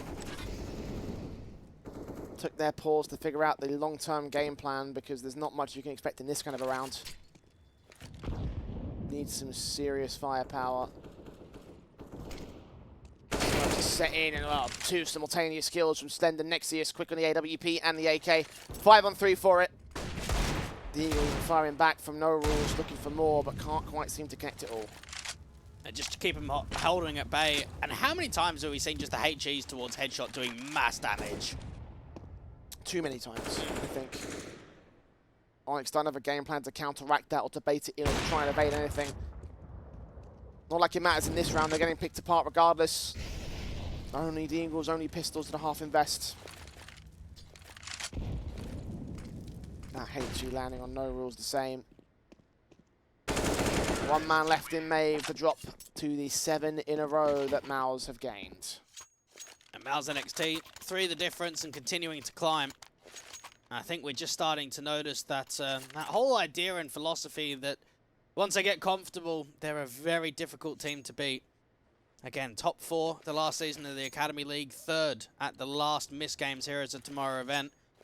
And with only 1 change since that event. So not chopping and changing as much as maybe some of the other Academy teams do. Rifles in very quickly for them though. Both sides taking gun places. Crizzen will find the opener. Mojo trades it, but Crizzen bursts through straight onto Mojo's head. A 4-on-3, making it 2 as QQ comes up against MAVE. And still ONYX just can't catch a break. Not at all. Just knowing the walkouts come through from B. QQ can make 2 options here. Either pull ball distraction of an over-rotation, or just bring that bomb back to B. They're going to press onto the A side. They've got a player on there already. And Snacks is ready to receive him. Nexius going down. And at this point, now that QQ's got that B side to put the smoke back, that's smart. I like that a lot. It's very ballsy, though, because it means you've got to take a fight pretty much instantly. Making no noise, hearing the footsteps of one, the AWP. Unsuspecting, killed off, and QQ does not land at the last. Snacks, now with his M4 looking around the outside of the site, sees them both, sprays down Crizzen. How does he try and fake flash it? Jump around, oh my god, he's got the first! Where's the last? 12 HP, but only 1 bullet left in his magazine, and he gets caught off by Crizzen instead. Good effort for Snacks, but not to be on this one. 8 to the board and MOUZ, the hype train just keeps on running. I've just got a lot of feeling of hurt today, Jay. I just feel for these players. I just don't know what it is. Look, he's done so much right there. I know, right? Like, he baited them, he got the spray down, he got the first player with a jump ballsy player, and just nothing. And then low HP player next. Yeah. Unfortunate. He did have 1 bullet left. He should have switched to his sidearm, so, you know. P90 for a moment there. Gone. See you later. How much is the P90, Jay? Yes. 2350, isn't it? Yeah. I don't know actually. I couldn't tell you. Yeah, I'm gonna have to I don't use the P90. It's such a rarity. Yeah, these days. I used to use it a lot back in my university CS days. Last week, yeah. Last week. I would like it if university was last week. Actually, Doug. Be a youngster again. Yeah. Just be like these kids in the server. Yeah, mate. No responsibilities. Getting drunk every Friday. It was lovely. Yeah. Average player age for MOUZ NXT 17.9. So below the drinking age. Yeah. They don't know what it feels like to be me. They know grinding. They know pugs. They know officials. And Nexius knows how to take A. And knows how to take Snacks' head as well. Once again, Nexius, ONYX rather, to hold control. Take easy pickings on this A site especially. This has been a constant weak point for them. Again, it is up against pistols at this stage. But at this point, ONYX just needs something, anything in this game to get back into it. Last man left in Pixel, Den, Mojo, all that remains 1-on-4. Low HP, no chance. Not at all. Should get hunted. Can't imagine that the MP9 is going to buy much more than just a single kill. And what is continuing to be an impressive element here for MOUZ NXT is the sharing of the kill distribution. That it's not just a solo carry. And I think if you maybe pin the majority of Academy teams, MOUZ NXT, yes, you do have an incredibly strong rifler, Jimpat. If you look at kill distribution in the majority of games, it's actually very tight between the 5 of them.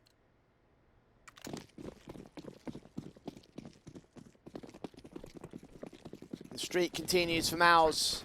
The deficit certainly isn't tight. At least the damage comes in against QQ early, so ONYX holds some level of contention at this stage, but just need to capitalize and turn it into a kill. Again, get the advantage, get the start in this round. ONYX, even out towards the alley position, just get caught by that flash. Nexius doesn't even continue to charge all the way up to try and take another crane peek. Almost read no rules there with the wallbang attempt, but not quite able to do so. Now Mojo starts the rotation to try and join his teammates here on A. The Nexius is still finding heads, no rules down. Just a monster of entries here on the ramp take. 16 kills deep for him so far and all. Molotov's away from his opposition. frontline. Spray coming in at 34 HP. He's damaged up Mojo significantly, so it just gets worse and worse for ONYX on his A defensive. Bin, Pixel out.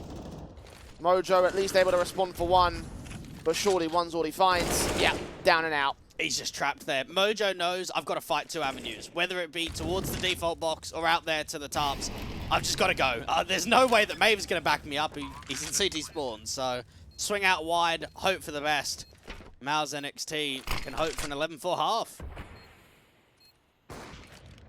For now, it's 10-4.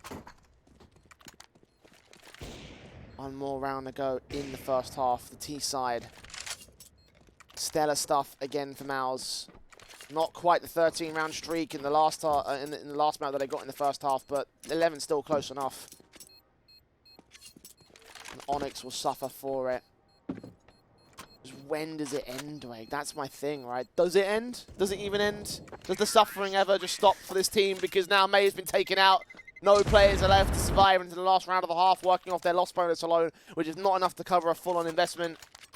I think if you're a CS player, it never ends. I dream about CS all the time. Even when I'm daydreaming, sleeping, it's just always in my head. It's rent-free. Just thinking about some Bulgarian team winning a major. No. Because that's what you want more than anything else, I think. I'm thinking about all the smokes, all the new variations. So it's even worse. You dream about you winning a major. Yeah, oh, imagine that. I'm thinking about the next generation of talent, Jay. Like MOUZ and NXT, who are dominating this matchup. ONYX taken down on Snax' part. HP very low. QQ 84 HP himself as the CTs. The mid-control Pixel finds Crizin. At least kicks things off on the right foot. Oh, but Nexius is stuck behind them at ramp. And once again, he gets his double entries. You can't stop him. If he decides he's going ramp, it's over. It really is. He's just walked up the tops, got in from behind them, double mollies out towards the sniper's nest. There's a lineup for a moment. He's got to wait. He's got to wait for his teammate to cross. And now it's a 4v2. I can imagine what the comments were like there for Jim Pat. Move out the way! He's right there! Could have got a collateral, but you know. Wouldn't have helped in this situation. Maver's got 2 picks back. 2 players left to gain. But Slend wants no more to do with the T sideline. 11-4 for MOUZ NXT. Dominant. That's all you can say. That's another good showing from MOUZ NXT, and it's what we expect from them. Again, they are a top quality squad. They're going up against a weaker team in an opening matchup of a closed qualifier. This is what you want to see. Anytime we have one of our favorites maybe struggle a little bit or not have it as easy, that's when we can maybe second guess, maybe put some question marks in there. But this is the kind of performance that we are expecting to see from MOUZ NXT. Pistol round now to try and close out this performance. 5 to make it to the end of this map, of this series, and of today here in the Heroes Lofoten qualifier. USPs taking up against the Glocks here. Nades are sent in very early. Smokes down ONYX for the very fast play into the ace, trying to exploit it in the way that MOUZ also did themselves in the previous half. Crizin, however, stands his ground on defense. No nade to his position. Slend is the lowest HP player in this one, and he does go down to Mojo. QQ picked up one of the interim, though. 4-4 for the retake, and they're going in just as quickly here for them outside. Low HP on Mojo, tagged up alongside Snax, and still they press the issue, but they're held back behind these smokes. And no util, they're just going to have to wait for it to commit. Flash further forward, ONYX want to fight. Maeve gets 2 of them for it. Nexius with 1 decent retrade back. Snax comes up with one of his own, but only one. Almost flicked towards the last of Crizin, but Nora stole that away. There's another pistol for ONYX. Was it 4 for 4 now is what they've had so far in this series? They've done very well on pistol rounds. It's not converted to actual like decent halves though, has it? It's a shame. Right there though, for ONYX, what I love is rather than just being sitting ducks on the post plant, they actually take the moment once things settle to start overextending. They pop flash through that smoke. They put a lot of pressure onto the retaking individuals. MOUZ NXT are going to buy back on a force, look to try and see if they can answer immediately. If they do, then it sets them up on victory row. Again, it's that whole thing we're talking about with the second half of the last map, how they constantly kept getting bomb plants and kept doing damage to the ONYX side, kept keeping them from getting a true buy-in.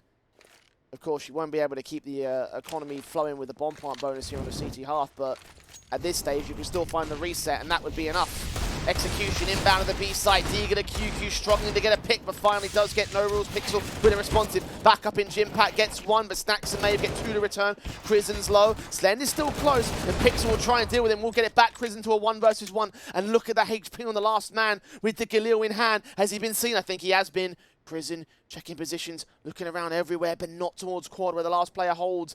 Is Galil creeping closer, looking on position. There is a tap to the head. Perfect from Maeve. And perfect to keep ONYX in it. Now, MOUZ NXT come in very close. They have a lot of players out there towards the B site. A lot of close range angles being held between the 5-7 and the digs, but not enough. Now, MOUZ NXT probably won't force buy again. It'd be very gimmicky because they've got so many rounds to play with. Play it safe. Don't try and force that reset immediately. Go down to the USPs and get the rifle round up in the next.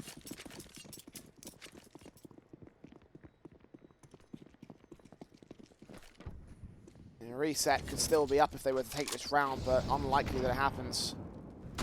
Made sets, Mac 10's in for no rules. Sprays back, Nexius caught. Standard stuff.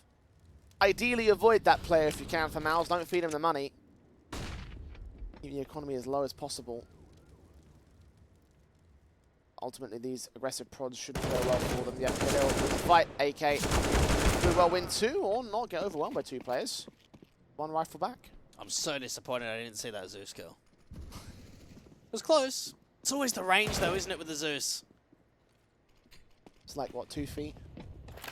I mean, we normally talk in pixels, don't we? No, it's not pixels, it's units in CS. I'm trying to think what the actual measurement was.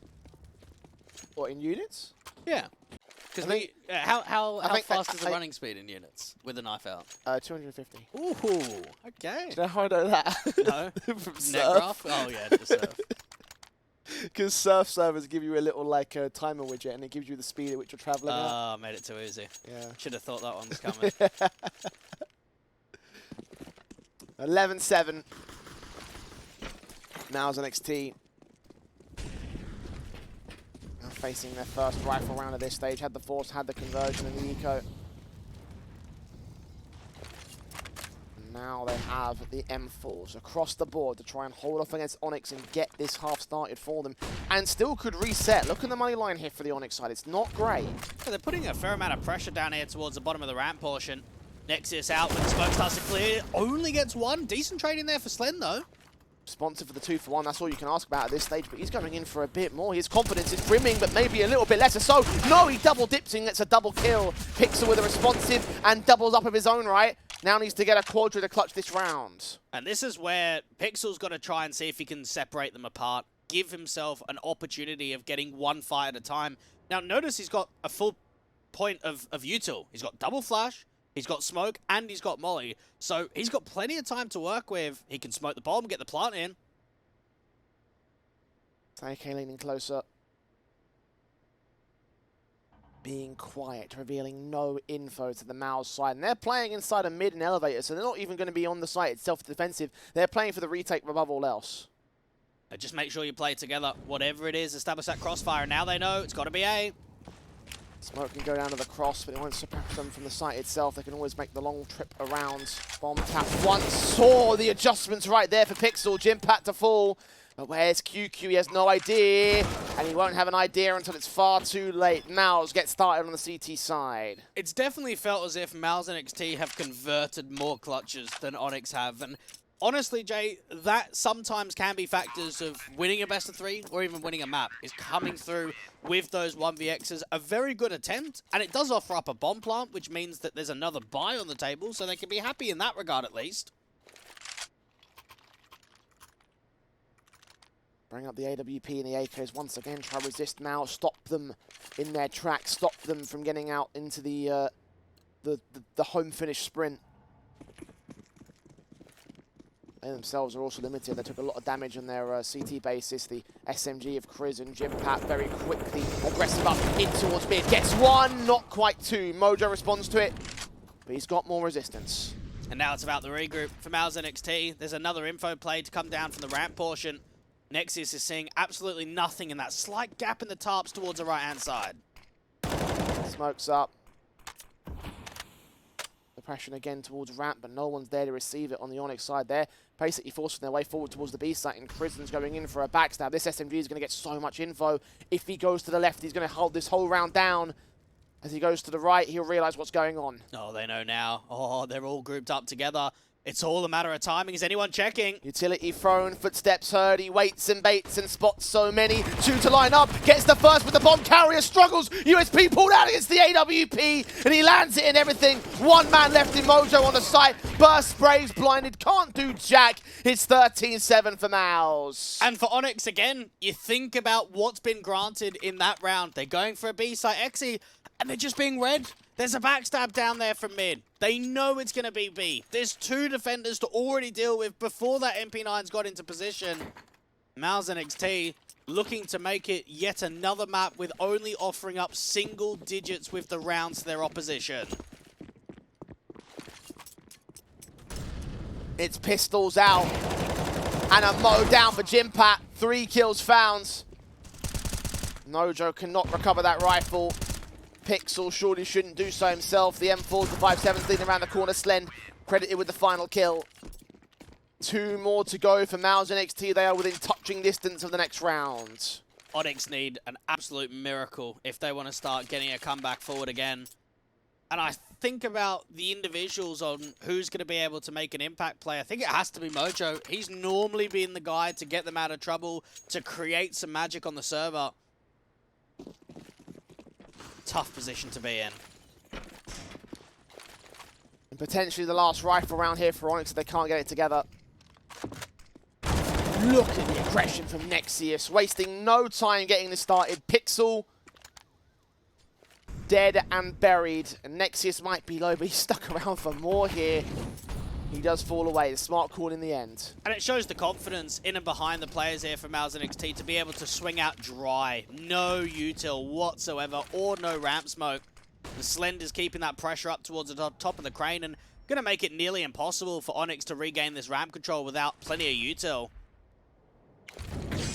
Molotovs are sent in. The flash is over to try and block off that alley control. Slend did not see the gun barrel. He has seen the player though. No rules out of the fold. 5 on 3. QQ on a spot alongside one on the CT to see where Maeve is, and the second phase will take him down. Snacks and Mojo is caught off, so separated from each other. Bomb out in the open as well on the lower floor, so Mojo can't pick it up. It's got to be Snacks that does so. Mojo to be the playmaker. Just trying to prod towards mid to see anything he can, but suppression is so passive from the CT side.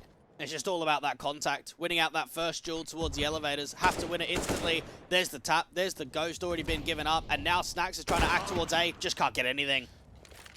This looks like the beginning and the end to me. 1 on 5 for Mojo. 23 seconds to try and bring back the round. Please save. There's no other option. There's no way he can go for this. He can't make it to the site in time. Even disregarding the resistance to the CT side, it's just not it's not possible for him to get the bomb down here. He knows it.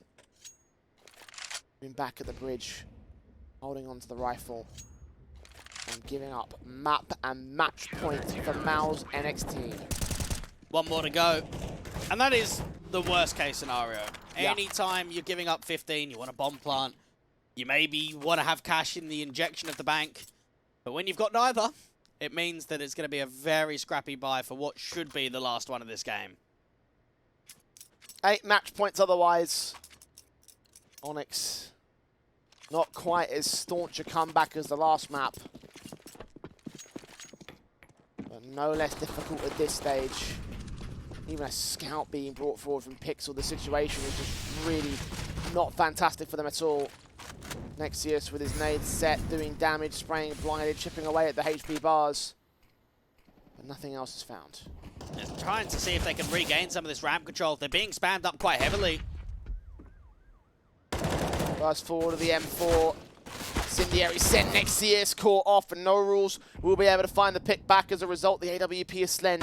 When does he look to strike? Right about now. See, 1 off that flick is beautiful. Another player out towards ramp, though. Is he detected? He will be soon. Sprays back from Krisen. Connects it. 4 on 3 now for MOUZ. And they're dropping like flies on ONYX. Continuous tap still hold. They're low HP. The man advantage. How do they fight back out of this? They just find Slend instead, and now they've got their favour. Backstab bottom ramp, though. This could actually work out really nicely because no one's watching for it right now. QQ's relying on Jimpat to hold the back line, though. The site flash is sent over. He's seen. He gets one. That's all important. QQ leans in closer and closer and ever more slowly. Looks onto the last man in the back. That's the bomb dropped. One player left in Pixel, getting it to a one-on-one. And QQ knows just to back off from here. And here's that player making noise. Grab the corner and get it effective and efficiently. 16-7. It is all MOUZ NXT, our expected favourites to move on in the bracket, defeating ONYX and sending them out of the Heroes of Lofoten. And not a bad performance from ONYX. 8 rounds in map number 1, 7 rounds in map number 2. I thought I would see less than what I actually saw, which is an impressive thing because for ONYX, it's a brand new rebuild. It's 3 players from the previous core. It's 2 new players, including an AWPer and a coach, and I actually felt as if they held their weight in this series. Yeah, look, they looked okay. You know, they had some real good moments, I think, over the course of that one. I was a bit disappointed with the 13-2. I was hoping that comeback would come together. True. They were always constantly playing from the back foot, and the moment that they let MOUZ get control is when they ultimately lost it, right? You think about the 2 rounds at the start in the pistol, and then that turned into a 13-2 half for MOUZ. Same situation for in the first half of Vertigo, right? 4 off the back of the pistol conversions rifle, and then 11 on the trot back for MOUZ NXT, and you just never really could see them recovering from that position in those matches. And I think it just showed for ONYX the tenure and the lack of experience not working out in this series. Again, Mojo, No Rule, Snacks, and Pixel have single digits maps played on HLTV coming into this game today. It was always going to be a tough affair. For ONYX, it's a new direction. It's a new project to come into this year. It's an opportunity for the youngsters to continue to gain experience at this sort of level. And for MOUZ NXT, it's another day in the office. Indeed it is. I guess the expected victory for everyone involved in today's matches. Certainly a bit more of a competitive affair in the first one, so pay it to them. But yeah, you're right about MOUZ NXT, right? They are the expected favourites, expected to take the victory, so they walk away, as you mentioned. Another standard day in the office. Another reason to sort of take a look at this team and start to pull apart some of the better elements here, Dwayne, and a chance to sort of see those new and up-and-coming talents as part of this new generation of MOUZ and MOUZ's Academy squad. So give me an MVP for this matchup, mate. Normally I go with a gym pad or potentially an AWPer, but I'm actually decided to go with the IGL. Krisen really impressed me with his calling style. I think it was just running the basics well. Had some very good defaults. CT sides on both maps. He was able to have quite a few info plays. Seemed like they were stacking bomb sites to a very good level, and he kept up with the form individually. So with all of that in mind, he was definitely my go-to. I can attest to that. I'm a fan. I definitely like what Krisen was able to do. Personally, I would obviously go towards the likes of Slend, just because I think that he had a respectable performance, especially on map number 2, is where he really came together, and the AWP had its impact across the series. So you know, I'm hoping. If nothing else, I'm hopeful that the AWP actually stays for once, rather than get swapped out in 3 weeks. So even if it is just a glory supporting thing, or like just want to tell the history in my sort of way, that's the way I feel. I'm sure MOUZ NXT want to keep an AWPer. Oh, yeah. They're obviously in a position where they're doing very well. I mean, the results have shown that, but something's missing. Something's not quite there to go through 5 AWPers in 6 months. And maybe when they start facing higher competition, when they get to LANs, and when they get more of these opportunities, we'll start to realize what they're looking for. Maybe Slend's that person. Well, I guess we'll find out in the near future. They've got another match to play, of course, here in the Heroes of Lofoten. They're on the pathway back to LAN, so maybe they could find themselves in one of those semi-final matches all the same. For now, though, they find themselves in the next round of the bracket against the winner of 777 Esports versus Atlantic. And again, similar story to a number of the matches in the next round of the bracket. I do look at that and say that MOUZ are probably favourites against either of those 2 squads. Yeah, I would imagine that 777 are going to beat Atlantic in that one. MOUZ NXT have had a fairly decent track record in previous history against Norwegian teams. 777 are definitely on a further up than perhaps what the last few months have shown, but for MOUZ NXT, you are right. With that portion of the bracket, they will be favourites. Yeah, I reckon that's going to be a very fun sort of matchup for them, and again, just kind of a bit more of a formality than it was against ONYX's side. But we'll find out how much of a formality it will be in the coming few days. We have to, of course, play out that match a little bit later on this week, and our next 2 matches in the round of 16 for tomorrow's games. Big Academy versus Medisport, the other German team, well, the last German team left in this qualifier, and of course 777 versus Atlantic, which will be our matchups for tomorrow's proceedings. Dwayne, how do we feel about tomorrow? For Big Academy, good to see Sin back in the lineup. For Messer Sport, I don't know. I mean, this is obviously the new project with Harry and Reuter from 777. Zevez, who has been coaching for quite a few years, is actually going back to an IGL. He's actually inserted himself as a player. So there's quite a cool story there. 777, they brought up Palmy, and things definitely look much better. They've changed their veto around quite a bit. And Atlantic, we saw them previously without Salazar being pushed over to Ecstatic. So, unfortunately, they weren't able to hold on to their dime of the AWPA. But some new changes. Basso into the mix.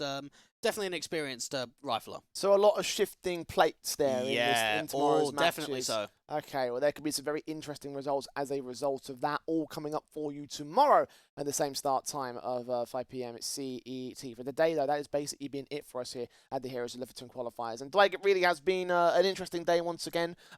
Certainly with the Swedish derby, obviously had some great moments. And it really goes to show that even though it might not be the top price of Counter-Strike, it doesn't mean it's not entertaining. Nah, never. All Counter-Strike is very entertaining. And I think it will show as we move further on that once we get out of these round of 16s and into those qualification games, that's when we'll see the longer three-mapper affairs where we'll have the super competitive maps, because it's all about getting the strong teams through this first round, and then that's when we can see even more good Counter-Strike. Well, we'll see more good Counter-Strike tomorrow as we continue with our closed qualifiers here for the Heroes of Lofoten. One half of the round of 16 has concluded. The other half is set to start in the next couple of days. So tune in for that here at the same time, same place. Until then, though, we'll see you then for even more of the Heroes of Lofoten.